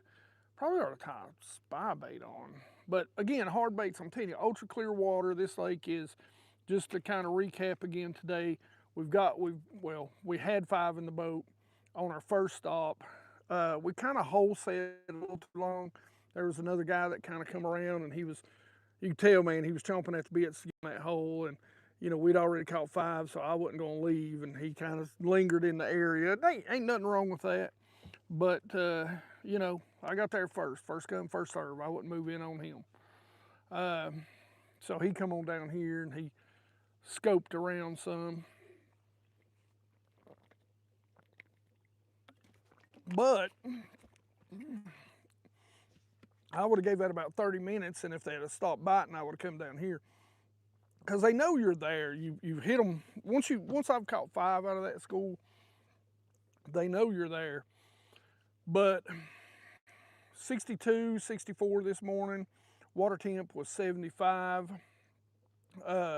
Going to get up to the mid 60s today. I think I heard 85, 86. High pressure, bluebird skies. As you can see, we're starting to get a little cloud cover. A little cloud's supposed to be rolling in this evening. We're supposed to be getting a front come in tomorrow. A little bit of rain and stuff next 2 days. So tomorrow will be the day to be on the water. Unfortunately, I'll be at work. But get up here early before that rain runs in. I'm telling you, they'll get to biting. But that's sort of been our day, man. You know, like I said, this is a super tough lake. Water clarity is it's probably 10, 12 feet right now visibility. We go down the lake some, it'll be even clearer than that. And what we'll do is we'll throw around a little bit right here. We'll go down to this little spot we call Pine Holler. We'll see if we can't catch some. Actually, what time is it?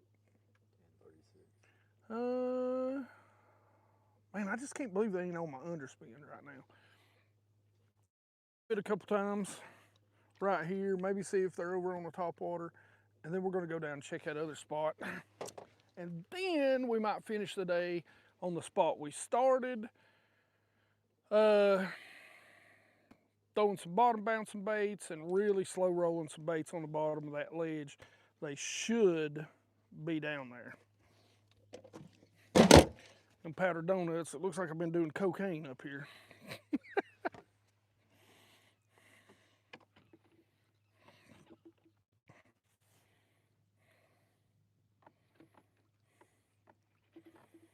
Oh, before I do that, let's see, give me this.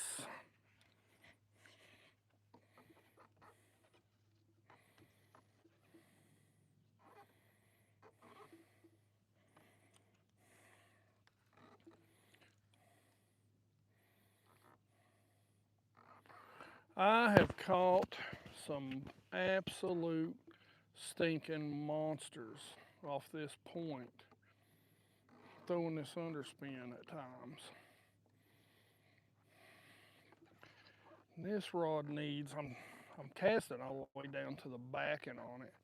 It really, really, really, really needs some new line.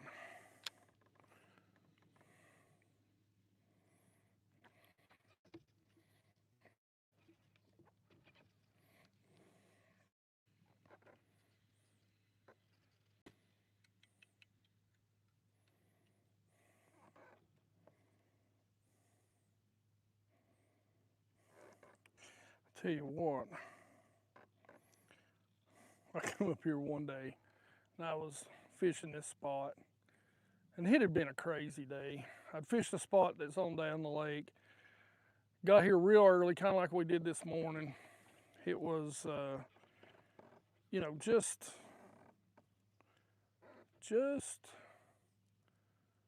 early enough to where some baits that I had tied on it, because I fish a lot of translucent baits up here, not completely translucent, you know, they just wasn't seeing them.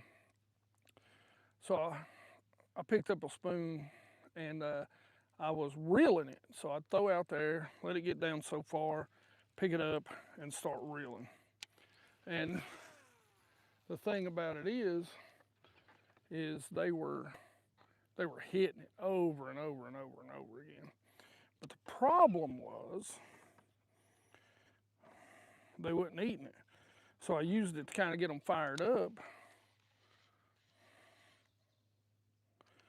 And when I got them fired up, I started, I picked up another swim bait, one that had a little more color to it. And one hit it.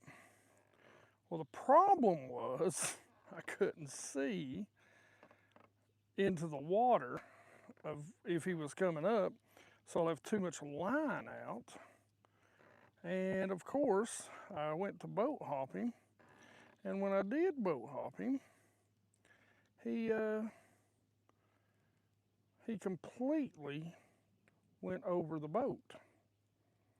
And so when that happened, I come down here, I catch one good one. Man, they're swiping at this left and right. They're killing me.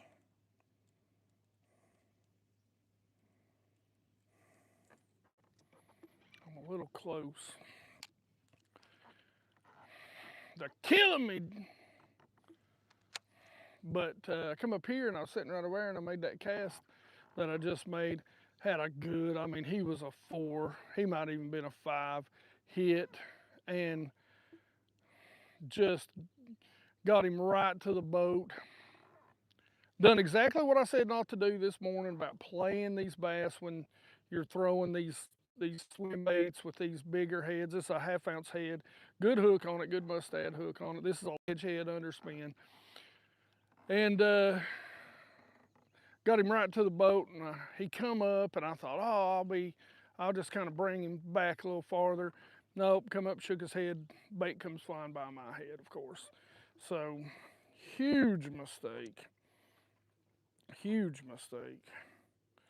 And yeah, I paid for it. And then I get right back out there and tie one on, another underspin. And what ends up happening? First cast, snap, got it caught on my hook keeper. Broke me off. So, yeah, it's a fun day. Broke me off so stinking hard that it come back and literally snapped my leg and cut my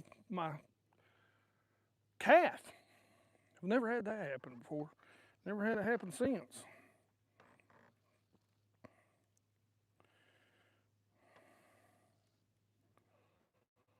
I'm getting a lot of, this ain't getting a lot of love right here.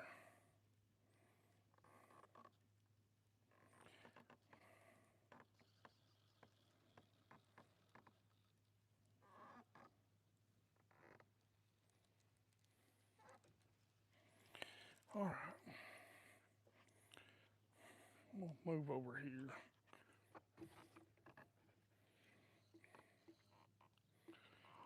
Throw down this again, see if they're set up out here, maybe for TopWater or a underspin. And then we're going to change spots again. This is what I like to do. I like to spot hop. Boom, boom, boom, boom, boom. Run that milk run. I don't like the whole set, but that's kind of what bass fishing has got to, because there are so many fishing, which is great, but at the same time, it's super annoying.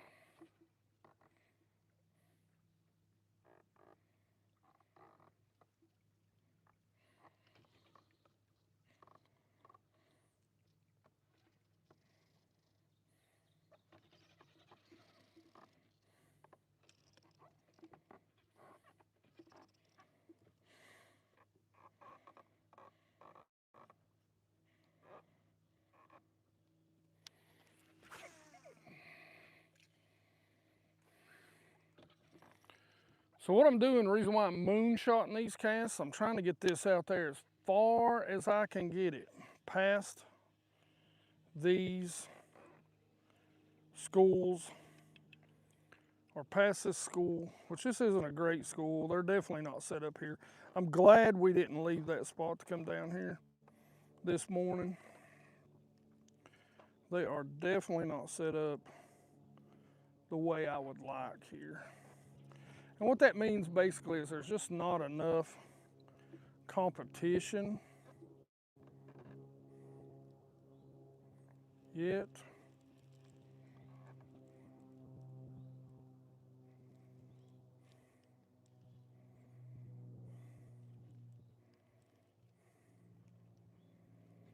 Come on, one of you hit it.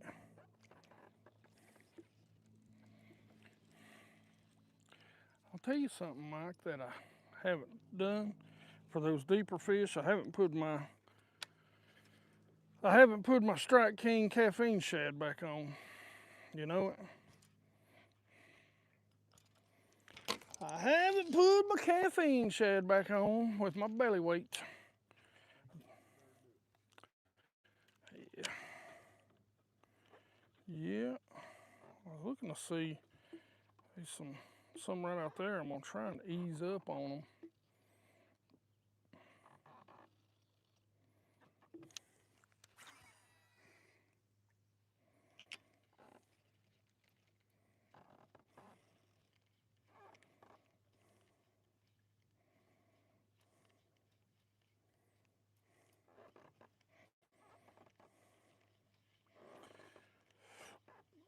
See that? That's crappy. Or I'm probably actually lying to you. So those thin, notice there's a bunch of bass underneath them. I bet those are small. They're either big thread fin or they're big gizzard shad, or they're little gizzard shad. Let's see. This will tell me pretty much immediately just how thin they are. See how they're not round dots, they're all really vertical.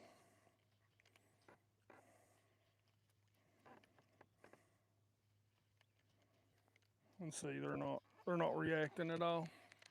All right, come on, let's go look at the lower end a little bit. Now, for y'all that don't know, this lake is it's like 7 miles long, but it is a no wake lake. Like I said, this is a small mountain lake. So on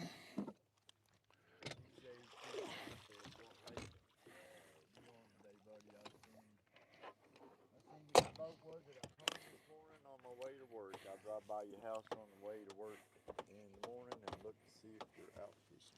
I am out fishing, but I will just say, and don't put it in there for me, okay? Top secret Lake P today. Got five in the boat. Well, we've caught 5 today. I always say got 5. That's just, yeah, come on, brother. We're gonna give Mike a break. Back there, I try to get him set. What? We're busting right behind us. Of course they are. You know me, I'm a sucker for busting. I know. That's my favorite. This is actually where I caught my first ever Yep. topwater on a head. Will you hand me that that Gatorade back out? All right. All right, good time to ask questions if you got any questions. So what we're gonna do is we're gonna move down to this other little section. I'll graph it, I'll kind of show you when we get down there. Oh, sorry, Mike, I thought I had that in my pocket. Yeah, keep that. I'll put that back in there. I'll put all this stuff up here in a minute. So we're probably gonna go till 12 or 1, I don't know. I know a lot of guys like to watch during lunch, but it is getting brutally tough right now. So, may change up a little bit, may go and throw, if we get a little more cloud cover, it'll kind of ruin it, but I got a couple of trees we might go flip in there in some of these places too. So, we'll see. But anyway, like I said, CJ, appreciate you. 19 people.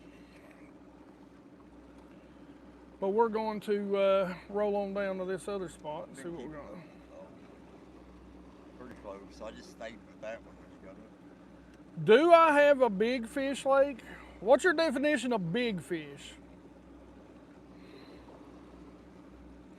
Every lake's different. This lake is, you know, it's probably like right now, 12 pound. You might, you know, limit, you know, some of the lakes. Let's talk about the Tennessee lakes. So Tennessee, you know, Douglas, 14, 5 pounders, like a kicker, 5 pounder. Yeah, man, you know, South Holston is that way. It generally takes about 20 pounds anytime to win on Cherokee. Yeah, Colton, no. Cherokee and Douglas. Man, it takes 14 pounds to win, 14 to 16 pounds. No, I'm not on Cherokee or Douglas. This is a little lake over in Virginia, little top secret lake that I fish. I grew up fishing. I call it Top Secret Lake P. But, I mean, depends on how close you consider close too. You know, you go down to, you about 3-4 hours, you can go to Chickamauga. You go, I mean, Watauga is probably, what is Watauga? Hour and 45? Ain't that what we figured out? Hour and 30. Yeah, one's like 7 minutes difference. Yeah, yeah. So Watauga, and I mean, you can catch some big ones on it. This lake, for the most part, like any lake Small, around, you said what, 7 acres? What is it? about 7 miles long. I don't even 7 know how miles. many acres. Any lake around me, generally, like 3-pounders. You know, I might. It just depends. My biggest problem is depends on when it is, because I'm, you know, I work swing shifts, so I'm not off on the weekends and stuff. I can't just take off when I want. But you know, 5+ pounds. That's a tough. Like, I mean, that's a tough lake. You know, if you think about it, I mean, even 20 pounds on South Holston and 20-ish pounds. I mean, that's winning a tournament, and that's top. Where?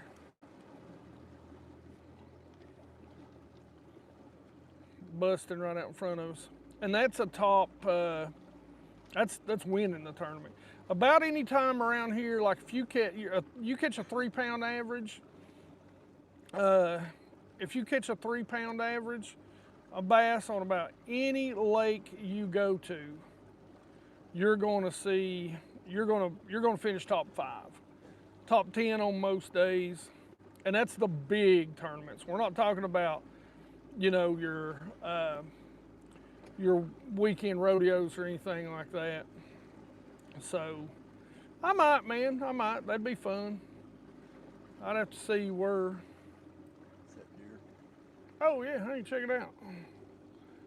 That's probably our little friend the deer over there. I don't know if you can see him right there. See, swimming his tail. Oh, I put my hand up there and he's gone. Oh, yeah, he's gone.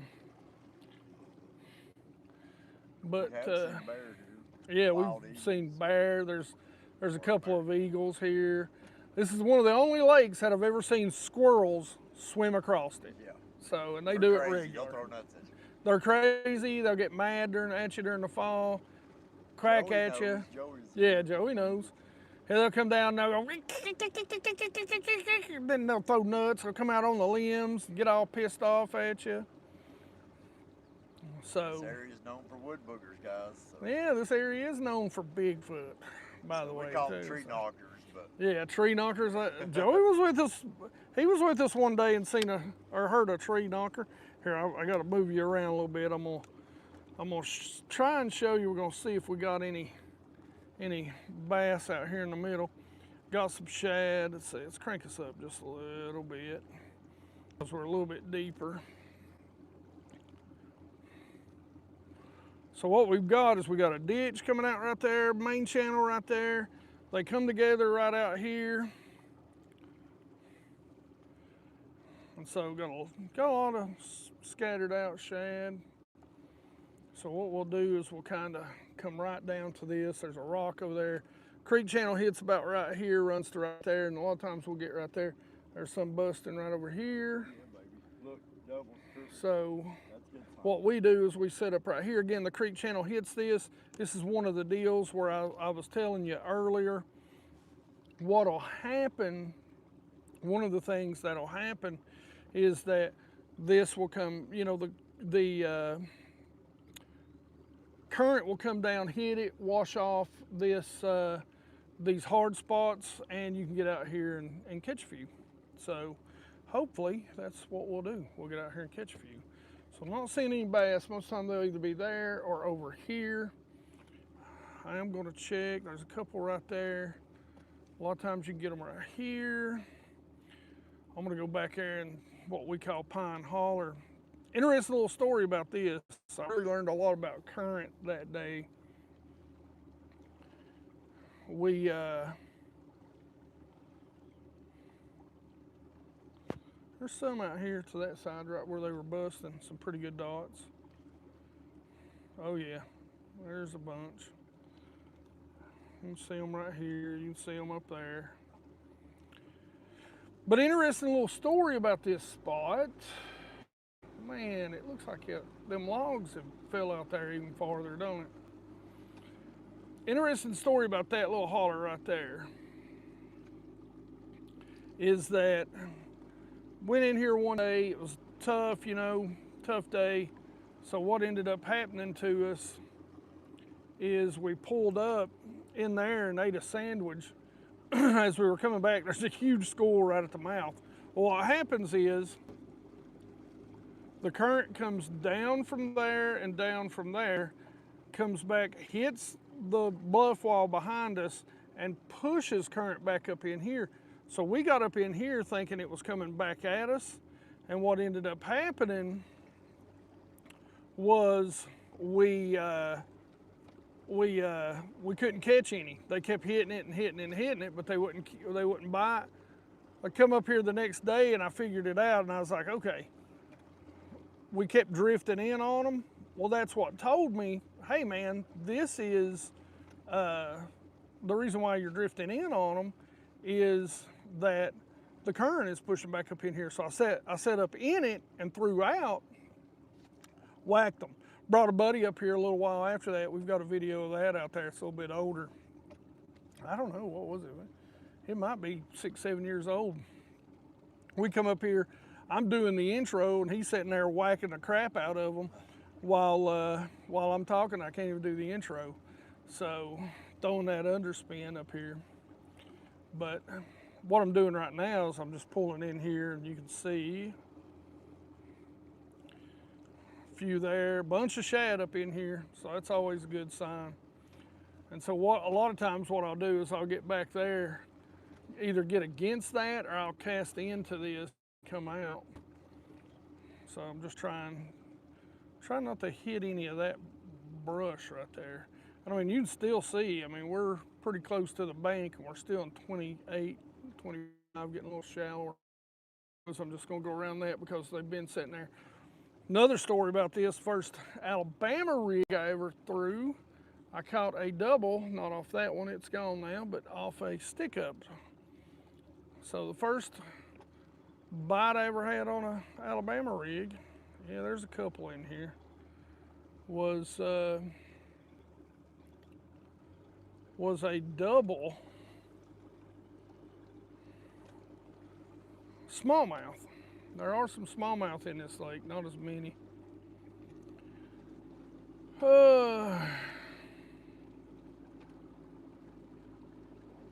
can see some of the trees over there. See how steep it drops off. It's always, if you want to see one side a little more than the other, you got to kind of adjust that down. Little grass down through here. They will sit on the grass edge on that. Let's see.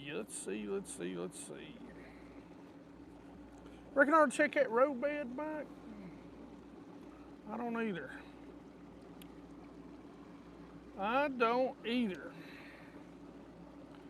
Sorry guys, I was hoping it was gonna stay good all day when we first got up here. You know, I mean, it was pretty serious. The bite was on and I thought, here we go. But it's how it happens, especially on these clear water lakes. You get a window, a lot of times it's first thing in the morning and right in the evening, but that's why I like to come up here. I get to come up here and catch a bunch right here first thing in the morning, and then we film all day and then go, what's going on, Beard and Bass? It never stays all good all day. Those are those days when you're like, you appreciate, right? Like those days when it's like, man, hey, what a great day. Because the fifth one was a baby, wasn't it? But it counted as a fish to me. I said 5 babies. Hey, we counted them. Said they were like 5's 5, and they come in the boat. Yeah. That was before 9 o'clock this morning, though. Yeah. I mean, that's bravo. Yeah, before 9 o'clock we hit them, so pretty good. Good to see you, Beard and Bass. Hope you're doing well, man.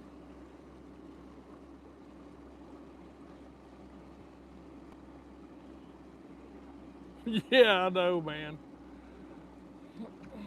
Social media makes everything look great. I love it. I always jokingly say, Beard and Bass, oh man, I say it is hard down in Florida, Bold City.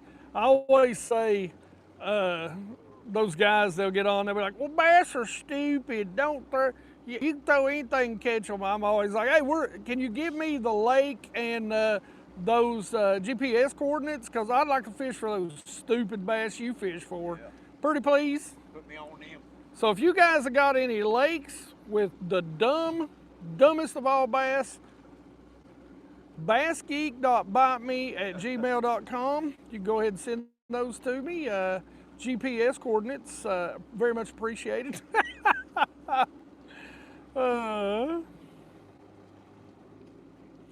So, you know, it's just how it is. And this lake right here, listen, boys, these lakes up here, man, they get pressure. They get pressure. I had a buddy, he used to fish on Clear Lake. I tell this story all the time, and no, this is no offense to tactical bassing at all. But he fished out here. He was from around the Knoxville area, between Knoxville and Bristol, which is where I'm at. What I'm doing right now is I'm running down a road bed. You can actually see a few over here to the side. So you can see their shadows. You can see the dots a little bit right in there. I'm trying not to hit this log, so I don't want to do too much here. Sorry. So the thing about it is there's some over there, up a little shallower. You can see some bait fish around that standing timber. So I mean, look how we are back here, and it's still 25 feet deep. But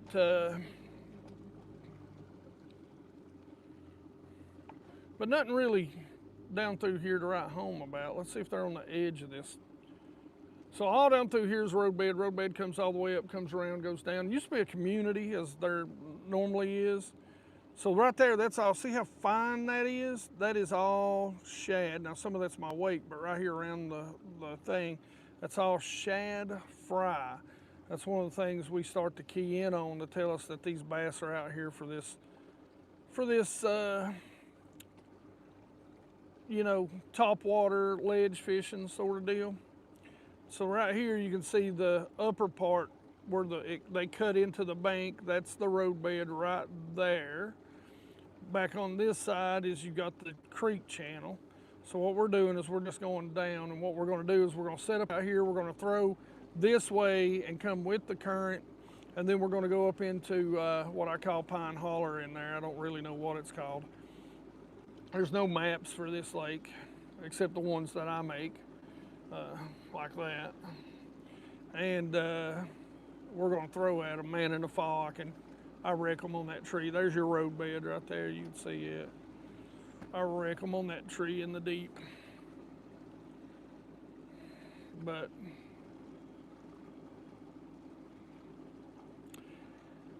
this lake right here, man, it is, if they were 2 to 3 feet deep, I'd see them. Because it's down here on the lower end, it's 15-foot visibility. I'd see the rocks on the bottom in 15 feet. The lake we were on yesterday, it'll go from 15 to 30 feet visibility.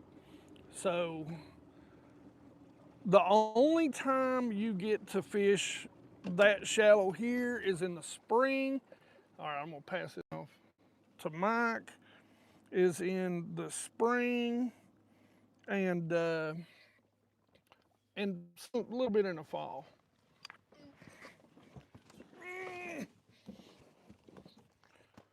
Oh, all right.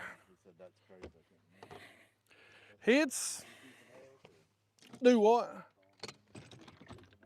Yeah. I was keeping up. Thank you though. Thank you. Oh, you know what? I am gonna change that, Michael.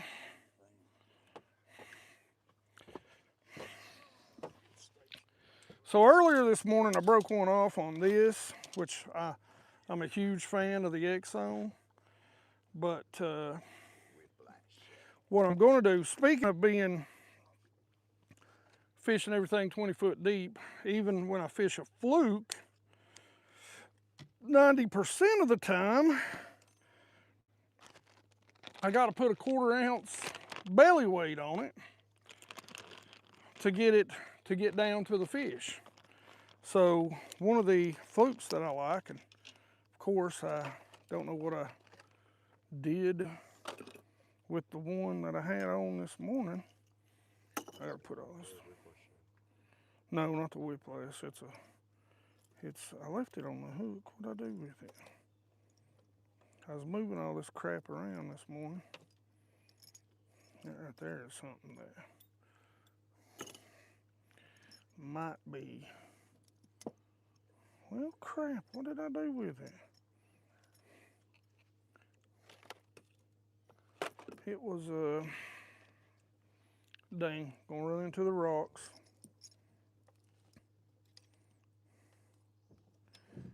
I had it on a belly weight. Son of a buck. Oh, it makes me mad. I thought I set it down here. I know I got the digging through crap.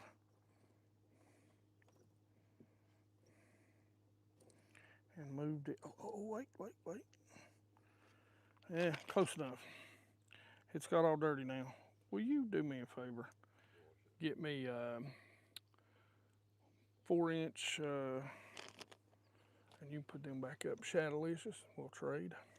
Or not Shadowlicious, just, you're fine. A 4-inch caffeine shad. No, soft jerk baits. Sorry guys, I know you can't see anything, but a close-up shot of my man titty.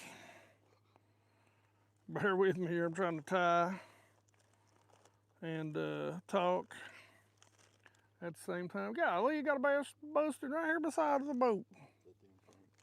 5 foot off. Yeah, 4-inch. Yeah. Is that a 4-inch? It should say it on tag. Literally busting twice. Making me mad. I believe that's them. Yeah, that's 4-inch. You can barely see. Huh? These back in here? Yeah. Is that all? You can barely. That's it, brother. I thought you said one other thing. I don't think so. Maybe, I hope not. Sure. Yeah. Man, I'll tell you one thing. These caffeine shad, they smell good. What? They smell good. Hold on, let me get him. There we go. All right. Now you can see something other than my man titty. Boop, boop, boop. we jumped from 12 viewers to 100,000. You did that. Yeah, hey. Listen. I try to be the comical one. I know I got dry humor, guys. Hey, what? Listen. I try. Listen, They say I never talk, and they can't hear me quite well anyway, but at least they can hear you. For those of you that don't know, I actually got put in Facebook jail for 30 days. Me and Joey was at ICAST 2 years ago, and I just took a picture of us out by the pool, full beards, and Bass says it's like an OF channel. Only fish. Only fish. Haha. And so they banned me for female boobs. Well, they were mine. So I mean, apparently I got a nice set. You know what I'm saying? Even though I was in a beard, I had a full beard, and I even went out to them and was like, "Hey guys, it's man," and they're like, "Nope, appeal denied. Women's nipples." Wow. So maybe starting that OF fans. Who knows? Won't show anything from here, so you better watch out. Never know. Hey, he said he got kicked off TikTok for that joke. For what? That joke. Holy cow, the OF? Fish. Wow. Wow. That is hilarious. You know, I think I seen somebody talking about that, saying, look, there's a squirrel right there. I swear. You can get in trouble for that, but they let so much other go. But Yeah. Yeah. I think I'm gonna put my sunglasses back on. We're finally getting a little bit of wind, maybe. Should I show them the glasses, the new glasses? I think they're in here, ain't they? We put them in there or in here?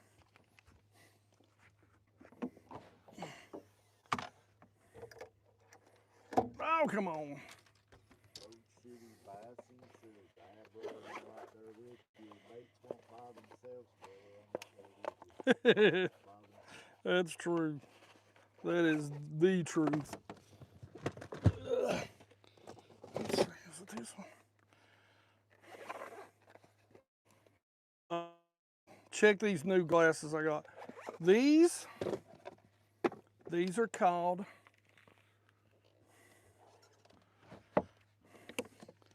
the Scopers. Oh yeah! I told him he had to do that, guys. So thank you. You got it on video now. The Scopers. We grew up being wrestling fans. Yeah, yeah.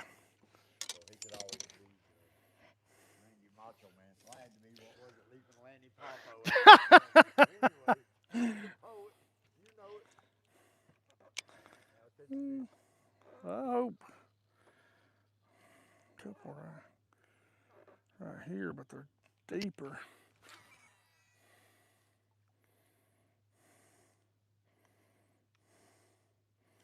Man. Hey, you know what? I'm proud of myself. This is my first live backlash. Stargate says, I heard a little Randy Savage. Yeah. Oh, there's some good ones right there. I'm not in the right place.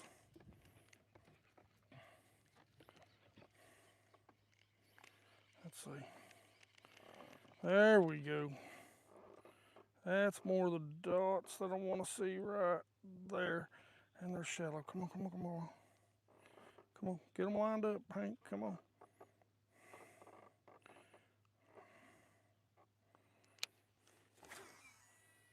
Oh, I'm gonna miss them. Dang it.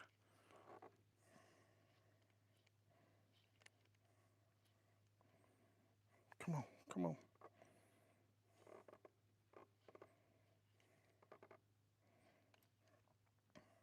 Come on, I got one falling. Gosh, there's a bunch of good dots right here.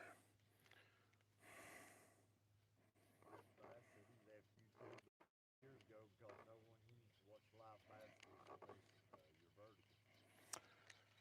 Yeah, man, I don't know. I guess I wonder that about the, I don't understand because I know a lot of the stuff now is going on, as far as bass fishing goes, like, I mean, as far as YouTube goes, like television, watching on TVs is now become a big deal. So one of the things that for me, I wonder is like,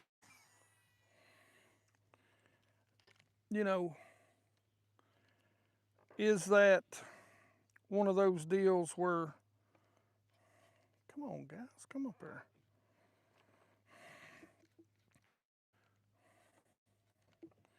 Is that one of those deals where like people are going to start watching it on their TVs? Or is it that everybody's watching it vertical? So how do you guys, y'all tell me, how do you prefer it? Do you prefer it vertical? I don't like the fishing, the vertical fishing, because you just don't see anything. I don't truly understand.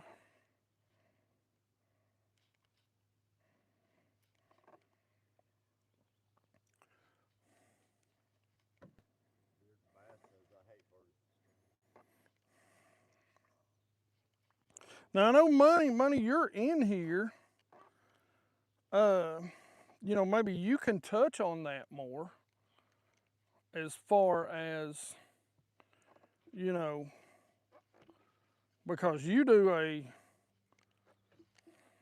just to be honest, a shit ton. Bass said, but his setup's way different than others. Yeah.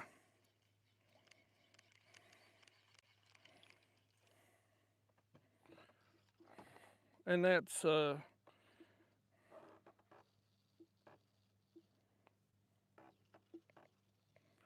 trying to ease up. I got a group right here. He's got three stationary, one first person,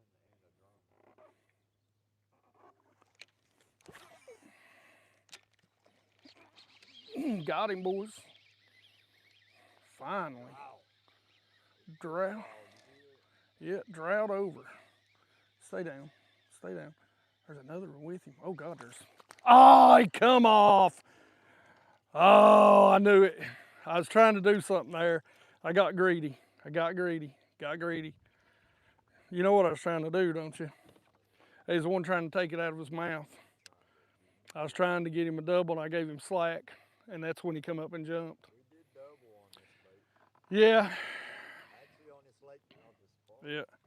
That is the Viva Catch, or it's Catch, and that is the Viva Sky Pencil.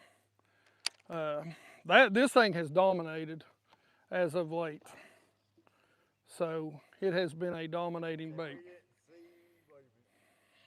didn't see it. I'm calling grass. Ah. Well, I mean, he don't count. I didn't get it. You know, I always say, listen, boys, this ain't salt fishing. It don't catch unless you put your thumb in his mouth. Ain't no touching the leader in this fishing. We're still on 4 1/4. Yep. Yeah, 4 1/4. Oh, he wasn't a big one, but they was like 3. One of them was coming up beside of him. I was like, daggone, Yeah. That was, I seen the fish coming up, because like I said, I mean, I could see there was about 5 with him. He was trying to get it, because we caught one on this exact bait not far from here. Yeah, yeah. Double. So he was trying to, he'd already seen he had one. He said, no, those don't fall. Yeah, and he was trying his best to come up there and get that, so I gave him a little bit of slack. Then he jumped, and I knew he had me at that point. I knew he done owned me. If you're a computer geek, he pawned me, like me. So they're still out there.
Come on.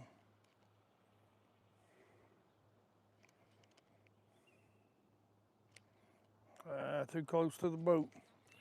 Boys, when they see that 30 foot, out on this lake, they know you're there, and they don't want nothing to do with you. Listen, this is good. We're getting some clouds rolling in right now. We might get a daggone noon bite that might be fun. So we might get a noon bite that might be fun. Now, something that I told everybody earlier is when you're in these lakes like this, and you guys tell me, you like hydrowave or not? Because I'm telling you, I love it. I think it does a great, great job.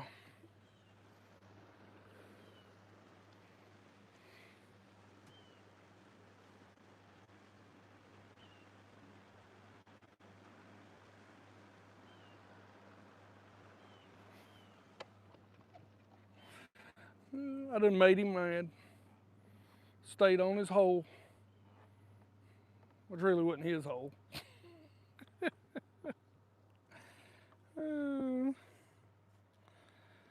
made him mad, Mike.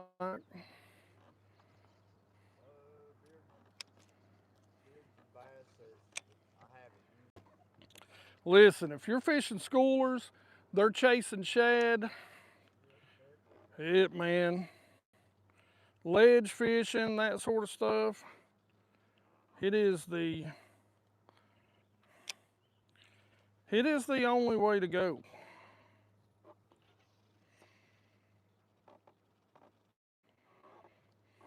Okay. All right. I'm gonna throw a little bit of my spin of the under right now. Oh, I'm starting to get things mixed up here. In Florida, we don't have too many ledges. Oh, well, that's right. You did say you're in Florida. That's my fault.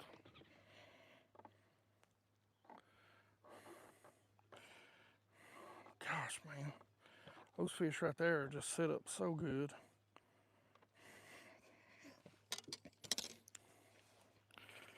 They're set up so good for a top water.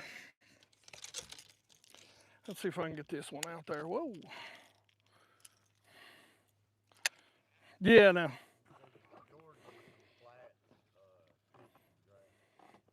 Yeah. See, we got no grass up here. Not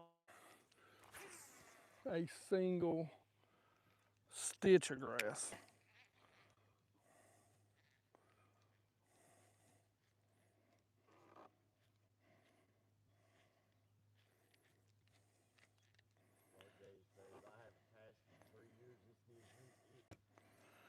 Dude, get out there. Catch you some bass, brother. I hope you get out there.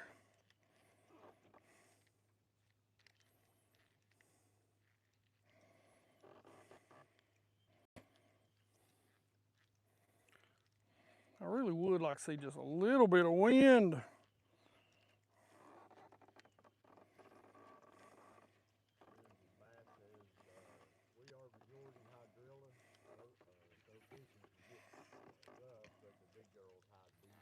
Yeah. See what happens here and why. Well, that would be Miami. It depends on where he's at. That's on my bucket list. Yeah, mine too. So what happens here is these bass will move out. So once everything's spawned in these clear lakes, the shad move out, the bass move out. They'll get over ledges, humps, points, just really don't matter. And what they'll do right now, we got a thermocline. This lake doesn't generate, so it's flow control only. So what ends up happening is, since there's no grass in it, there's not a lot of current, you get a thermocline. So this morning the thermocline was like 20 feet deep. So the bass will stay. They might dip down below it a little bit, but they'll stay above it. And so what they'll do is they'll set right below that visibility line that right now they're setting, most of them are setting at 10 or 15. So they'll set right below it. And then we're actually getting some wind. Thank you. Ask and you shall receive, right? And so what they'll do is they'll set right below it, and above that thermocline, that's where all your shad's going to be too. So they'll pull off and they'll be out here over these creek channels, over these ledges, that sort of stuff. So I'm gonna throw a little jig head minnow around for a second. Some of them that are starting to go. I've either got a stick or yep, there it is. 3-pounder, boys. 3-pounder. I was like, that's a fact. I threw that right in that fish's mouth. Can he land it? You do it on TopWater one time. Woo! Tree pounder, boys, tree pounder. That can count. That counts. You seen that, didn't you? That wasn't no Whoo! I had nothing but bark. That's the most, that's right. He bit though. He had a loud bark, but he bit. Shouldn't have done that no more. Hey, now it's out of the way. I can go back. Well, they've done moved. I scared them with their yeah.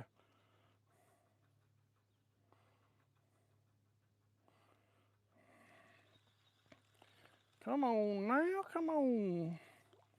Well, these two are coming up. See if I can get them lined up.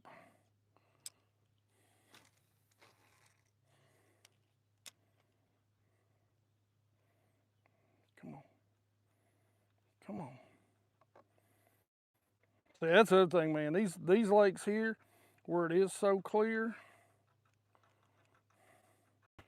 these fish have seen so many daggone jighead minnows, they could care less. You get them to bite every once in a while. So anybody that tells you forward facing sonar and a jighead minnow ain't fair, that's my buddy Joey. I brought him up here and we threw at about 2,000 fish in schools of hundreds. Just go ask him how many we caught in 2 days throwing a jighead minnow. You want me to tell you how many it was? 4. We caught 4 fish. So they do get used to it. They get used to the pressure. They get used to the boat being out here.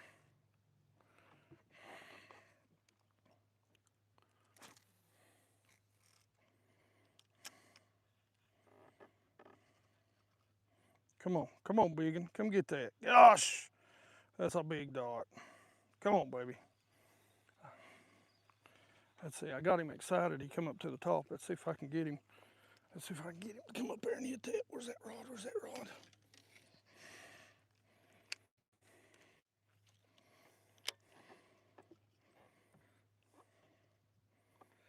Oh, where'd you go? Where'd you go? Where'd you go? There, oh, there we go. Man, there's 2 big ones right there. There's a little tiny shad ball over here, and these fish are chasing it.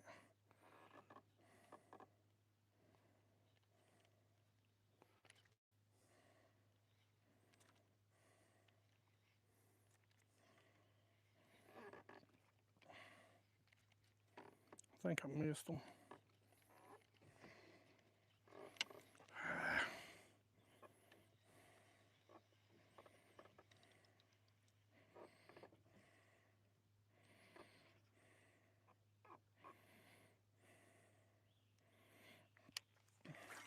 They just ain't busting, like they ain't coming up busting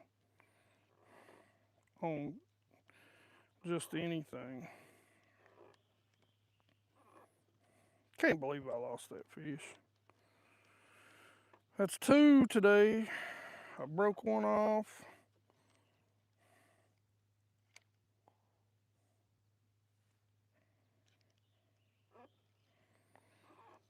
Broke a good one off today.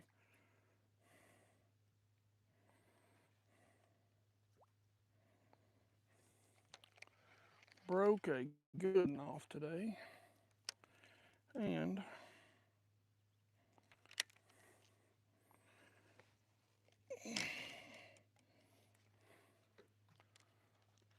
did I lose another one? Did another one come off? Or is that just the second one? The 2 that I've lost? I'll tell you what, boys, if you want, I hate losing fish. I do. Price said, pressure, shoot. Come out here to SoCal. He says, you'll have 10 other boats in your camera shot. Ha ha. Thank God I have only about 6 more months. Yeah. Well, yeah, I mean, this place ain't that pressured. That's why we come over. Yeah. Yeah. Yeah.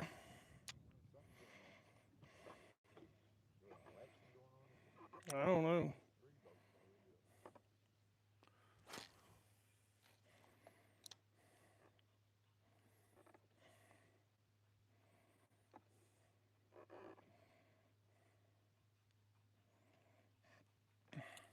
Now I will tell you this, talking about SoCal. Now I don't know. Now forgive me, I don't know exactly where the lakes are, but I had a buddy. I was telling this story earlier, and this ain't no offense to tactical bassing. They moved out here on Chick, and buddy, you want to know a lake that gets a ton of pressure? Well, Chick is one of those lakes. And the thing about Chick is that guy, he moved out to California and he fished Clear Lake all the time. He told me, he said, man, he said those boys are in for a rude awakening fishing these Tennessee River lakes. He said these Tennessee River lakes, they get more pressure and are tougher to catch them than that Clear Lake. He said, man, I go out there and throw a drop shot and catch 3-pounders all day. And that's one of the things, these lakes over here, I told this dude one day, I was like, well, man, I had a pretty tough day, you know, caught 5 little dink keepers. He's like, well, man, he's like, yeah, I had a tough day too. I forget what lake he said he was on. And he said, yeah, he said, I only caught 7 keepers. And I was sitting there going, 7 keepers? I said, a bad day here is 3 days with the zeros. I said, 7 keepers is like a great day. See if we can get this one down here deeper to see us and hit us. Says I live on the Harris Chain in Florida. He says we have an average of 3 tournaments a week. Like full pro tournaments. So Yeah, now that's a lot of pressure. But now you got to remember, now I'm on a little lake right here. This is a lake I fish during the summer because the bigger lakes get so much pressure. So I enjoy fishing this. Now, you go fish South Holston in the spring on a weekend, and you know that lake is small, and there'll be a 235 boat tournament on it, and then there'll be 3 other tournaments coming out of the other ramps. And I mean, you're lined up down this one bank. There'll be 5 of you going down this bank. Now the other thing is, and I'm sure it's this way in Florida too, most everybody also, they night fish this time of year. So, you know, for me, I've just never been big into night fishing. I've done it every once in a while. I just I'd rather be out here first thing in the morning, like today, catch my 5 or 10 or whatever, and then, you know, go on to the house, jump in the pool and drink a beer. That's pretty much what the goal of the day is going to be. Robert TW2219 said they are rudely ignoring your lures. Bunch of root fish. They are punt. We call them worse than that, but that's a gentleman's way of saying it. Ain't it? Damn, this lake. Let's see. I say that to this lake a lot. I fished Cabela's Big Bass Tournament Series, so we have 750 plus boats over 3 days in each series. Yeah. Yep. Yeah, I've fished a big bass before. They're fun. I like the format a lot. Price said, yep. Clear Lake, Lake Shasta, Lake Orville. Oh yeah, and of course the Delta all have some elbows. So where is now? Again, forgive me, because I mean I know the lakes, but I just ain't never went and mapped them out. So as far as SoCal, what lakes are you fishing there in SoCal?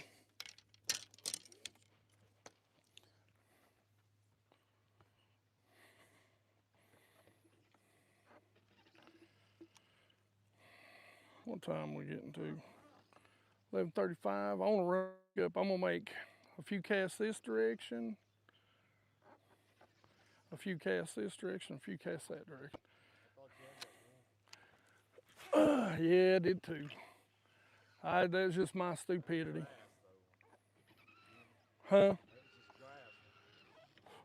What do you mean? Remember you said that didn't count? That's grass. Oh, yeah. That grass grows, what, 24 foot high up here? Yeah.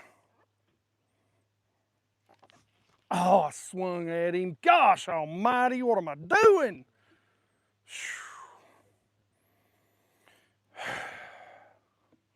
That's stupidity right there. Underspin. They were knocking the crap out of it. Gosh, man. I just broke down. Down. Let's see if they'll give me a second chance. So for those of you that don't throw these bigger swim baits, and I mean this ain't big. This is a 1/2 ounce underspin with a 3.5 inch bait on it. Clearish bait, girthy bait, as I like to say. When they do that, when they come up and they're hitting it, but they ain't getting it. One of the things that you don't do is swing until you feel the weight. It is a huge mistake. And yeah, I just made it. So for the 3rd time today. It's very, very annoying. Very, very annoying.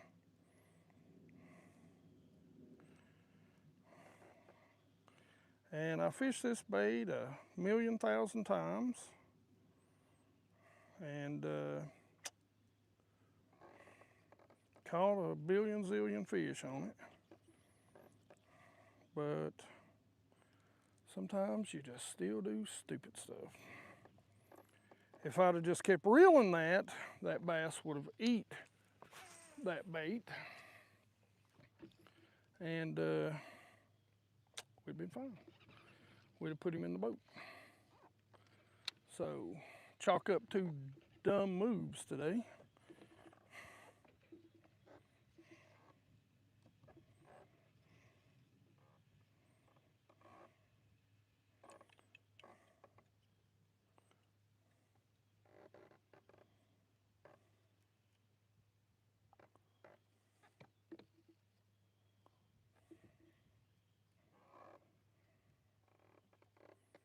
Two dumb moves today.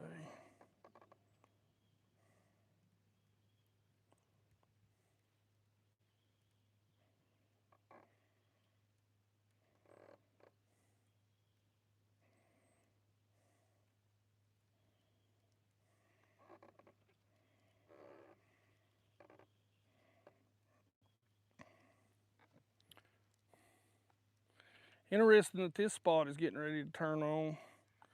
Most time this is the last spot in the year. Here the bass says, wait, we're supposed to keep track of bad decisions. Ask for a friend. Yeah. And here's Eric Price. He says, here in SoCal, I'm here for lake experience. Only 3,300, or I guess that'd be 3,300 acres Diamond Valley Reservoir, which is 40 miles. I'm 8 hours from the Delta and 9 hours from Philly.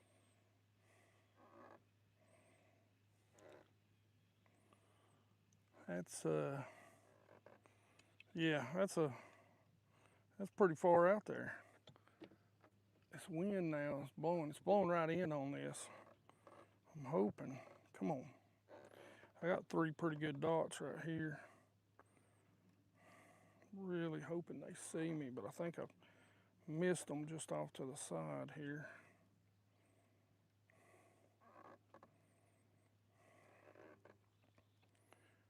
We're sitting over 40 feet right here.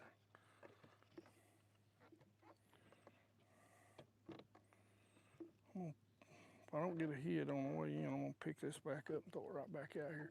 They're sitting on this ditch over this ditch channel.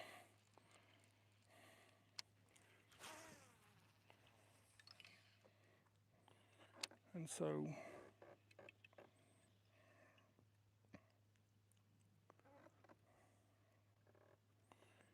that wind keeps pushing them in. See if I can get me a shoot.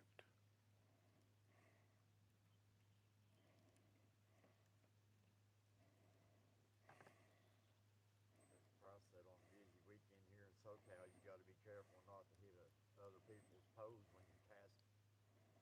That's rough, man. Come on.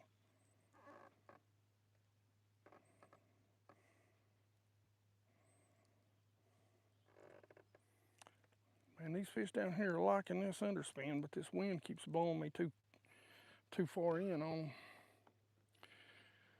Yeah, and man, that's how it gets in the spring. Like I said, in the spring around here, that's what it gets like. I swear. I mean, I swear.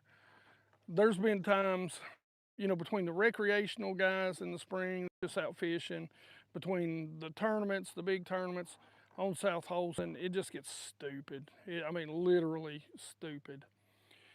All right, I'm gonna make, gosh, I gotta make one more cast. I'm gonna run up in there. God, I can't believe I missed 2 fish on this. It's just so stupid. I'm gonna run up into Pine Holler, make a few casts up there, and then we're going back to the first spot. And what we'll do up there is we'll back in, power pole against the bank, and throw some of this stuff on that creek channel edge up there. Make some casts at the creek channel edge.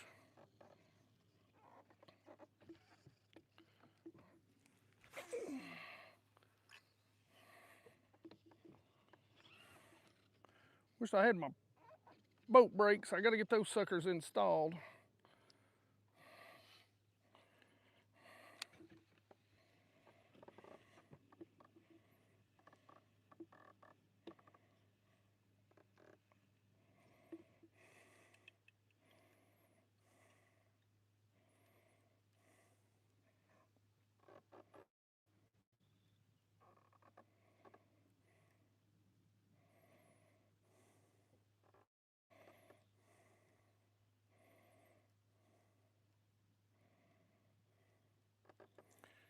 There's some good sized dots down here.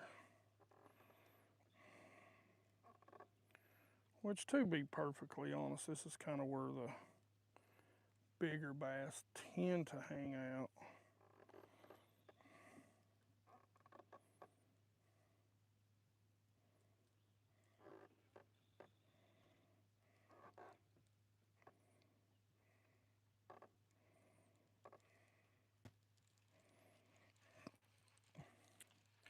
It is, it is.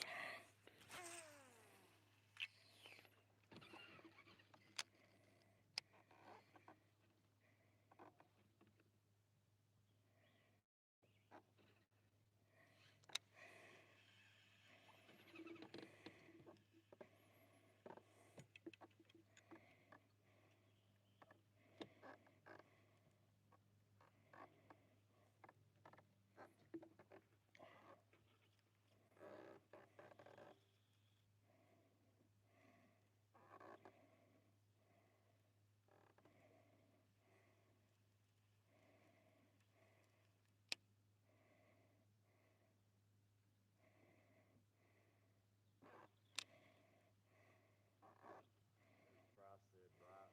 The only plus to these little puddles out here is that there's no body contact reservoirs, no skin, no seed, leaves, etc.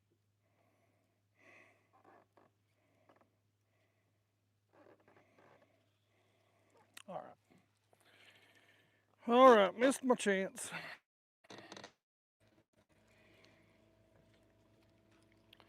Missed my chance. Missed 2 chances down here. All right, gentlemen. we got about an hour and 15 minutes, and we're going to call it a day. Might get out some worms and stuff up here if we go back and fish this ledge, see what happens. Might even flip a tree up there. I got a very particular flipping bait that I want to try. That I want to use. It is a very, very good flipping bait. Something that the bass don't see a whole lot.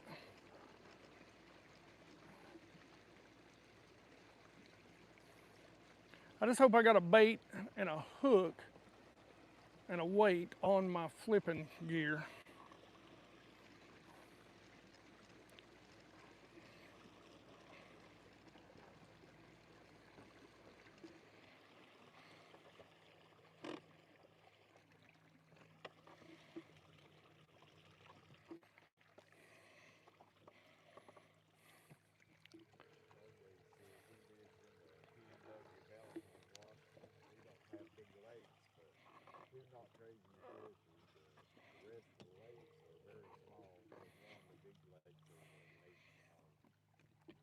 Yeah, that's the good thing. Like most of the Tennessee lakes here are smallmouth lakes. Now, Douglas, largemouth, but it's slowly changing over, I think, because it's clearing up.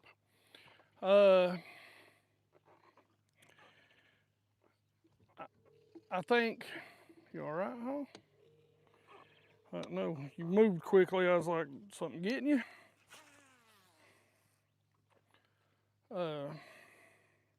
That fish gonna be gone before I can get to him.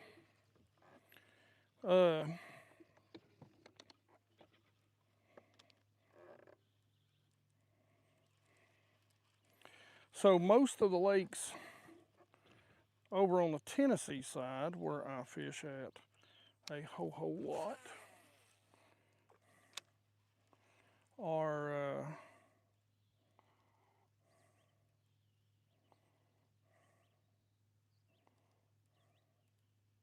come on, baby. Come on.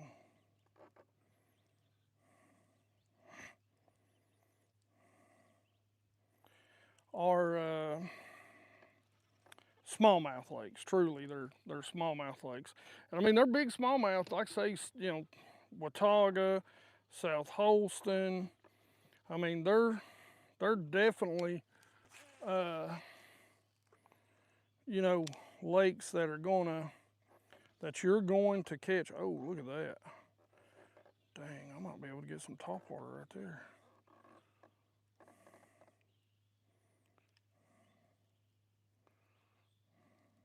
Come on.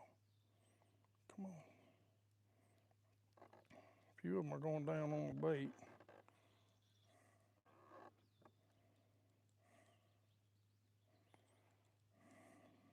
Man alive. How you like that? But see, that's sort of the deal.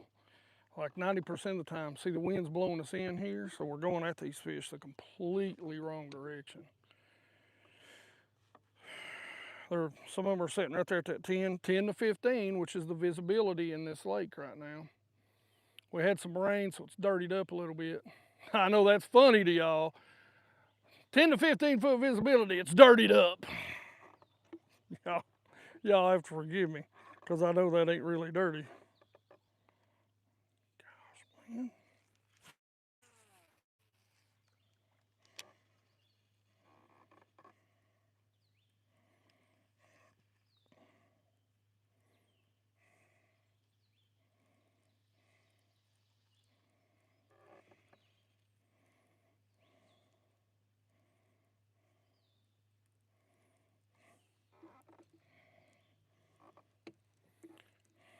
Tell you what I need to do.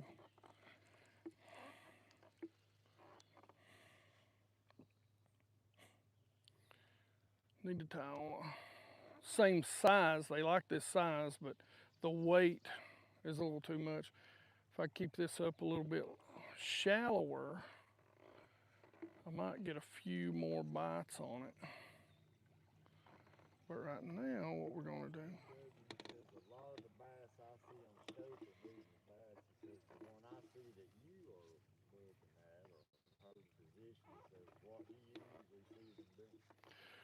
Well, it's just different. Some of them are moving fast. Some of them, these out here, they're moving a lot. They're not really holding position. They're more so moving in the summer. They're, you know, they're for sure uh,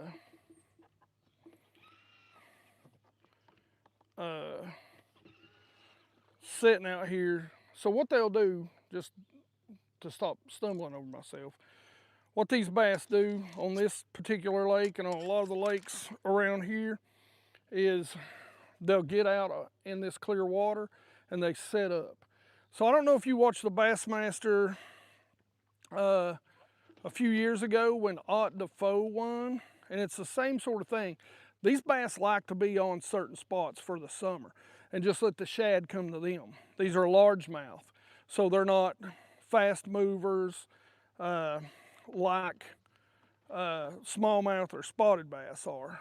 Smallmouth and spotted bass, they'll kind of do the same things, but they do tend to roam a little bit more. So what ends up happening is you get these bass that will oh, that's my boat. I thought, I know they ain't bass busting right here, but behind me. So what happens is you get these bass that just like they like to set up. They like to suspend, and they just like to be on that spot. Well, one of the things that, you know, Ott Defoe said, gosh, look at that right there. I mean, tell me that group of bass right there ain't just dead set on biting a topwater. They're just up there too pretty, too nice. See, they spread out on me. So what they do, they just like to be on these spots, man. And it don't matter if the thermocline comes around, they're not leaving them.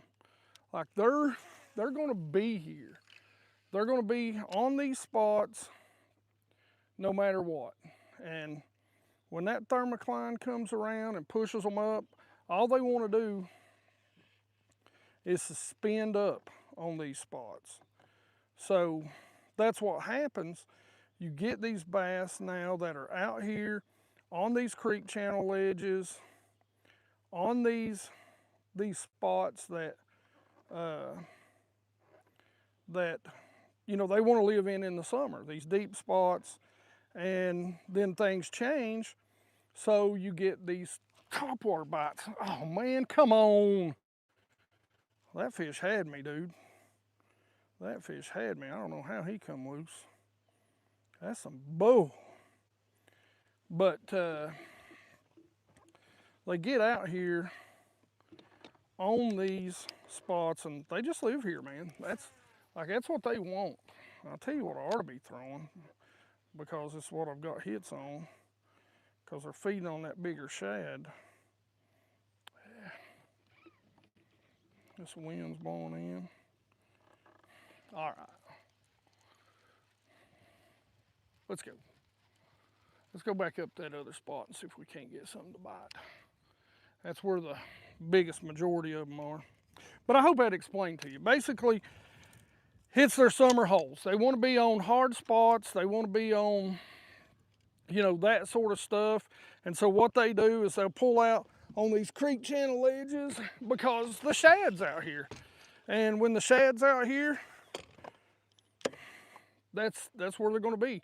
It's easiest for them to find. It's easiest for them to feed on. There's a huge amount of it in this lake.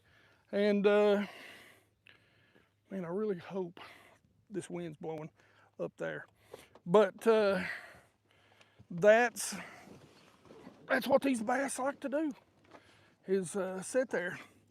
And for you guys that don't know what a thermocline is, so what happens is, as the water heats up, the colder water with less oxygen drops to the bottom.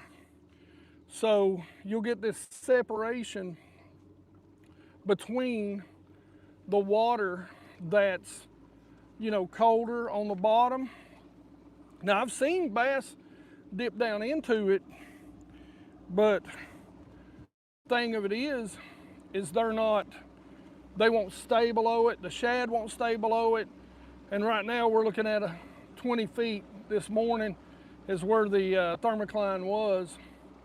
So what'll happen is those bass will stay just above that. So it'll push them up, it'll push the shad up. And what they do is they push the shad against the surface of the water, not the banks or the points or the shallows.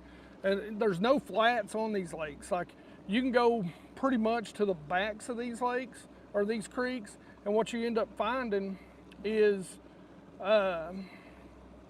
you'll end up finding, you know, that you've got bass or you've got sections that all the way to the back are like 10, 20 foot deep. So if you've ever been on a highland reservoir, you know, you'll know it's, I mean, literally look at the contour of that mountain right there. It just goes down, you know, to the center of the lake. Eric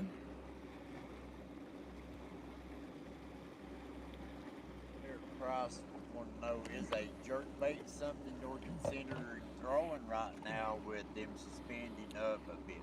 Yeah, a soft jerkbait. So in ultra clear water, hard baits, unless you have, gotta have a little more chop than this. Bait selection and bait color in ultra clear waters, man, it is the key to catching bass.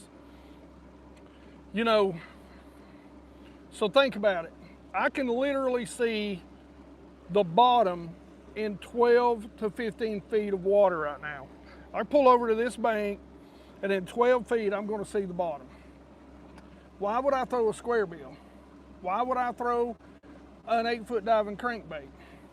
Why would I throw, you know, anything? I can just drive down through there and tell that there ain't no bass there. Now, if you've got some good overhead cover, a dock, a marina, some good wood, they'll stay there. But even then, those bass on this lake, you'll get some, and there's very key like logs. They have to run up against the creek channels because they're using the creek channels. They have to have room beneath them for the bass to really truly get underneath it. And you know, for the big bass, you got to have a lot of room underneath it. And so what happens is, most of the time when these trees just fall over, there's, you know, maybe a foot of water, and those bass just don't feel comfortable up there that shallow.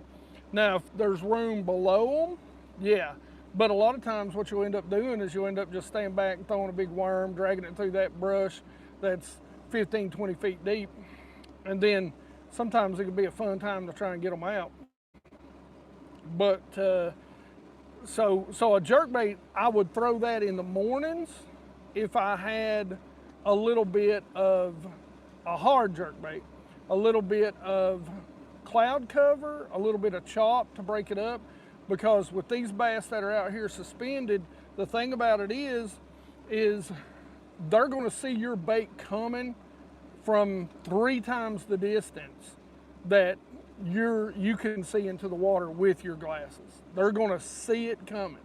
The more noise it makes, they're going to hear it and feel it coming. So they're going to get a good look at it.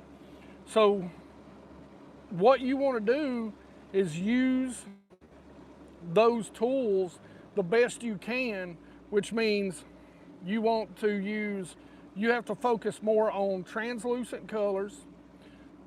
If we're talking smallmouth, you know, I'm going to use some bright colors right there.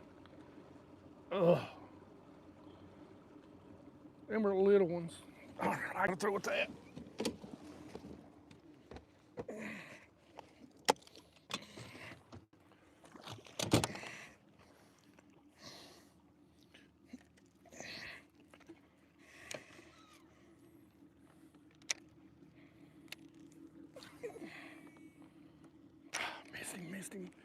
Missed him.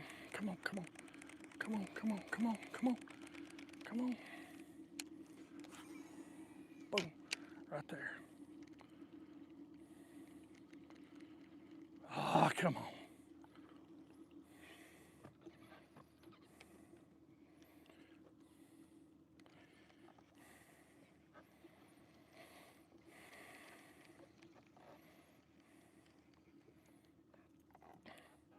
Gosh, he just kept busting and busting and busting.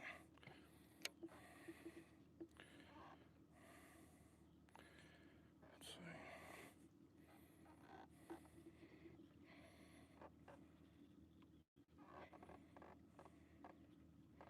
Eric Price says, thanks for all the great info, you guys. Love these lives, chats while you're fishing. I gotta run, keep up the great work. Good luck.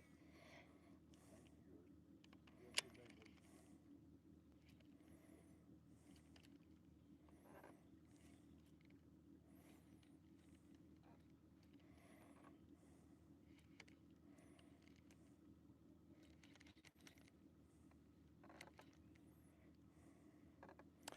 Bunch of little ones.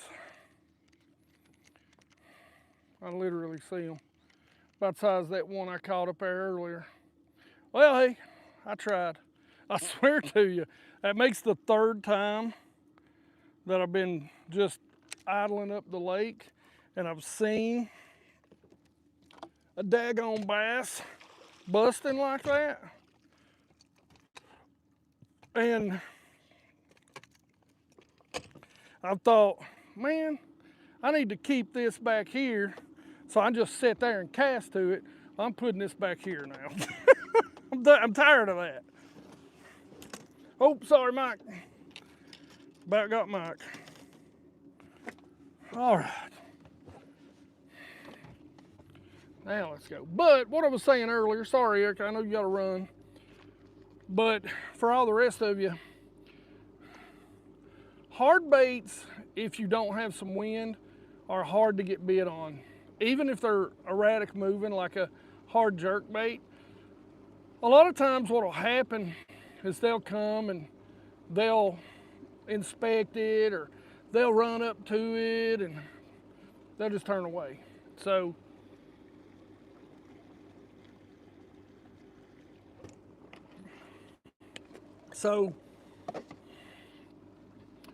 what ends up happening for us most of the time is that's where I'll throw a soft jerk bait. So if you've seen me earlier, I was tying on that Strike King caffeine shad. One of the reasons why I like that caffeine shad so much is because it's got a lot of salt in it. It sinks. It's a ghost shad color, very neutral color in this water. What it'll do is you put it on like an 1/8 or a quarter. I think I've got it on an 1/8. Not a quarter. I said a quarter earlier, but it's an 1/8 belly weight. And so what you can do is you can just throw that out there. Literally, it's kind of jig head minnow fishing, but one of the things, like I've been doing it like before Forward Facing Sonar come out, and so it's kind of like blind jig head minnow. You throw it out there. I took a buddy of mine fishing. He caught his first bass there about 3 years ago. Shout out to my buddy Shane Hass. And I stuck that in his hand, and I said, here's what I want you to do. Wherever I throw, you throw right beside of it. You go 1, 1,000, 2, 1,000, 3, 1,000, and then you just pop it 3 times. 1, 2, 3. And then you just go 1, 1,000, 2, 1,000, 3, 1,000. You go 1, 2. Dude caught his first 2 bass. Caught his biggest bass. Of course, you know, he'd never caught a bass. I think, what was it he caught? It was over 3.5, wasn't it? His biggest one. He caught 2 over 3.5 that day. Which, again, if you remember, for you guys that have been here on this lake, it's really the 3-pounders are, if you catch 5 3-pounders, you're going to finish in the top 5 95% of the time, and you're going to win. I think it was, I did the math on this a few years back. You'll win, and we're talking about big tournaments. Again, we're not talking about club level. We're talking about we'll just say 100 to 250 boats. You will win those tournaments. I think it was somewhere around like 78% of the time in the lakes that we fish for tournaments, which are South Holston, Douglas, Cherokee, Norris, and Watauga. Pretty much any of those lakes. The other one is, I call it Top Secret Lake F. They have some weekend tournaments on it. This time of year, it's taking 13 to 16 pounds to win a night tournament. And so, and as we get into July and August, those weights will go down to they'll average about 12. You'll see some guys catching some 10-pound bags. And we're not talking 3 fish, we're talking 5. So, you'll kind of get into that sort of stuff. And that's the fishing, man, where I live. I mean, this ain't trophy tournaments. This ain't, like I said, I've said this 100 times today. This lake is, if you catch 5 fish in an 8-hour day, you've had a great day. Now, we should have had 5, what I would consider keepers. We'll go by because this has got a slot limit, and that's what we're doing. We'll go by the MLF rules of 12 inches or 1 pound. And, the thing of it is we should have had that in the boat twice. We've had the one we caught. Where's the turtle? That's, we had one in the boat 12 pounds, or 12 pounds, geez, I wished. We had one in the boat, I'm pretty sure he was 12 inches. I don't know that he'd have went a pound because he was a spot. So we're counting him, but I've lost 2 now. I've lost 2. And, that's just my we're just now in the ledge fishing, so I'm rusty on the swim bait, deep swim bait stuff. And so that's got me several times today. 1208, man, I hope y'all like this. This is something that I want to do a lot more of. Y'all get to know me a little bit better. And y'all ask me personal questions, not too personal, but, Stargazer said earlier, said tight line, sir. I thought he was leaving, but he might have been talking to one guy. But he goes, would you say summer moon phases important as fall? Yeah, man. Not as important as fall, but they're still important, especially on the Clearwater lakes. I think it's less so on I think it's less on dirtier lakes or lakes that have grass or that sort of stuff.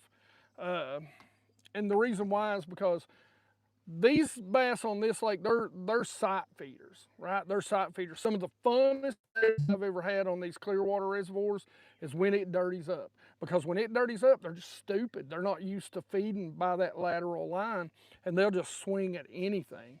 But yes, so we're out during a new moon the other day. We're catching, we put in the boat, I think it was before what, 10?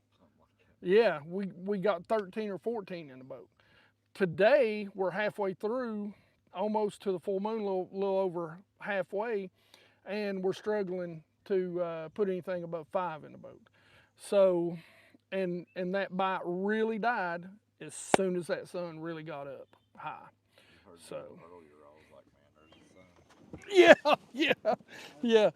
exactly. Now, something else I'll tell you about what we found, because literally when you're fishing these ledge fish, I say it all the time, A, take care of your fish. B, if you're fishing for fun, don't ride your bass around, okay? Do not ride your bass around. But one of the things that I'm big on is if I'm out here fishing a spot, a ledge like this, a little one I'll let go. If it's a dink and he's in a dink, he ain't out there with the rest of them. But a dink, I will let go. But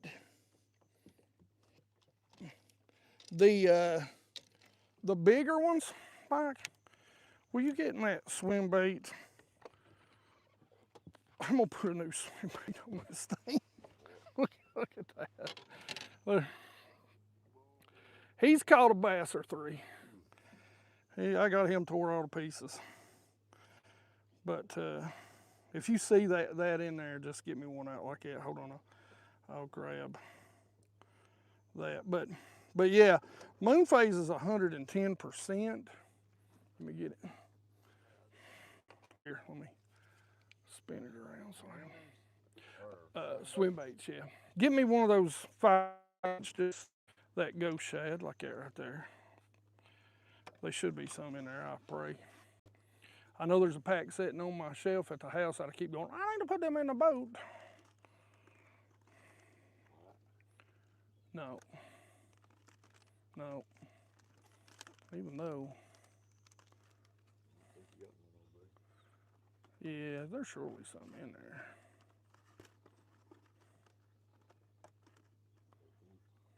Yeah. Thank you, sir.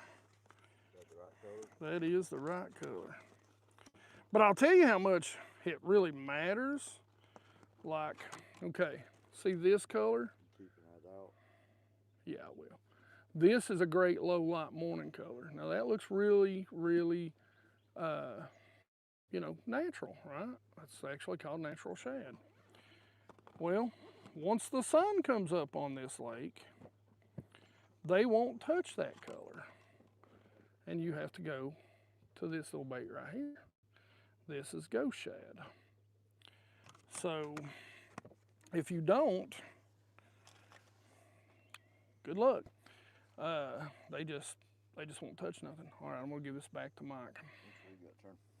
Toward me. Sorry.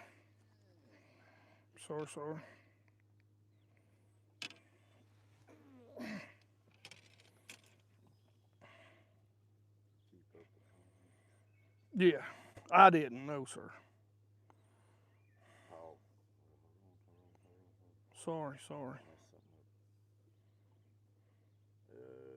Did I say about Beard and Bass said, wait, when did this turn into an episode of what had happened was? Well, ain't that 90% of fishing?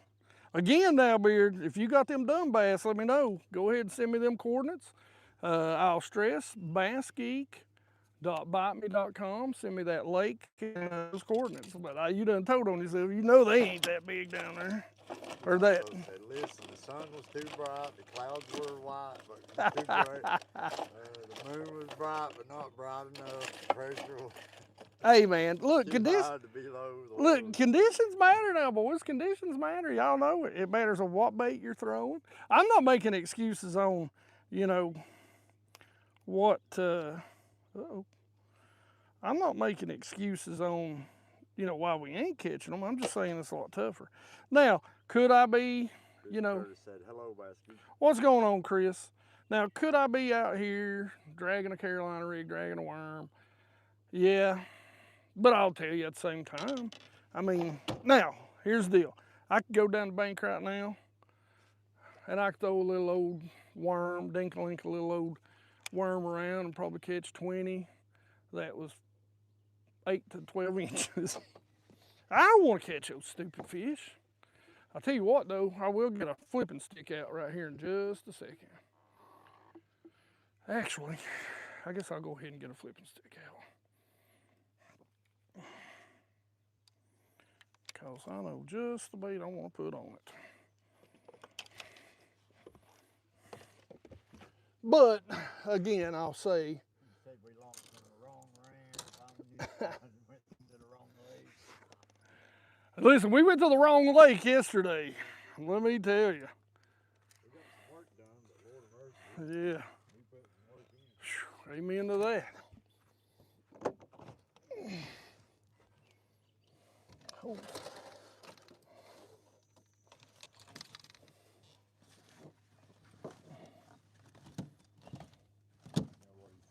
What? He says you're killing it. You got some stink on your fingers. Some of these boys still smell like place. Thank you, dude. Thank you, brother.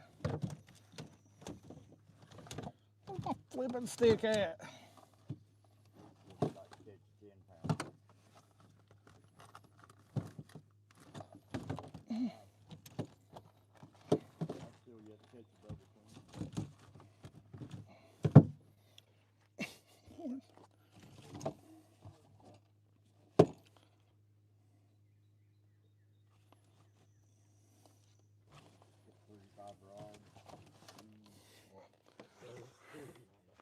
Yeah.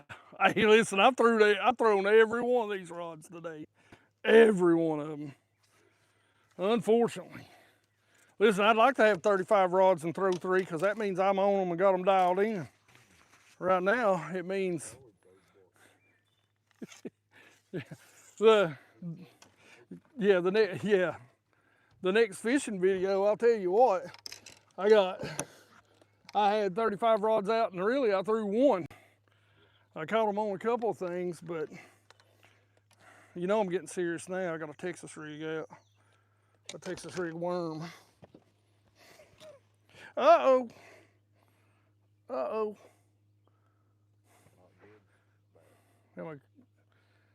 That's my zipper. Okay. Yeah, I thought I had a hook in my ass, boys. Gosh almighty.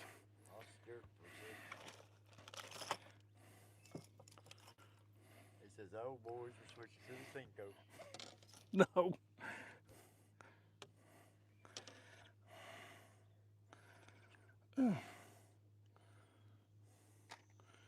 Switching to, we're gonna flip the virus up here. I gotta cut him off a little bit. Putting on a virus. I gotta cut him. I've already tore him off a little bit. So what we're gonna do is go right through the middle. Come out. Beard says, "Almost turned this into a pay-per-view." He says, "Listen, gas ain't cheap."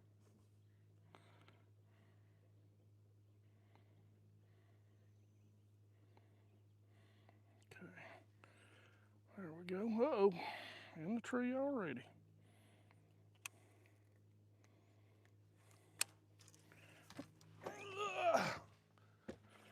No snakes, no bees, no snakes, no bees.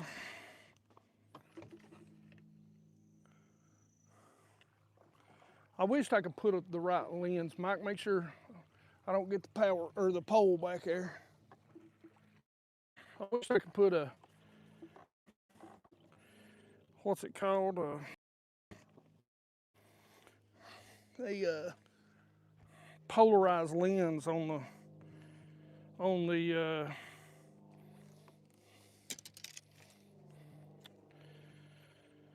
camera. I'd literally show you how clear this lake is.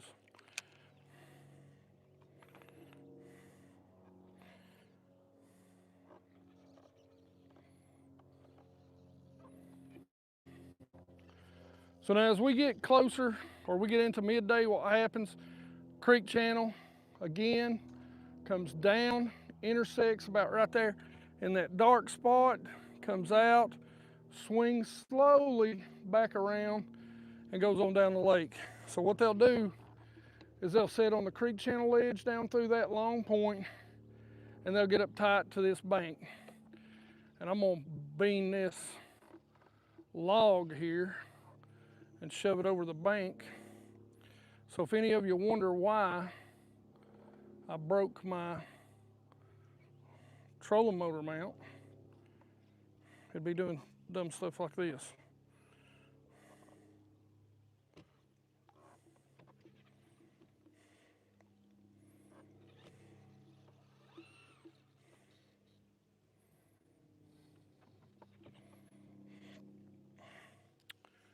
Because I want to cast right here, I'm gonna flip that tree right there.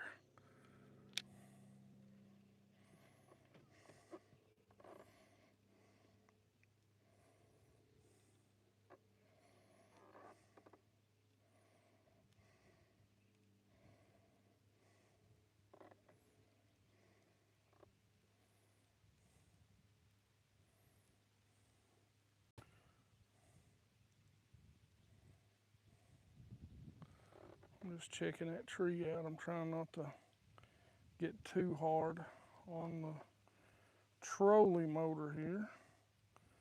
I see my bait coming. Ain't really nobody following it right now. There is a big school back there though, right up against the bank. I'm gonna get my flippy stick up real quick. That little tree right there used to be what I called, is it that one? Is that tree even still here anymore? I think that might be, huh. Am I looking at the wrong tree? I used to have a tree that sat right here, and I called it the magic tree because every time I'd pull up to it and flip it, I'd get a 3-pounder.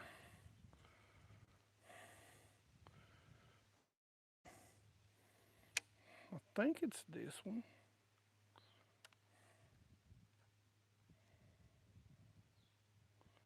There's a little bass in there. He's about a whopping 6 inches.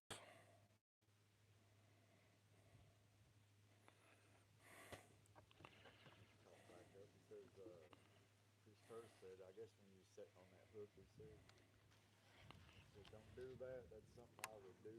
Sit on my fishing board and get a hook. Listen.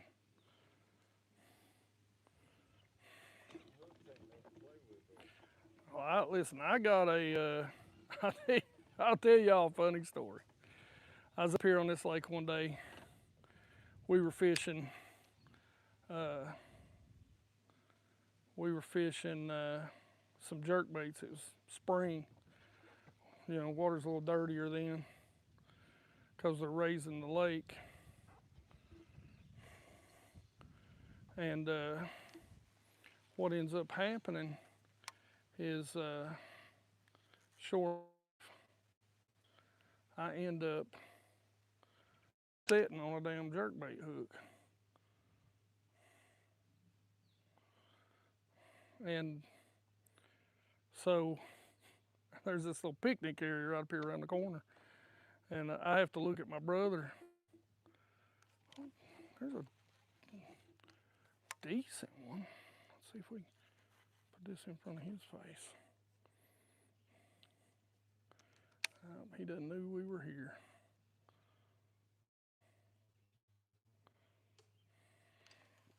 But I don't believe this is my magic tree. I believe this is that old pine tree, Mike. I think my magic tree should be right there. And it looks like it's about gone. That's sad. I'll get caught up in 8 stores. So, what? Lost service. There it is. You might want to spin that around toward the open sky, probably where I'm in here. I'll get us back off of it just a little bit. But anyway, sorry, we lost service a little bit. We're using Starlink. Cell service is awful out here. You can't use it. Right here where we're at, service is hit or miss. So if we were to even try to use cell service, there's no way. We wouldn't have enough cell service to even attempt. I don't know. I believe that is my magic tree right there. I believe the other one is on up there because you can't see the. You can't see the.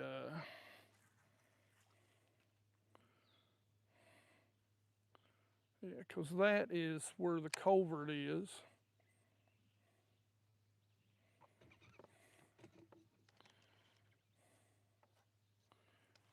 All right.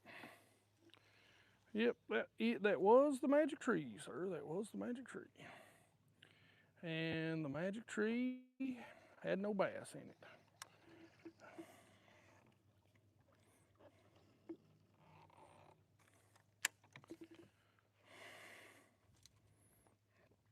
How dare the magic tree not have bass? All right. Beard and bass, he said, nothing says going fishing like hitting the parts store the day after. Yeah. I get all my trolling motor parts from the same store. They have my cartridge on file. I tell everybody, Mike gets on me all the time. He's like, God, you beat that poor trolling motor to death. And I'm always like, well, you know, I mean, it's a bass boat. I mean, I love it, and I try my best not to ding it too much.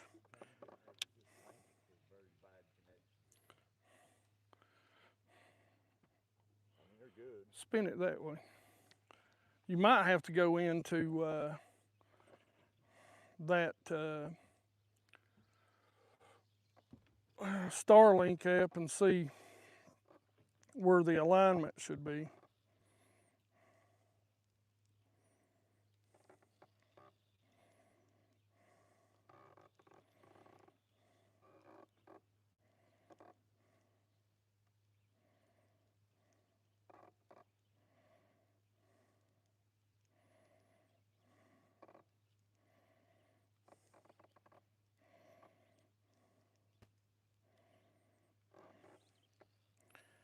Had a follower.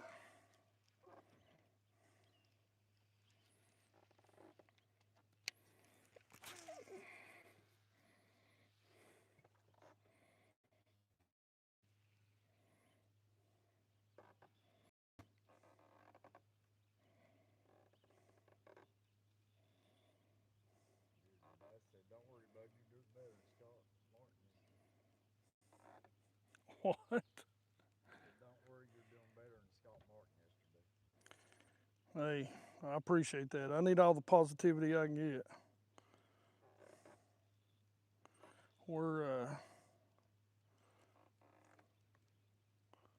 I'm hoping we can get up here and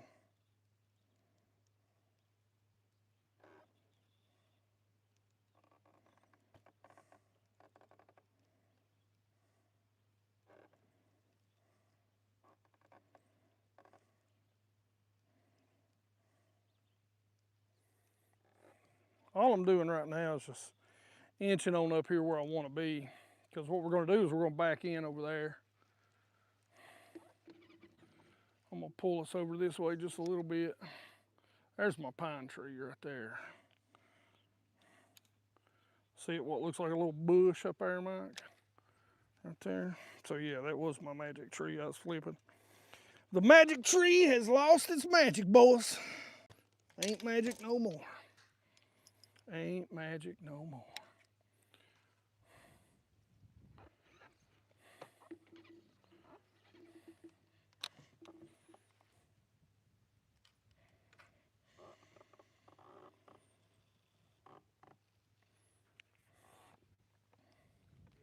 Slow, steady message. Well, that's pretty much what we're doing right here. We're just it's it's the toughest part of the day to catch fish, especially in these clear lakes. So we're just slow and steady. We're gonna get up here. We're gonna get into this little spot, and we're gonna make a few casts.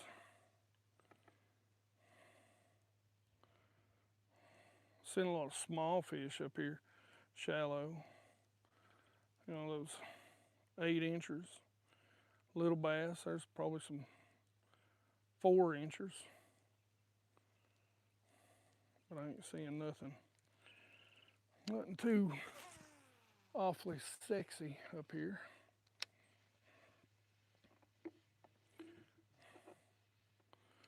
What I'm doing right now is I'm just fishing down through here to see if there's anything that wants to bite before I pull in the herbal up against this bank.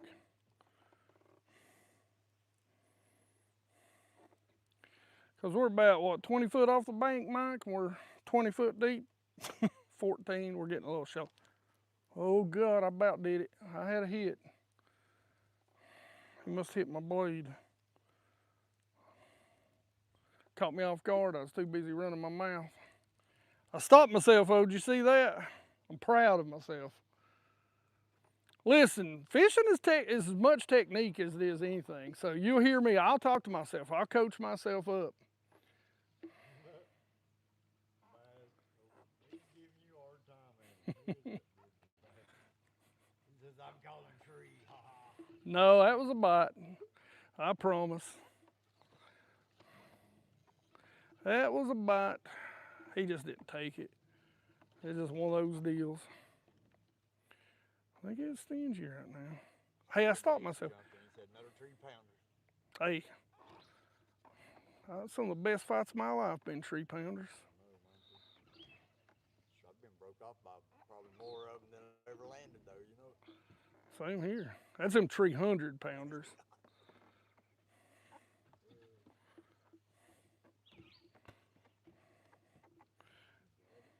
Yeah.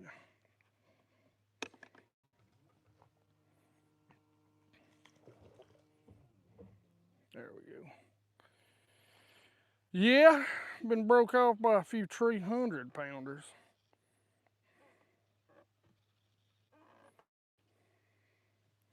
Are we actually in, or we got one? Yep.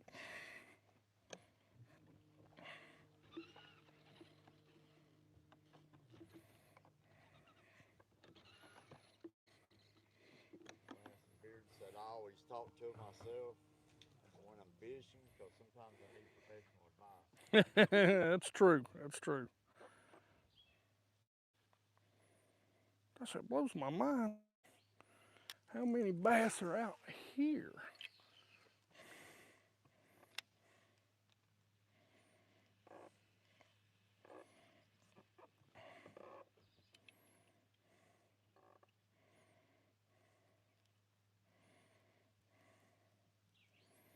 So if you look at that graph, you can see the creek channel on the right side.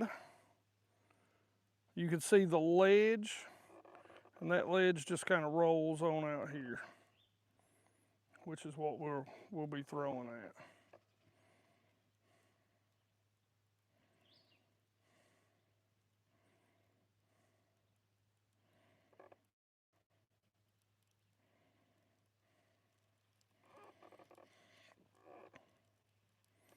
Which those daggone fish right there. Okay. Well, I'll tell you, this time of year, when they get out on this ledge, one of the things that you almost have to do is, like, I'm feeding this so it drops straight down so I can cover more water, and I'll give it just a little pull to get that blade, and then I'm gonna reel this thing so slow because I want that blade hitting the bottom. A lot of times, because you know, even on forward facing sonar, it's hard to see them on the bottom.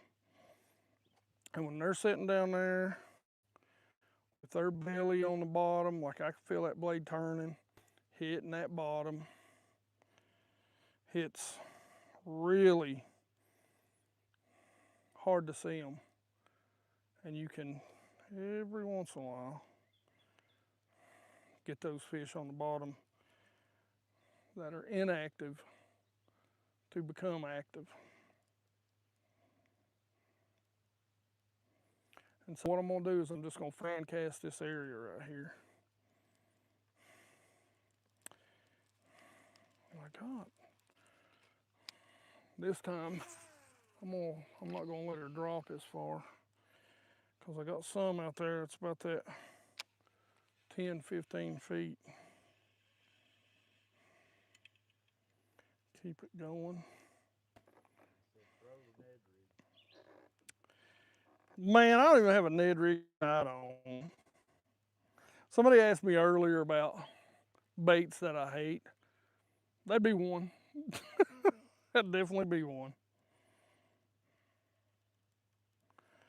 I mean, I'll fish it. Like, I love to throw it when the smallmouth are on the bed, or, you know, that sort of stuff. He said, "Ha ha, I love y'all." But, you know, listen, I want a ledge fish. We got a little bit of wind. Hey, man, you know what? We do have a little bit of wind right now. Wee-haw! Let's on crankbait. Now, any other time I tell you this is a stupid move because this is ultra clear water, but I got a little bit of wind. Really? Well, you know, I don't, like I said, I throw a Ned, but I just don't have one tied on right now. He said he used to smoke them on crappie. Dang it, dang it, dang it.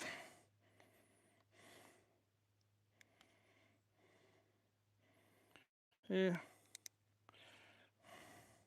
in NASCAR, you got to get your tire changed. That's true. It wasn't that bad.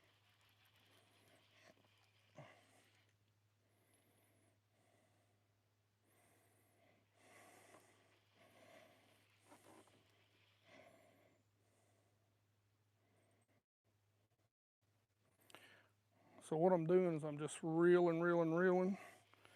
Just dredging this thing. This is a 6XD. It'll dive about 20 feet. Then I'm just pulling it like a Carolina rig. And then I'm just letting it sit so it floats up. Just give that change of pace some. A little bit of change of pace. Let's see if we can.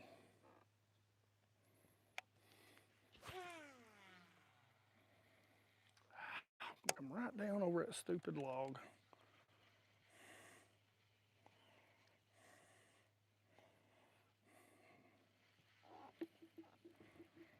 Stupid log.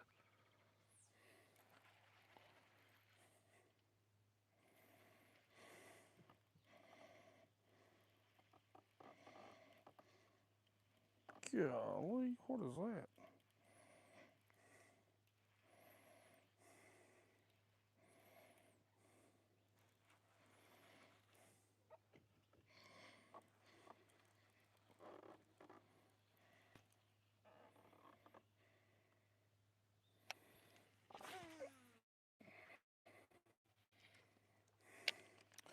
Thing about thinking is the farther the cast, the longer you're going to keep it down. This is actually a Lew's BB1 Pro and the Strike King. Or the Lew's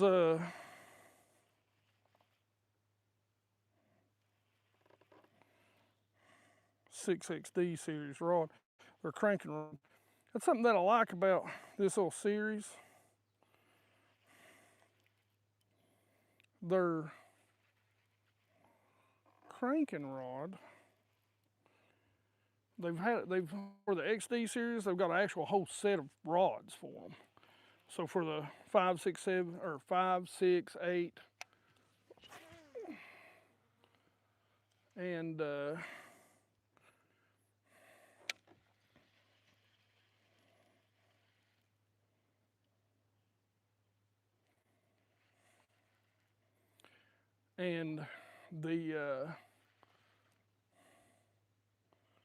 10.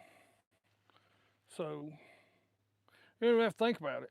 Put a BB1 Pro on there and rock and roll, baby. This one I'm throwing on 10-pound test so I can get it down right at 20. Man, I'm grinding the bill off this thing. But ain't nobody cares.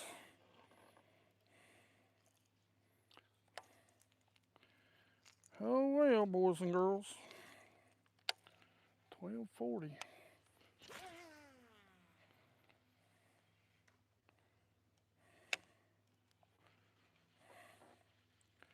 Had my opportunities today.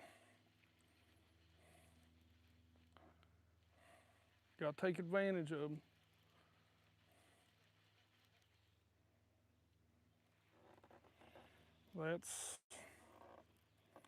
That's the deal. Get down there. Hold my rod tip too high like a moron.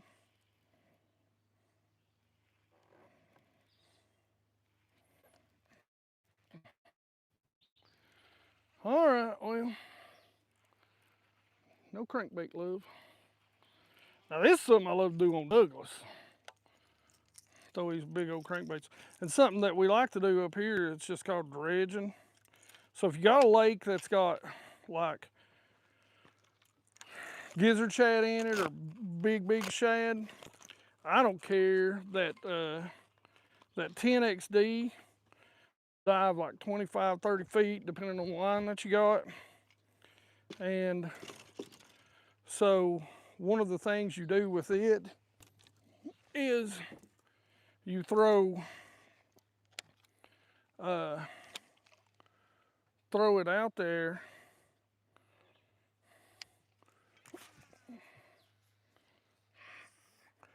in 10 foot of water, and you just grind it when they're up there shallow. So that way, because gizzard shad feed on the bottom, their mouth point down. I don't know if you all know this or not. So they point down, so they feed on the bottom. They got a gizzard, they'll eat rock. That's why they call them gizzard shad. So the deal is they'll feed bottom primarily, and when they come up shallow in the spring or in the fall, really any time of year, you can throw that big 10XD and grind it, and it'll just run erratically, and they'll just destroy it.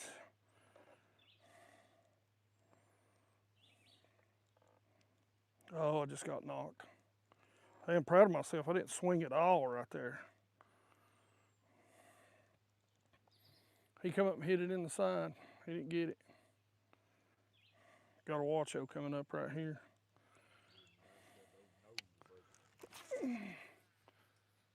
Yep. Now, one thing I do when I'm fishing a school like this is when I make that cast, I'll hold my rod tip up and I'll watch that line. It pulls, it pulls, it pulls. I want that bait dropping straight down. I don't want it pendulum back to me. But once it's on the bottom, I want to get it started quick. Because, you know, they know a shad ain't gonna get down on the bottom and sit there for a minute. So if there's one looking at it while it's falling, I want that bait to keep moving. Had a bite, man. Had a bite. I've had 2 bites here. They just ain't sold. I mean, I am grinding this bait down through here. Just nice and slow.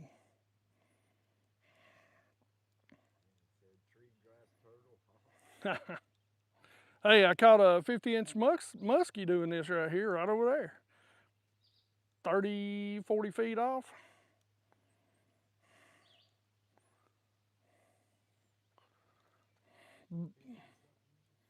He was 49, 48 to 50. I didn't get the measuring. Was it? I don't know.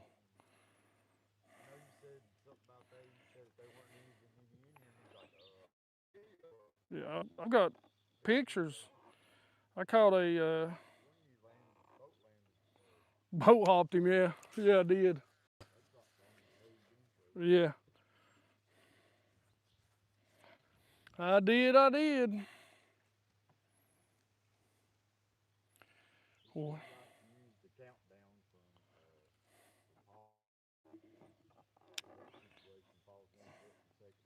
Yeah.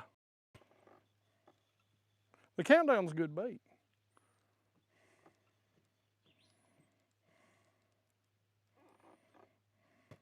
Man alive.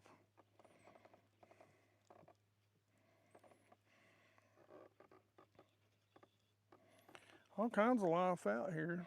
Just can't seem to get none of them to bite. Now, when it gets tough like this, I mean, you gotta keep your head in the game.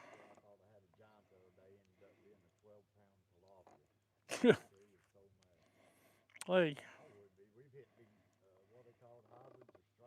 Yeah, man.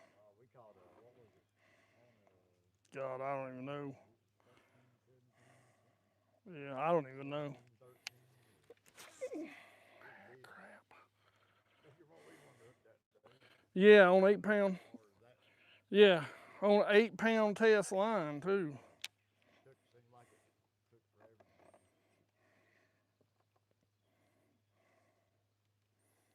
It did take it. I mean, you just got to kind of follow along with them, you know.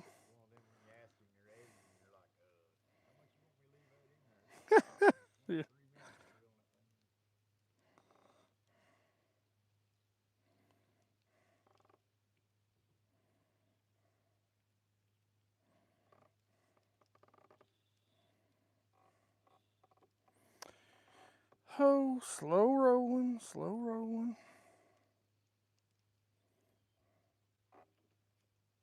Y'all make me want to come up to Tennessee and hunt.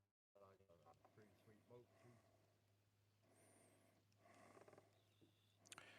There's some fun fishing up here at times. It's some grinded out fishing up here too. Well, that's just how it is anywhere. It's fishing. One of my favorite things of the year is the topwater bite when it's real good on this lake. Oh God, about threw the whole rod in the lake. That about slid off.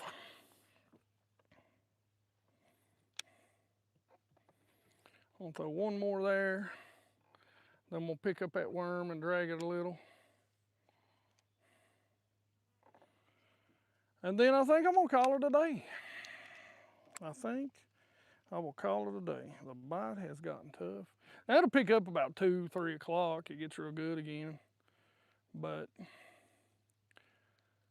I'm gonna get to the house, spend a little time with the wife before I have to go to work.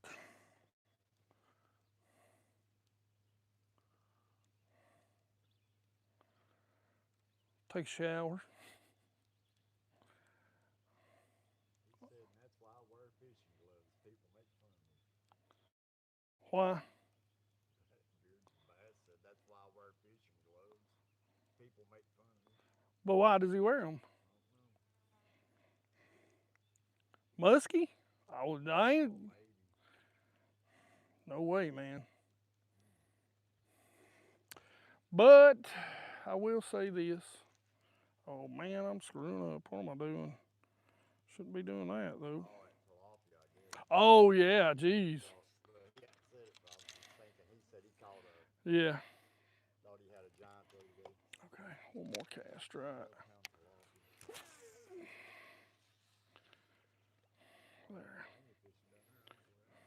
There. Yeah. I just wouldn't. Yeah. I do have a little lip gripper just for that special occasion when we catch a walleye or a saweye or a muskie.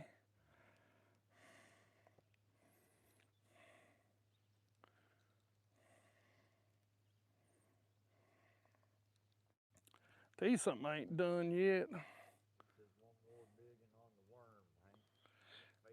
I'm gonna pull it out right here. I'm gonna make about 3, 4 casts with it.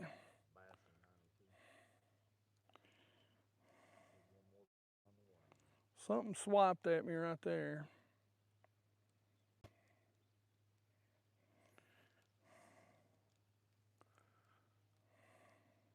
I hate it when they do that.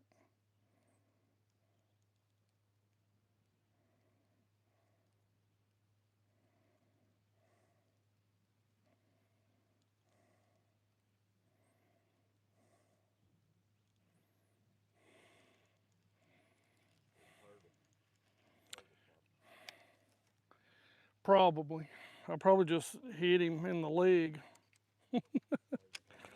He pushed some air, pushed some water up against me.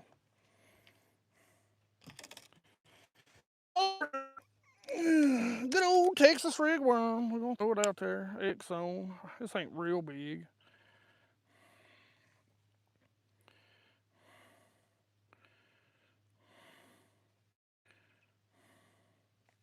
Green pumpkin, black flake.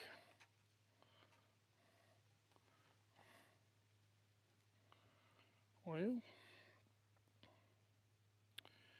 yeah, I'll take that breeze right there. That's Beard and Bass. Is he going to? Well, I guess he can hear me. You going to?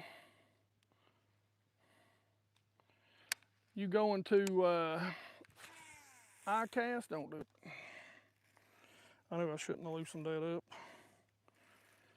That's 4 or 3 backlashes. I think it's 3.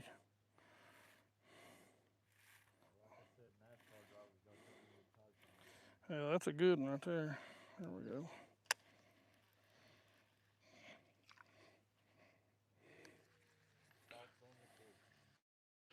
I like them. It is the koiki or urchin bait of any sort is truly, to me, it's a cover bait. I think it just has drawing power. A dice bait, like I'd throw a dice bait out here in open water. I like it a little more. It's a little more subtle. The hair don't move as much. You don't have to put as much movement in it. If you watch the guys that are winning these pro tournaments on the koiki, every single one of them is fishing a dock. They're fishing marina. They're fishing stumps, brush piles, and I think that's sort of the deal. Speaking of piles. Beard says he throws the dice himself, but he's not too excited about it. Yeah, yeah. If the dice, because they're small, it's one of those deals. It's like I don't mind throwing a koiki because it's kind of like a jerk bait, right? Like if you watch how everybody works that koiki, it's like rip, rip, rip, rip, rip, rip. So that I don't mind nearly as much as I do.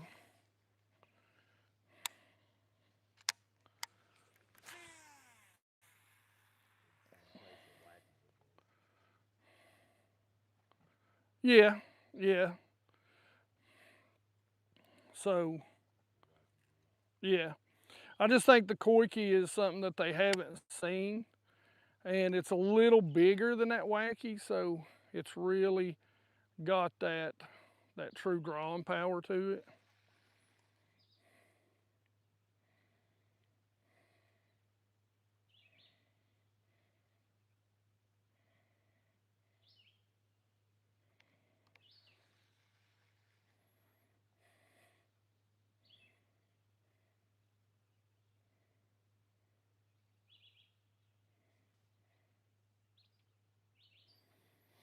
I don't think these bass are sitting out here on these ledges. I think the ones that's still sitting on this ledges, I believe they're up against this.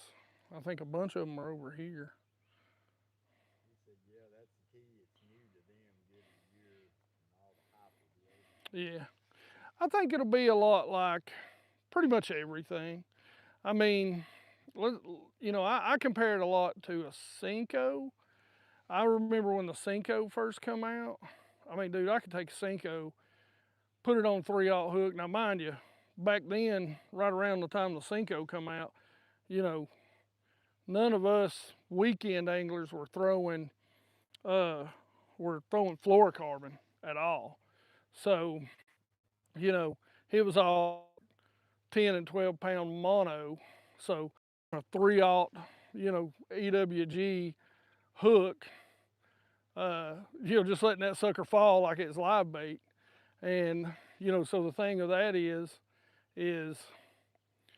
you know, I mean, I could go to this lake and catch 30 or 40, I mean, I ain't saying they'd all be keeper size, but I mean, you'd catch them all day. You take anybody, you go catch them all day. And I think that's kind of what the deal is with the koiki right now, is that you know you can go and on a lot of lakes throw it and catch some. And I think most of them, again, most of the guys they're using that red worm or you know uh, what's it called? Uh, Dang it, I just went brain dead. Uh, I can't believe I don't remember the name. Uh, wow. Anyway, they're using that sort of color. Uh, they're using green pumpkin or some sort of green, color, watermelon.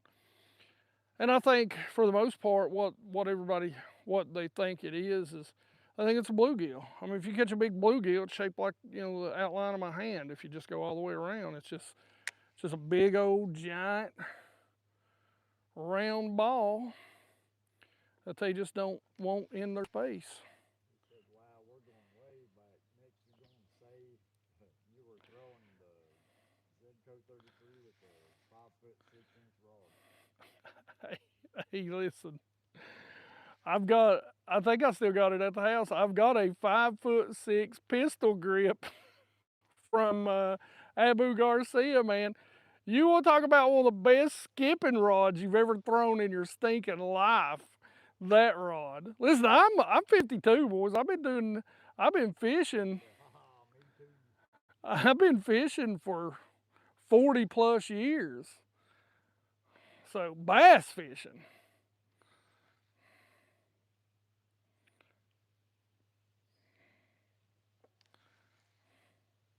He said, bud, I'm 47, so we're right there. Yep. Hey, ain't nothing wrong with that. Ain't nothing wrong with that. I'll tell you what though, amazes me. Amazes me how quickly after you hit 50. And I mean, listen, I'm a fat boy. I don't take care of myself, boys. I mean, I know. You see me eat a pack of, you know, I told my wife the other day, uh, little Debbie's my side piece, but I'm cheating on her with a hostess. You know what I'm saying? So, you know, the thing of it is, you know, I tell you though, man, after I hit 50, it's amazed me. My shoulders, this knee is killing me. Pretty sure I've got a torn meniscus in it, a tore bicep, something tore my shoulder. So I don't know, you know, I'm fat. He said he used fielders to make him look tall. Use what? Fielders to make him look tall. Well, I'm not that tall. I'm 5'11". Did you'd be taller, I guess what he's trying to say. Oh yeah. Yeah, hey listen, my daughter jokes with me all the time. Uh she Cost him a hit, too. yeah, she she tells me all the time that if my legs were the size of a normal because I've got short legs. Mike, he said it earlier, they called me a Belgian horse. That's a horse for all y'all don't know because I got these big old tree trunks. They ain't as big. I'm older. They ain't as big as they used to be. But they said that if my legs were normal, I'd be like 6'3". She makes fun of my pants all the time. Yeah. So she's like, look at these pants. Look at these short legs. I'm like, what an asshole. Talk about my short legs. He says he uses a 5.6 pistol grip. Now Really? it's my spinnerbait. Wow. Hey, listen, that's accurate, baby. That is accurate. 5'6", shorter the rod, more accuracy. So if you're throwing around a lot of stuff, you need to get that little rod into some, or that bait into some tight spots, man. That's the deal right there. All right, boys. I believe this is last cast right here. It is one double aught. So we put 5 in the boat. That's a good day on this lake. We broke a good one off, bad knot tying. So, you know, it's always important when you're fishing to control the controllables. And today I should have had 3 more fish that I failed to control the controls. So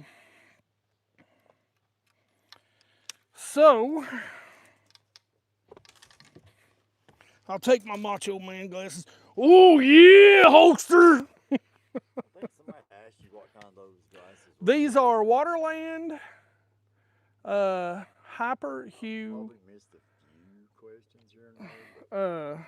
They are what they're called scopers. So oh man, that's hot. That thing on my butt. I think I just branded my rear end with the handle. So they're called scoper glasses. They work for anything. I love the side on them. You can get them. They work for uh, sight fishing. They come in some good colors to be able to sight fish and stuff like that. But let's review the day. So, like I say all the time, it's important to control the controllables. I messed up 3 times, which cost me 3 fish on a tough lake. Put 3 in a boat right off the bat. I think 2 on a head and 1 knocker. 1, or actually, maybe I put 3 on the 1 knocker, 2 on the Viva, and did I catch 1 on something else? Maybe it was, yeah, 3 and 2. I think that's it. We're going to call it that anyway. You can go back and review the footage. But yeah, 3 on a 1 knocker, 2 on a Viva, and then broke 1 off on an Exxon. I was, soft jerk bait, fluke style bait that I was working across the top really quickly. I just apparently tied a bad knot, and I tied the what's it called, San Diego jam, but apparently I didn't pump up the jam right, so it's still swimming around here with something in its face. Then the next one, threw right out there, hit them, and seen like 3 or 4 others, one coming up beside of it. I had a double the other day. I didn't get him to the boat, and I was hoping that other one was going to hit that. We pulled a double off for you.